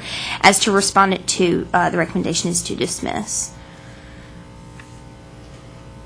Question. Has the Attorney General approved our proposed vacation lodging rules and regulations? Attorney General has signed off on them. They've also been transmitted to the Secretary of State. I took them up. I believe I advised at the April meeting that I'd taken them up there on, I believe it was March. I'm sorry, it was at the March meeting. I took them up there on March 4th, right around the time of the meeting. And so the effective date of those rules, I received a copy back from the Secretary of State's office, I think last week. The effective date of those rules will be June 2nd of this year. Well, the statement with regard to the advertising complaint, I don't know if we had rules in place that defined advertising. The advertising rule was pulled from the vacation lodging service rules at the time of the public hearing, but I think the issue was that this complainant thought that this respondent's broker and firm name should be included on the website, but it was not for the sale or lease of the property. It was for vacation rentals operating through this, and so that would appear to be a separate issue, not requiring him to list his firm affiliation. He's also the designated agent of this vacation lodging service firm, as he's permitted to be. You can be a affiliate broker at one firm and be the designated agent at a vacation lodging service firm. It would not appear that the firm name would need to be included on there when it's being run through a vacation lodging service firm. That would be somewhat confusing. But we don't have an advertising rule coming through with those vacation lodging rules. As the ones of you that will recall that were at the public hearing on it, we had a lot of comments about it, and it was voted to pull that rule until we could go forward a little further with the advertising rules. But they're not in effect yet in any case. Crop. Yes. As far as you know, has there been any review of our request of the LLC rules? Deputy Counsel came down to my office the other day and said that he had been in recent contact with the Attorney General's office about it, and actually requested that I send, Wayne requested that I send him another copy of the request, which I did, and I told him I'd be happy to participate in anything he needed, but I think they're in close contact, because this was just about a week ago that he came down and asked me about it, so I do believe they're in communication about it. Mr. Chairman, move we approve council's recommendation. Motion by Mr. Flitcroft that we approve council's recommendation, and second by Commissioner DeShara. Any other questions, comments, or discussion on the motion? If not, all in favor say aye. Aye. Opposed, no. Motion carries. Number 11. Hey, Julie, if you'll take that pencil and pop that thing. Ah, girl. Start talking as soon as you hit it. It takes time.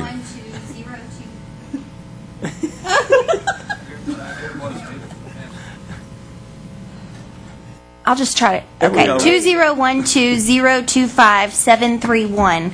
Complainant was the seller of a home, and respondent, an affiliate broker, represented the buyers who purchased the home. Complainant states that after the house went under contract and after the home inspection had been completed, complainant heard banging on complainant's roof and discovered respondent and another individual on the roof unannounced, and complainant states that respondent should have notified complainant or complainant's broker that this would be done. Secondly, respondent states that 3 days before closing, respondent did the final walkthrough with the buyers, and at that time, respondent gave the buyers a key to the home from the lockbox. Third, complainant states that 2 days before closing, complainant gave permission for respondent to allow electrician in the home, and an hour later, complainant discovered the electrician and the buyers in the home without respondent present.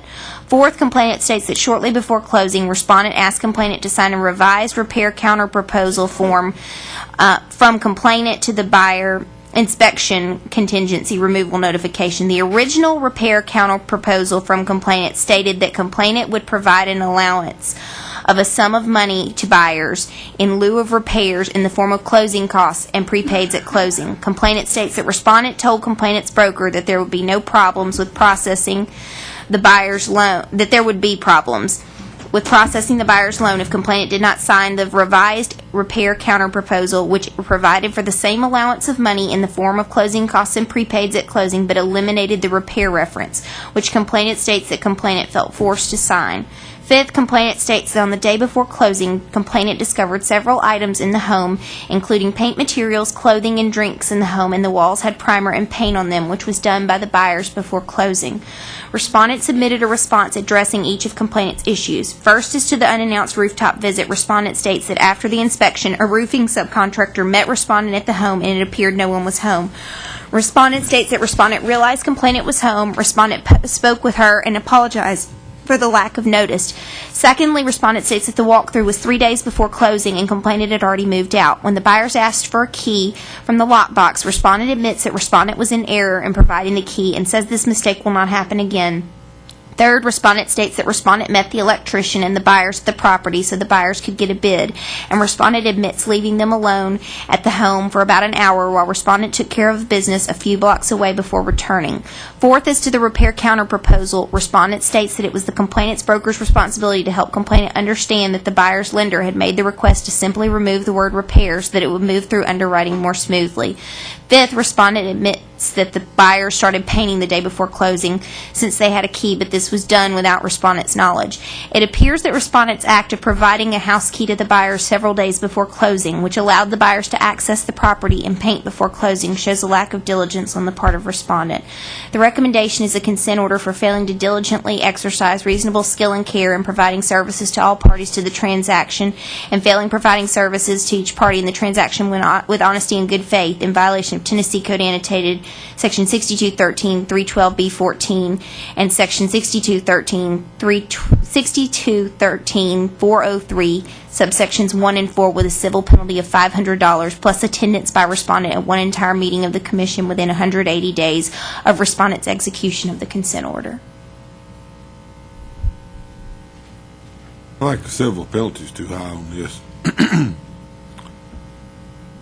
I think the the agent was trying to be expeditious in trying to get everything done, and you have to have inspections, and if they're already moved out, you're going to have to get it done.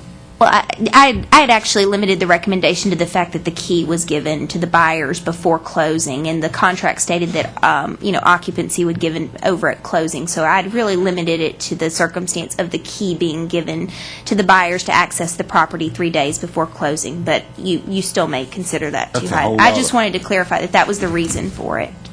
That's a whole lot of penalty for a vacant house. I'd take the opposite argument on that. I do too. And I would ask, is the respondent also the principal broker? No, the respondent is an affiliate broker. So where is the principal broker in this? And from a failure to supervise point of view, I think this is a classic case of it. This wasn't just one event. It was a series of 4 or 5 events that a broker who was paying attention would have, I hope, pulled this agent back and said, your clients aren't in charge until they own the house. That's my take on it. I'd be all for staff opening up a complaint against the principal broker on this particular issue, just because I see no supervision at all. I think that the keys were provided at the walkthrough, so I'm not sure if the principal broker, knew of that. Probably knew that the walkthrough was taking place, but didn't know that the keys were given over. Whether That's irrelevant. Yeah. It's irrelevant. He's responsible. He needs to know.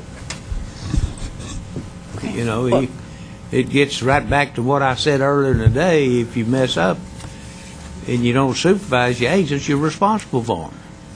Well, this kind of goes back to that issue, as far as I'm concerned. If you don't give them a fine that is large enough to make a difference, then they'll just do it again. The buyer just didn't want to have to go back and get the keys back later, so it was just kind of unprofessional and laziness on their part to give them those keys at that walkthrough. Or they could have easily, perhaps, got permission from the seller to let them get in there early. I mean, that's just, there's something that's not, I'm all for the recommendation of council on this, and I'm all for adding a complaint against the principal broker for failure to supervise. Well, why don't you make that motion? Well, I'll make a motion that we accept council's recommendation in this particular case.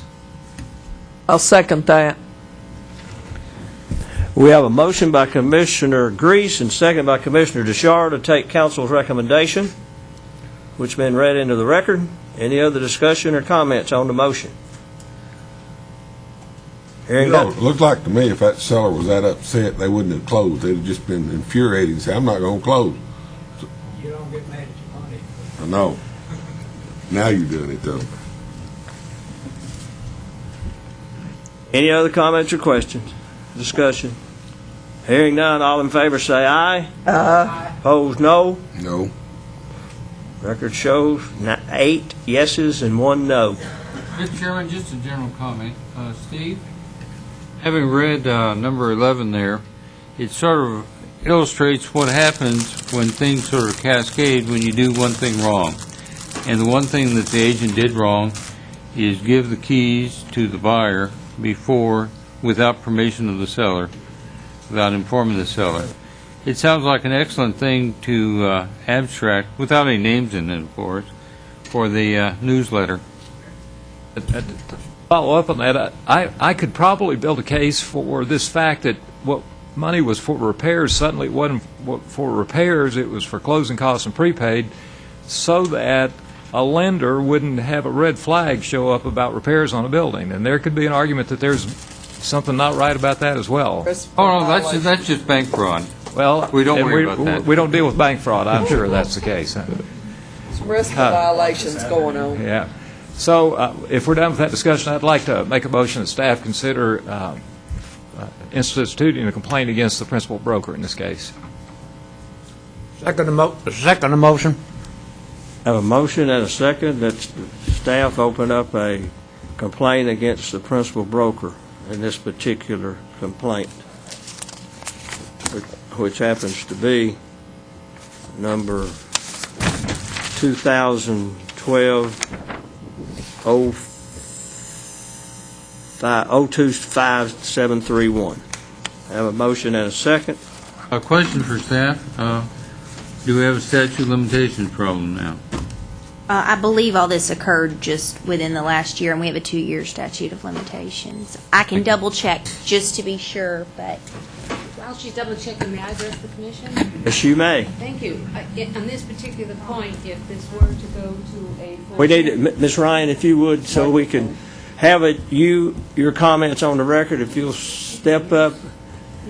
On this particular point, if this were to go to litigation, one of the problems I would have, perhaps not before you, but ultimately in a chancery court, is the issue of what is supervised. So my suggestion is if this commission feels that we should be looking at certain things on supervision, that at some point you may want to consider having rules so that you can follow and approve the rules and set a standard out there, because right now you do not have one. Mr. Chairman, I want to address that. Go ahead, and then I'll be second. Go ahead. I just wanted to ask the question that under normal circumstances, when there's a complaint filed against an affiliate, the broker is also asked to reply? Is that still happening, or is that not the case here? The principal broker is always copied and expected to reply. Some do and some do not reply. Did this broker reply? I don't believe there was, I believe there was just a response from the respondent. I will double check, but this did take place late in 2012 in response to your question, so that's. Do you reckon the principal broker even knows there's a case filed against one of his agents? Well, as I was saying, normally when they send out a complaint on an affiliate, the broker is also sent that complaint with the request to reply. But you're saying he didn't reply in this situation? There's not a complaint against him, but he was copied on the complaint against his affiliate. I can't. Am I misunderstanding your question? I'm not trying to. I'm not saying that there's a complaint opened against the broker, but he's also asked to reply along with the affiliate. Did the broker reply? Right, and sometimes they reply, and sometimes the principal broker. Is it a requirement that the broker respond to the complaint? The last time one of my affiliates, I mean, it's probably been 10 years ago, had a complaint filed against them, I had to respond as well. The statute only requires that the respondent submit a reply. It's found in 313, and it just says the accused applicant or licensee shall, within 10 days, file with the commission the applicant's or licensee's answer to the complaint, a copy of which shall be transmitted to the complainant. So the statute only references a statutory requirement of a response by the person who the complaint was filed against, in this case, the affiliate. So I'm clear. We did offer the broker an opportunity to reply to this particular complaint. That would have been done down in staff, so I'm not sure. Yes, I mean, they're sent a copy of it and given an opportunity to reply as well. That's all I need to know. Thank you, Mr. One other question. Why was the repair removed from the contract? Do you have any idea? The respondent told me that he was contacted by the buyer's lender and said that it just would speed the underwriting process along. I compared the two documents. I made sure that I had copies of both of the repair counter proposals, and the original one stated. Who was paying for the repair, the buyer or seller? The buyer, I'm sorry, the seller was going to, had agreed in the original repair counter proposal, said, I'll just read you the language of what was in the original and what was in the revised one, just so it's not unclear. It says, seller will provide an allowance of $3,000 in lieu of repairs in the form of closing costs and prepaids to the buyers. Then when it was reworded, because respondent says he was told by the lender that it would possibly hold things up in underwriting, it was reworded to state, seller will provide an allowance of $3,000 in the form of closing costs and prepaids to the buyers. So essentially the same language, just eliminating the language in lieu of repairs was the only part taken out. Maybe red flags. Just wouldn't put a red flag to it. I would question whether the bank would have gotten an appraisal, if it had a home inspection, it would have called for that. The home inspection would have called for the repairs. The appraiser would have recommended. The appraiser would have called for the repairs, and if it was in that appraisal report, then it would have had to been done, or the loan, the lender was not protected because you've taken advantage of him because you needed $3,000 worth of repairs that was not done. And what they did is they probably didn't even mention the repairs unless it was in the appraisal report. Mr. Chairman, where do we stand? Commissioner McMullen. Where do we stand? Where we stand is we got a motion on the floor to open a complaint against the principal broker, and seconded by Commissioner Alexander, and that we just been discussing it all over the board. Call for the question. All in favor say aye. Aye. Opposed, no. Motion carries. Number 12. Sometimes it works. 20120258881. Complainants were the owners of a home which they sold to respondent, an affiliate broker, and spouse in 2006 for use by respondents and spouse's grown son and children. The property was originally listed with the principal broker of respondent's firm but was withdrawn, and the subject property was subsequently sold through a private sale between the parties. The parties signed a purchase and sale agreement which provided that respondent and spouse purchased the home with a primary mortgage and included in special stipulations that complainants would carry a second mortgage of $30,000 at a specified interest rate with a balloon payment in 3 years. Complainant states that prior to signing the agreement, there was a verbal agreement that complainants would make a $20,000 loan to respondent and spouse to be paid in 2 years, then balloon. Complainants allege that respondent altered that agreement on the purchase and sale agreement, and complainant signed the papers in good faith. Respondent has paid the monthly payments but was unable to pay the balloon payment at the time due, so in 2009 the parties agreed to extend the balloon payment deadline for an additional year. Complainants attached copies of the recorded deeds of trust to the primary lender bank and to complainants, which were prepared by an attorney, and the primary lender's deed of trust has a future advance clause with an initial maturity date in 2009 and a final maturity date many years later, which appears to contemplate that the amount owed to complainants would be rolled into the primary mortgage at that time. Documentation submitted by complainants spanning the time since 2006 sale indicates that respondent continues making the specified monthly payments but tells complainants that respondent is financially unable to obtain financing to make the balloon payment to complainants due to personal reasons in the decline in the real estate market. Complainants contacted respondent's principal broker to complain about respondent's alteration of the financing agreement in 2006 and failure to pay off the loan from complainants, which was met with a response denying wrongdoing by respondent. Complainant states that respondent's son keeps the home in a poor condition and sent pictures showing the condition of the home's exterior. Respondent's principal broker submitted a statement that the property was not listed when sold but was sold through private sale, and the documentation for the mortgages was completed by the bank that was the primary lender. The respondent's financial difficulties have prevented respondent from being able to make the balloon payment, and that complainants have been harassing respondent. Respondent submitted a response denying any fraud or misconduct. Respondent denies altering any documents relating to the financing agreement between the parties. Respondent states that respondent has made best efforts to honor respondent's debts and will continue to do so, but the 2008 death of respondent's husband and the crash of the housing market has caused respondent great financial difficulty. Respondent states that respondent has and will continue to try to deal with complainants in good faith, but states that complainants have threatened respondent, respondent's employer, and respondent's family, which resulted in respondent having to hire an attorney. Respondent attached a letter from the attorney to complainant's attorney from mid-2012 indicating that the parties dispute the total amount of money owed under the current note and asking to work on negotiating resolution of the note. Said letter also directed complainants to direct all future communications regarding accusations against respondent to the attorney instead of third parties. There does not appear to be a violation of Trex laws and/or rules by respondent, and therefore the recommendation is to dismiss. So move. Have a motion by Commissioner McMullen, second by Commissioner Collins, to take counsel on recommendation and dismiss. In discussion, Commissioner Alexander. Was there a contract in that file? There was a contract in the file. Was the principal broker or the firm's name mentioned in that contract? I don't believe so, but let me pull the file and double check. And while you're looking, would you look for one other thing? Sure. Was there any earnest money deposited? And was it deposited into that brokerage firm?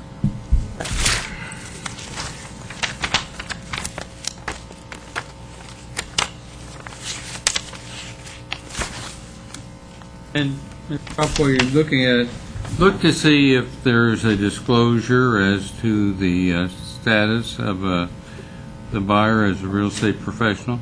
There was no written disclosure. However, I think we would have an issue with the statute of limitations here because that took place in 2006. It's dead. With regard, I'm sorry, what did you say? It happened in 2006. The sale took place in 2006. Now I can answer your questions. Would you mind repeating your questions about the contract? So the statute of limitation is run? It's 2 years from the time of the violation or discovery, and it appears that there was ongoing communications. With regard to that, there was no earnest money in the contract. And there was no listing or selling company referenced in the contract, just to answer your questions. Any other Anything questions? else you wanted to know about that? Okay. Any other questions or comments? Hearing none, all in favor say aye. Opposed, no. Motion carries. Number 13. 2012026571. Complainant was the seller of a home, and respondent, a principal broker, represented the buyers who purchased the home. Complainant states that the home's location and lot size required a fence with a lock gate, new door locks, and a security system. Approximately 2 weeks before closing was scheduled to take place, complainant states that complainant was at the home packing up complainant's belongings when complainant noticed a group of people trying to unlock the door into the home, who turned out to be the buyers who had arrived to show the house to some family members. Complainant states that the buyers had been given keys to the gate and door as well as the security code by respondent, who told the buyers that they could go to the home any time without respondent escorting them or notifying complainant's broker.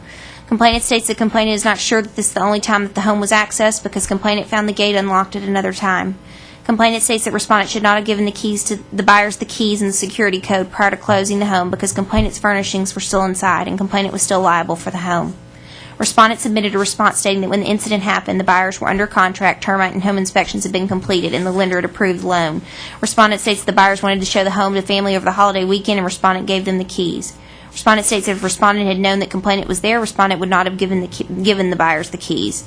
Respondent also states that complainant allowed the buyers into the home. As to the unlocked gate, respondent states that respondent may have failed to properly lock it, or it may have been someone else. The recommendation is a consent order for failing to diligently exercise reasonable skill and care in providing services to all parties to the transaction and failing to provide services to each party to the transaction with honesty and good faith in violation of Tennessee Code Annotated Section 6213 312B14 and Section 6213 403 subsections 1 and 4 with a civil penalty of $500 plus attendance by respondent at one entire meeting of the Commission within 180 days of respondent's execution of the consent order. So move. Commissioner McMullen makes a motion, we take council's recommendation, and seconded by Commissioner Haynes. Any discussion? Commissioner Grease.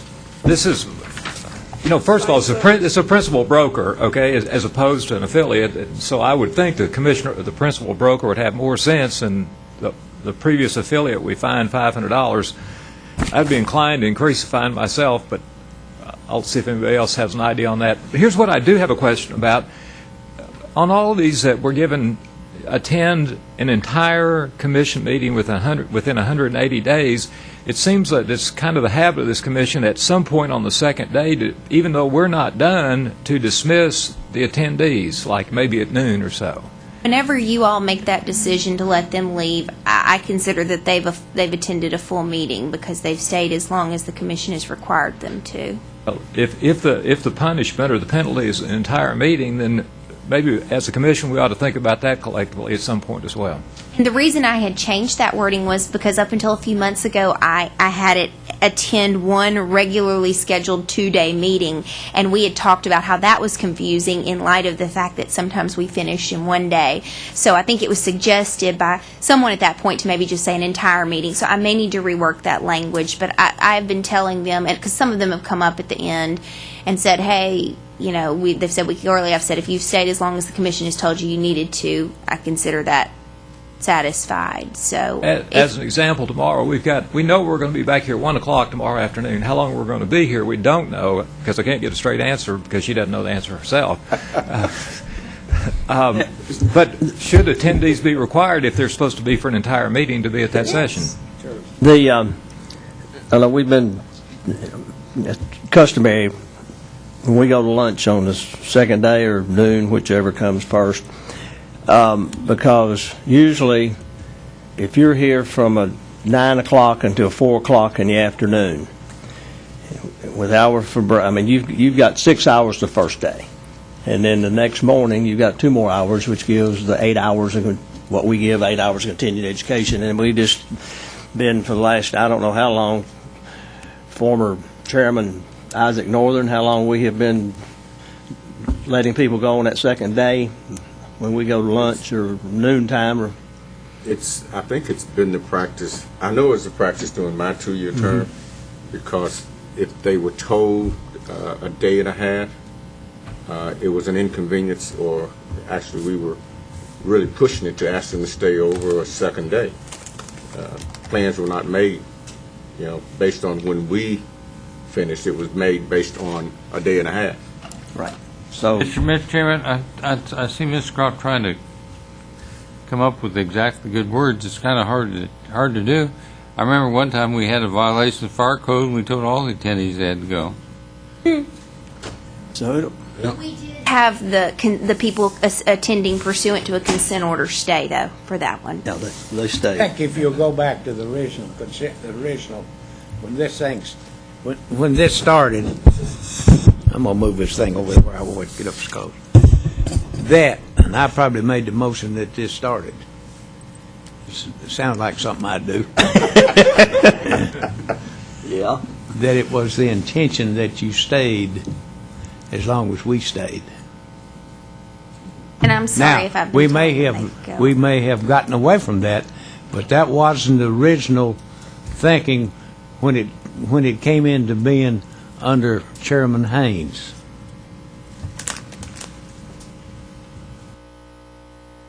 You've heard the motion, you've heard the second, you've heard the discussion. Any other discussion on the motion?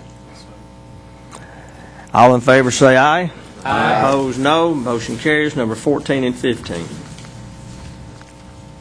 14 and 15, 2012-02-6601 and 2012-02-6621. Complainant was an unrepresented buyer, and Respondent 1, an affiliate broker, represented the seller in a transaction. Respondent 2 is Respondent 1's principal broker. Complainant signed a contract to purchase a home listed by Respondent 1 shortly after the home was listed. Complainant states the complainant provided $1,000 as earnest money and states the complainant was told and understood that if complainant's financing was not approved within the time period of the contract, complainant's earnest money would be returned. Complainant states that there were extensions to the contract and it ultimately expired on September 25th, and the financing was approved on October 9th. Complainant states that Respondent 1 harassed complainant and complainant's brother on the phone and emails, stating one email was threatening. Complainant stated that respondents have refused to return the earnest money and feels Respondent 1 is taking advantage of complainant due to complainant's age and health. Complainant provided a copy of a letter sent by complainant to Respondent's firm on November 2nd, stating that complainant was not in default and was glad the seller sold his home, but was asking for return of complainant's earnest money, stating that the complainant's loan was not approved until approximately 2 weeks after the contract expired, and complainant did not extend the contract because 1. Complainant perceived an email from Respondent 1 as a threat. 2. Respondent 1 meddled in private affairs by calling complainant's brother in the bank. And 3. Respondent 1 aggravated complainant and complainant's spouse with emails and phone calls. Respondents each submitted responses attaching documentation, including the listing agreement, the purchase and sale agreement, and all amendments, signed disclosure forms, and email communications. Respondent 1 states that the closing date was extended twice at the request of complainant with the agreement of the seller, with the final extension having an expiration date of September 25th. Respondent 1 further states that after signing the contract and showing the house for a second time in July, Respondent 1 had difficulty reaching complainant by phone or by email. Respondent 1 states the seller asked if the house was going to close, as there had been nothing further heard from complainant. So after repeated tries, Respondent 1 finally called complainant's brother, who stated that complainant was in Florida and there might be a problem with the loan. Respondent 1 asked complainant's brother to have complainant call, but there was no call. Respondent 1 then called the bank to determine if the loan was in process, and the banker stated he would check and get back to Respondent, but did not. Respondent states that after about 50 attempts to call and email, and also email attempts, Respondent 1 sent an email on September 25th. The email complainant found threatening, stating that the contract would expire that night, that complainant might be in default of the legal contract if complainant did not contact Respondent 1, that complainant might be responsible for real estate commissions, might forfeit earnest money, and may need to seek legal counsel. Respondent 1 again states that there was no response. Respondent 1 states that the next time Respondent heard from complainant was on November 1st, when a loan approval letter dated October 9th was faxed to Respondent 1 by complainant. On November 2nd, complainant sent a fax stating that complainant was not in default and asking for return of the earnest money, and the file was sent to Respondent's attorney.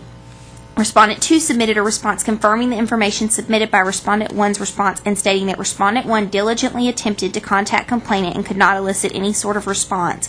Respondent 2 states there were unsuccessful attempts to clarify a September 18th email from complainant stating that complainant was changing the type of financing, to which no clarification was given by complainant.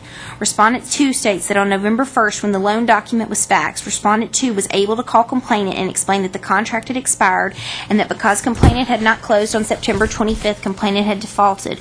Respondent 2 states that complainant stated that they no longer had a contract because the closing date had passed. Complainant cursed at Respondent 2 and hung up.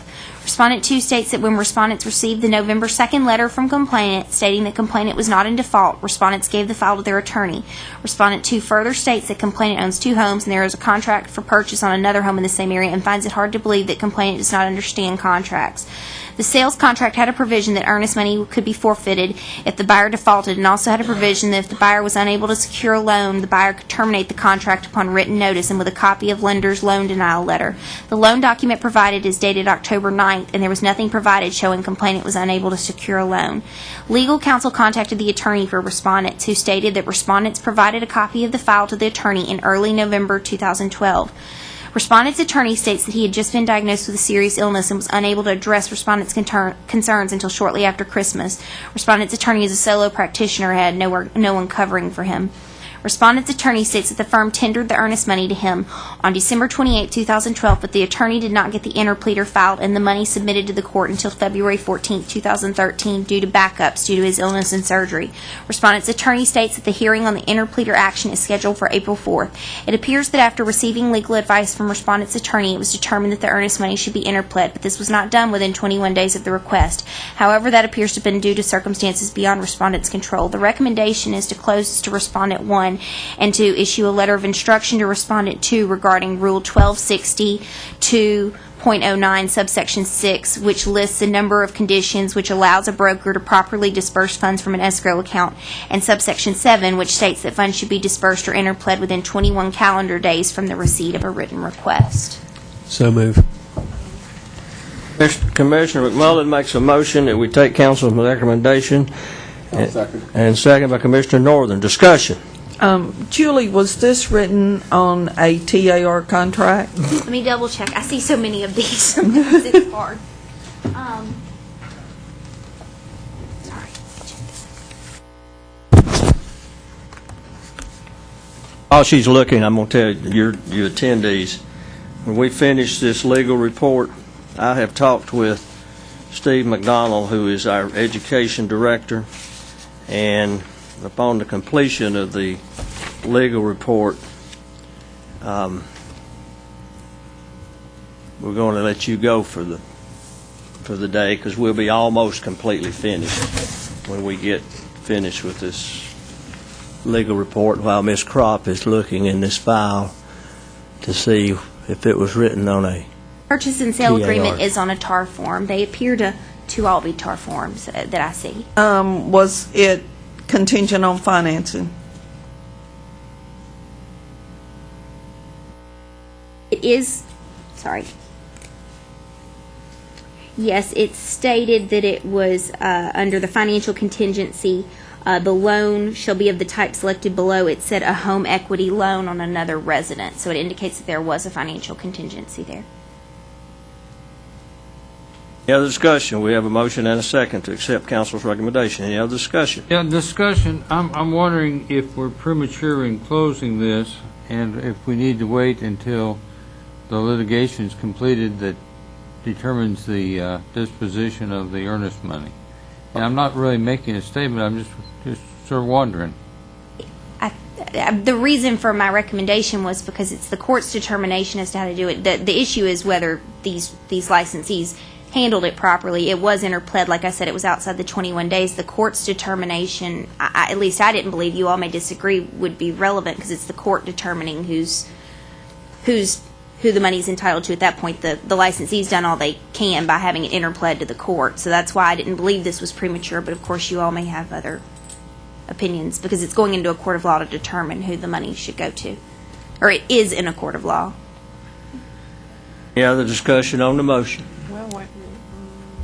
So you're, say that again? Thinking we ought to wait Well, until no, it was after just a query on my part as to whether or not we ought to await the determination by the court. But Ms. Kropp's answer is responsive. Okay. Or responsive is answerative.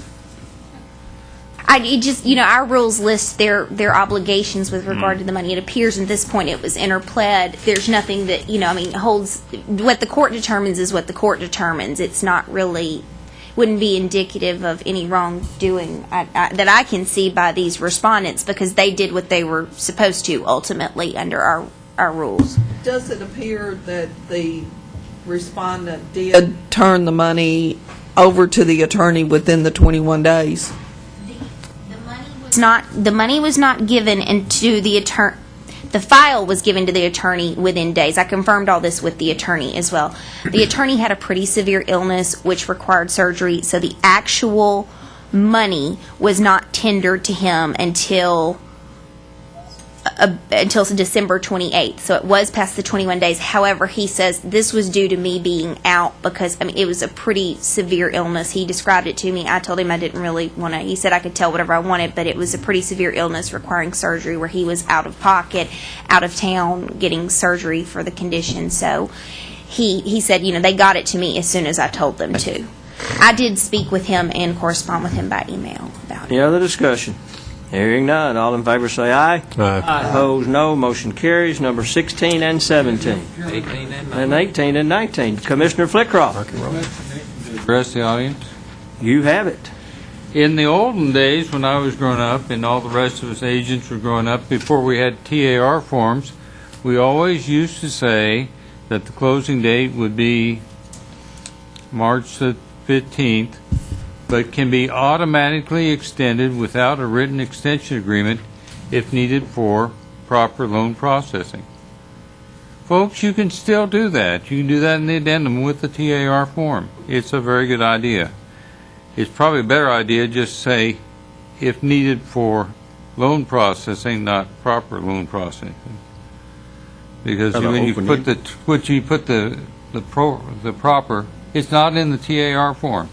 Isn't that rather open-ended? You Oh, be yeah, sitting it's there forever open-ended. waiting on. And I think in this circumstance, the email showed she was attempting to try to get him to see if she could get a request for an extension, and there was just no response there for that time period. That's what the email correspondence indicated. Any other? Well, I guess the response is if you were representing the seller, you might say that's too open-ended. You might want to say it's just 15 days. Well, if they use the TAR contract, they would definitely have to amend it because the TAR contract has very specific language that it has to close on a specific date. So they would have to definitely amend the TAR contract. And it had been amended twice. This was the final one. And with the changes in the law effective January 1, 2014, the new law is going to require that the buyer and seller receive at least 3 days in advance and not have any provision for waiver, copies of all the documents. So if you're coming up to a deadline there, you may have to extend it just 3 days just for that. Commissioner Alexander puts in his contracts, closing shall be when it closes. Any other discussion? Any other discussion on this motion? Hearing none, all in favor say aye. Opposed, no. Motion carries. Now we're down to 16, 17, 18, and 19, which is the last four. 2012026631, 2012026632, 2012026633, 2012026634. The complaint was opened based on a copy of a complaint which was filed in a court of law and sent to TREC by two individuals who are plaintiffs in the complaint in the capacity of court-appointed receivers for several listed receivership companies. Several defendants are named in the court action, including Respondent 1, a broker, and Respondent 2, firm. The top headlines this morning. Respondent 3, broker, and Respondent 4, principal broker, are not named as defendants in the action or mentioned in the complaint, but complaints were opened against these individuals since Respondent 4 is the current principal broker of Respondent 2 firm, and Respondent 3 was the previous principal broker of Respondent 2 firm. The complaint indicates that the plaintiffs were appointed by the court as receivers for several companies to conserve and or liquidate the assets of the companies and investigate unknown assets.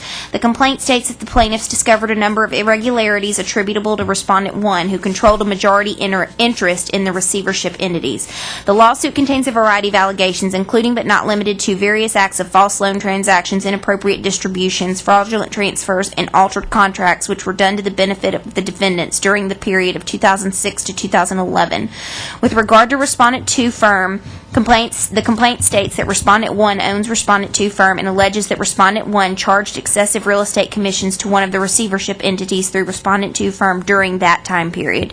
Respondents submitted brief responses stating that the matter is currently in litigation, and while respondents deny the allegations, respondents on the advice of counsel requested that the matter be delayed until the litigation is resolved. This civil litigation, in which Respondents 1 and 2 are named defendants, is currently active, and more information will be uncovered through the course of the litigation, which will be important to the Commission's determination of this matter. At this time, there is no indication of violations by Respondents 3 and 4, and Respondents 3 and 4 are not parties to or mentioned in the court complaint. The recommendation is a consent order for litigation monitoring as to Respondents 1 and 2, and to close as to Respondents 3 and 4. A consent order for litigation monitoring, you're saying that you're requiring Respondents 1 and 2 to keep us informed? Exactly. as to the Keep us outcome? informed. It's requiring them to keep us informed, provide us copies of documents, and keep us informed of the court's actions. Because right now, it was a pretty recently filed complaint, and I checked with the clerk. There have been no dispositive, orders at this point. It's very much still active, and so the reasoning for the consent order for litigation monitoring as to 1 and 2 is because they're parties. At this point, 3 and 4, it may come out once we've received everything that there was some wrongdoing on their behalf, at which point I think we could then open complaints against them. But because they're not parties to this complaint or not mentioned in this complaint, I don't think it would be appropriate to do a litigation monitoring consent order as to them at this point in time. Well, is there going to be a litigation or a statute of limitations problem down the road if we do that? As 3 and 4? No, I don't believe so, because I think that those would be violations that we discovered at that point. The way it's worded is if it's discovered by the complainant, and then it would be a TREC open complaint, so we would be discovering the violations at that point. 3 and 4 are the ones sending the complaint in? Ones you want them to drop it? No, they were not the ones that sent in the complaint. It was it's two attorneys that were appointed as receivers for a number of companies which were operated substantially by this Respondent 1, who is a broker and the owner of the firm here. And it appears that they've taken control of those companies, and that the period, the applicable period that they're looking at was from 2006 to 2011. It's not something that's going on right now. So the order for litigation monitoring is so we can determine. I'm sure more will come out through discovery in this court proceeding than we could ever obtain at this point. So. I have a question. Maybe it's too simple to ask, but if you do not release 3 and 4, and nothing comes up, that's fine, then you do it. But if you release them today and it shows that they were involved in it afterwards, then you've got to open a new case and a new file, have you not? We'll open complaints at that time against those two. But you've already got a complaint. So why would you turn them loose until you know? I can't put them in litigation monitoring because they're not parties to the complaint. They wouldn't have access to the kind of documents that a litigation monitoring order would require them to provide. But if we receive new information, because right now there's no indication of a violation, if we receive that information, we can then open that complaint based on that. Motion. I move that we take staff's recommendation. Have a motion by Commissioner Alexander. We take staff's recommendation. Do I hear a second? Second. Commissioner Collins seconds that motion. Any other comments, questions, or discussion? Hearing none. All in favor say aye. Aye. Opposed, no. Motion carries. That finishes up our legal report. Mr. Chairman, a general comment? Yes, sir, Commissioner Flitcroft. Ms. Croft does a great job. You darn right she does a great job. I'll second that motion. I've told her before, I don't know what state pays her, but it's not enough for what she has to go through, what she has to do. Speaking of state, we've got I'd like to recognize in our back of the room, Mr. Wayne Pugh, our general counsel for the board and all the commissions and boards and regulations all the way in the back. A gentleman who's back there follically hair challenged. He appreciates you pointing that out, too. We will see all you attendees. Be sure you sign out when you leave. We'll see. What you all indicated earlier about the people attending pursuant to a consent order, do you want those people to stay, or are you Yes. letting them go with everybody No. else? If you're here for a consent order, you stay here. Okay, well, who stays? Now, who stays? If you're here What? for a legal consent order, not a reinstatement order. A legal consent order. Right? A red A beside it. It says a red A beside your name. If you got a red A beside your name, and that I can read the names. No, don't. They I probably won't. don't want That's you to. Okay, I won't. We got 2. Yeah, you be back in the morning at 9 o'clock. We'll see all of you here, everybody here at 9 o'clock in the morning. So from now on, if people are released early, we just need to specify that anybody staying for a consent order needs to stay, because up until now, they've been going along with everybody else. Okay, we'll just, there's only 2 of those individuals. Okay. I was asked during the intermission if to be a commissioner you had to be, what did you call it? Follically challenged? I don't think that you and Except for the women. Well, you got- Isaac and Austin are... Austin, Yeah, I think they're okay. Yeah, they're okay. Anyway, Ms. Crop, continue on.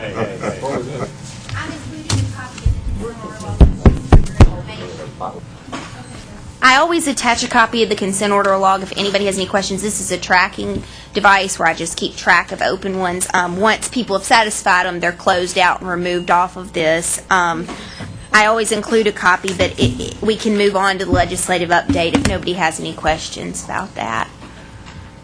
And we addressed a lot of half of the legislative update earlier with the E&O bill, that it's been passed in the House and the Senate. It's waiting the governor's signature. There was also another bill that we have included the substance of the House bill and the Senate bill. It's Senate Bill 942 and House Bill 944. It's the one regarding fingerprints and background checks.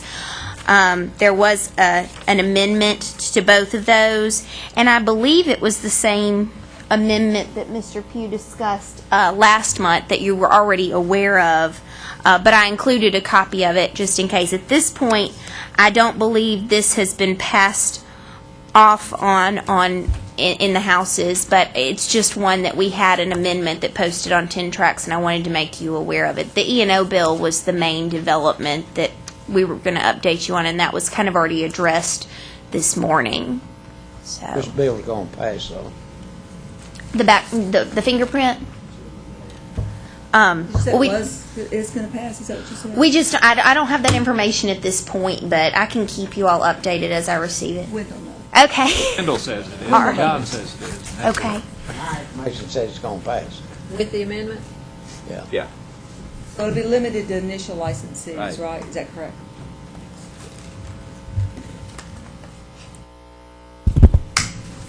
Something different, Doctor? Wayne's got something to say. Wayne Pitt. Yes, Mr. Deputy Pugh, General Counsel. you can speak to this commission anytime you want to. I wanted, because it was in committee, both the criminal background check was in committee yesterday, I believe. It has passed, and it's ready to go to the Senate calendar committee. So it's basically ready to go to the floor with that amendment on it. And it's almost ready to go to the House floor. So that is going to pass. The bill dealing with the E&O has been sent to the governor's office. It was sent over to the governor's office yesterday for signature. So that's where you are on your 2 bills. Thank you, Mr. Pugh. The last thing I have on my report is, I believe it has a tab on your iPad. It says licensee selling owned property. This is just a question that has come up a number of times that even I've discussed, and it doesn't look like it's addressed directly in the statutes and rules, and I just thought it was worthy as a topic of discussion. And if you all want to think on it and we touch back on it next month, it's just something that I thought worth raising because it appears to have come up as a question a number of times. The question here is, if a licensee or an agent sells his or her own property, and does so on his or her own, like a for sale by owner situation, not putting it up for sale through the firm to get a commission on it, does that agent have to include his or her firm name and telephone number on the advertisement? I put some relevant statute and rule subsections on here because there's a rule that requires a personal interest disclosure if you're a licensee when you're buying or selling your own property. There's also an advertising rule, which it appears that, and this was before I came on, in 2010, that advertising rule was amended to delete a previously numbered subsection that required that said a licensee was exempt from paragraph 2 of the advertising rule if the licensee's advertising included a designation of owner agent and the property wasn't listed. I don't know if that's where the confusion is coming up with this. The statutes and rules appear to be relevant to the topic of a licensee selling his or her own personal property when it's not listed through a firm, but it doesn't appear to directly address it. And I was just wondering what you all's thoughts were on that. I mean, if Michelle, for example, is selling her own house for sale by owner, not taking a commission or putting it through a firm, is it your all's position that a firm name and telephone number needs to go on that signage? I think there was. I'm not sure there's not a policy statement. There's not a policy statement. It goes back to the Haynes days that you did not have to put, if you were putting a sign on your own personal property, that you had to put a owner, that you're the owner of it. You could just put if you're going to use your real estate sign, you could put it out there without putting on there that you were agent-owned or broker-owned. But the feeling was that you would disclose, when you got ready to draw a contract, you disclose your personal interest. And I think they understand that they have to disclose the personal interest. The question has just become that I'm a licensee, I'm selling my own property. They've somehow come under the impression that TREC requires them to put their firm and firm number on there, even if it's not listed through the firm. And that's what I wanted to check with you all on, because I did not see that directly in the statutes or rules. Julie, don't be confused with the fact that some firms may have that as a requirement for their licensees. Well, they told me TREC says. So that's why I was... Why don't you just go around the horn here real quick and see if people say yes or no to that? Just like Commissioner Alexander, we did address that. Yeah, we changed that, and you didn't have to do it. There is a company, an individual, who owns a company in East Tennessee that I'm familiar with, and that is not a member of TAR. It's not a member of TAR, but they have on 2 pieces of property that I have driven by recently, that the owner agent.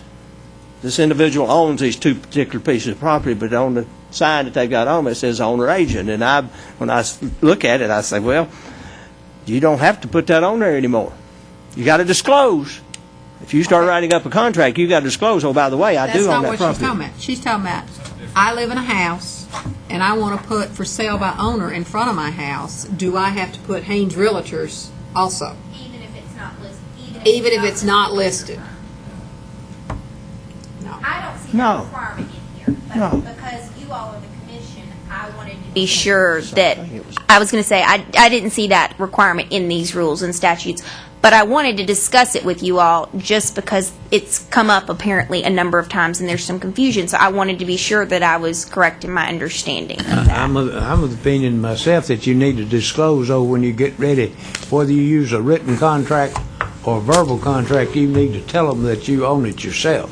And I don't think that was their issue here. It was just purely of, wait a second, I didn't think I needed to put my firm name and number on there, but somehow a number of people have gotten under the impression that they needed to, even though it wasn't under their firm. I think it's in some of the classes they're hearing that, Julie, because recently in a class I had, we were discussing the advertising and the fact that you don't have to put your agent, that you can sell it on your own without a sign in the front yard if that's your choice. And they were amazed to learn that. But if you want to list it on MLS. If you put it in MLS, then that's different. That's different. And that may be where the confusion comes in, because if I want to sell my home, more than likely, I want to put it on MLS. So then, should I have the Haynes Realtor sign on it?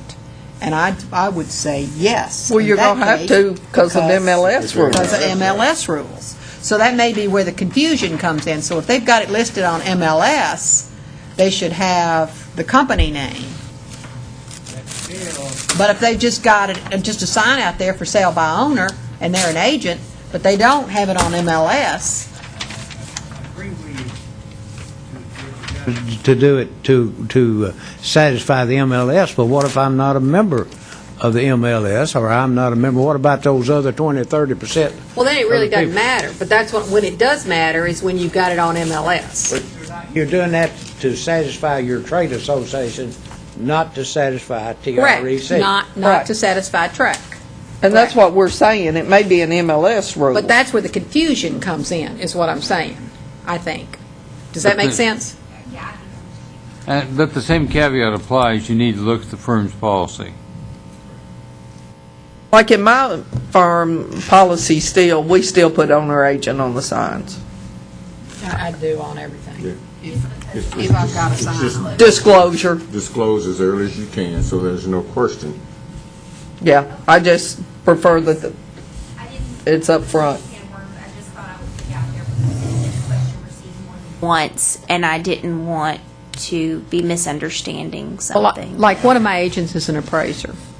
I ask what your understanding is now. And if he sells My his understanding own is that my home, original understanding but he was doesn't correct. list it on You've MLS, confirmed he does not that. have to You put do my not sign have on to it. put your name on it. The firm name and telephone number on there, but it's If not I listed allow through it, the yes, firm. if I allow Well, it. that's what I'm fixing to do. I don't want to put a sign on it with my firm name on it. I won't put one on it. And you don't have to run, and so, because this was brought up at the question and answer session the other day, sort of in the same vein, and you don't have to run that through your firm either, so that if you have affiliates who are selling their own house, that, nothing about that has to be run through the firm, is that? That's company policy also. In my firm, you Okay. do, because an agent's only allowed one sale per year privately without having to give the company their share of it. Okay. And beyond that, they're going to give the company their share of the commission on it. Okay. Mr. Chairman? That brings up But it's a- not track. That brings up a question, though, that I think we probably need to address also, and that is, if the sale goes bad and there's a complaint filed, can it be filed against the broker under those circumstances? Probably. That's the reason I asked the question a while ago.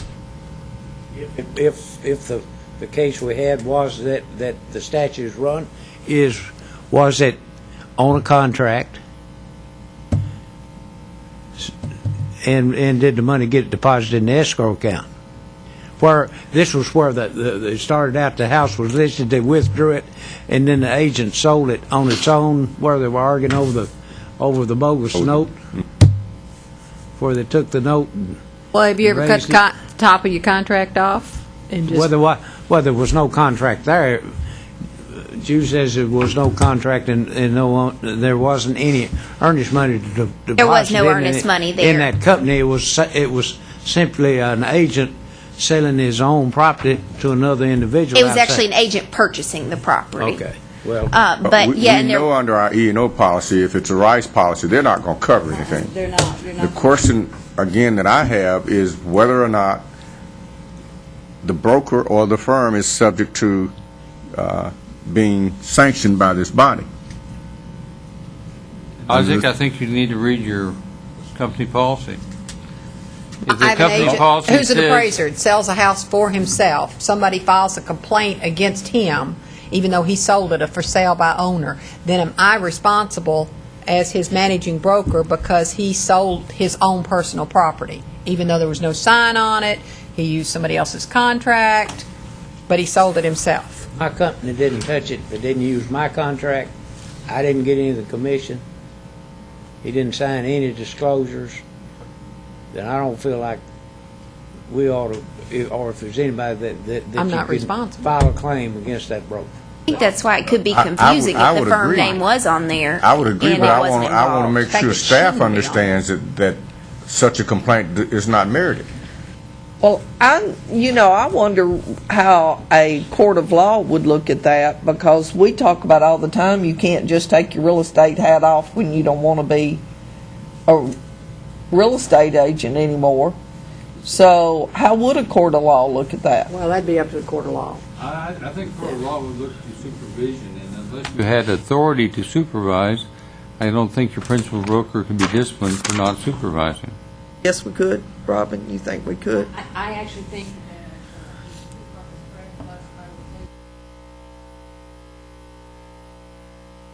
that an absolute. Robin, we got to have this on the record. Said that if there is no statement of policy of what supervision is and the internal contracts in the company doesn't have an outline what it is, I don't know that the court of law can make it such a determination. I think we should have a policy. Well, not No. policy, A it's a rule? rule. A rule, okay then. Remember the distinction between a policy and a rule. If you are dealing with any of the rights of someone outside of this commission or the staff, it has to be by rule. It has to be passed under the UAPA, Uniform Administrative Procedures Act. The only thing a policy can do is dictate the internal workings of the commission. If you're dealing with anything, a right of someone outside, it has to be by rule. Clarity purposes, I think we ought to have a rule. And what would that rule state? What we've just said, if an individual acting on their own outside the purview of the company or the brokerage firm, that they have no, what word would I use? The company has no liability.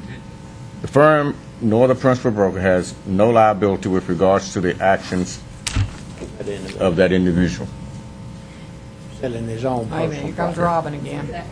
I'm sure Mr. McMillan will probably want to add a correction or modification to the language and the terms. Am I right?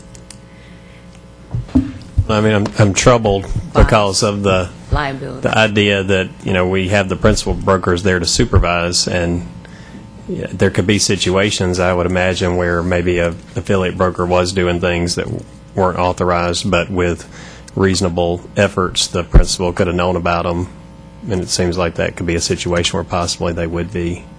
You can't turn a blind eye, I wouldn't think. I think it might be largely factually Right. determinate in a case like that. There may be something where they were doing something that the principal broker could have had no way of knowing about, but in some cases, something where you would literally have to be obscuring your vision from it to not notice. I mean, it's a possibility. We could work on something on that.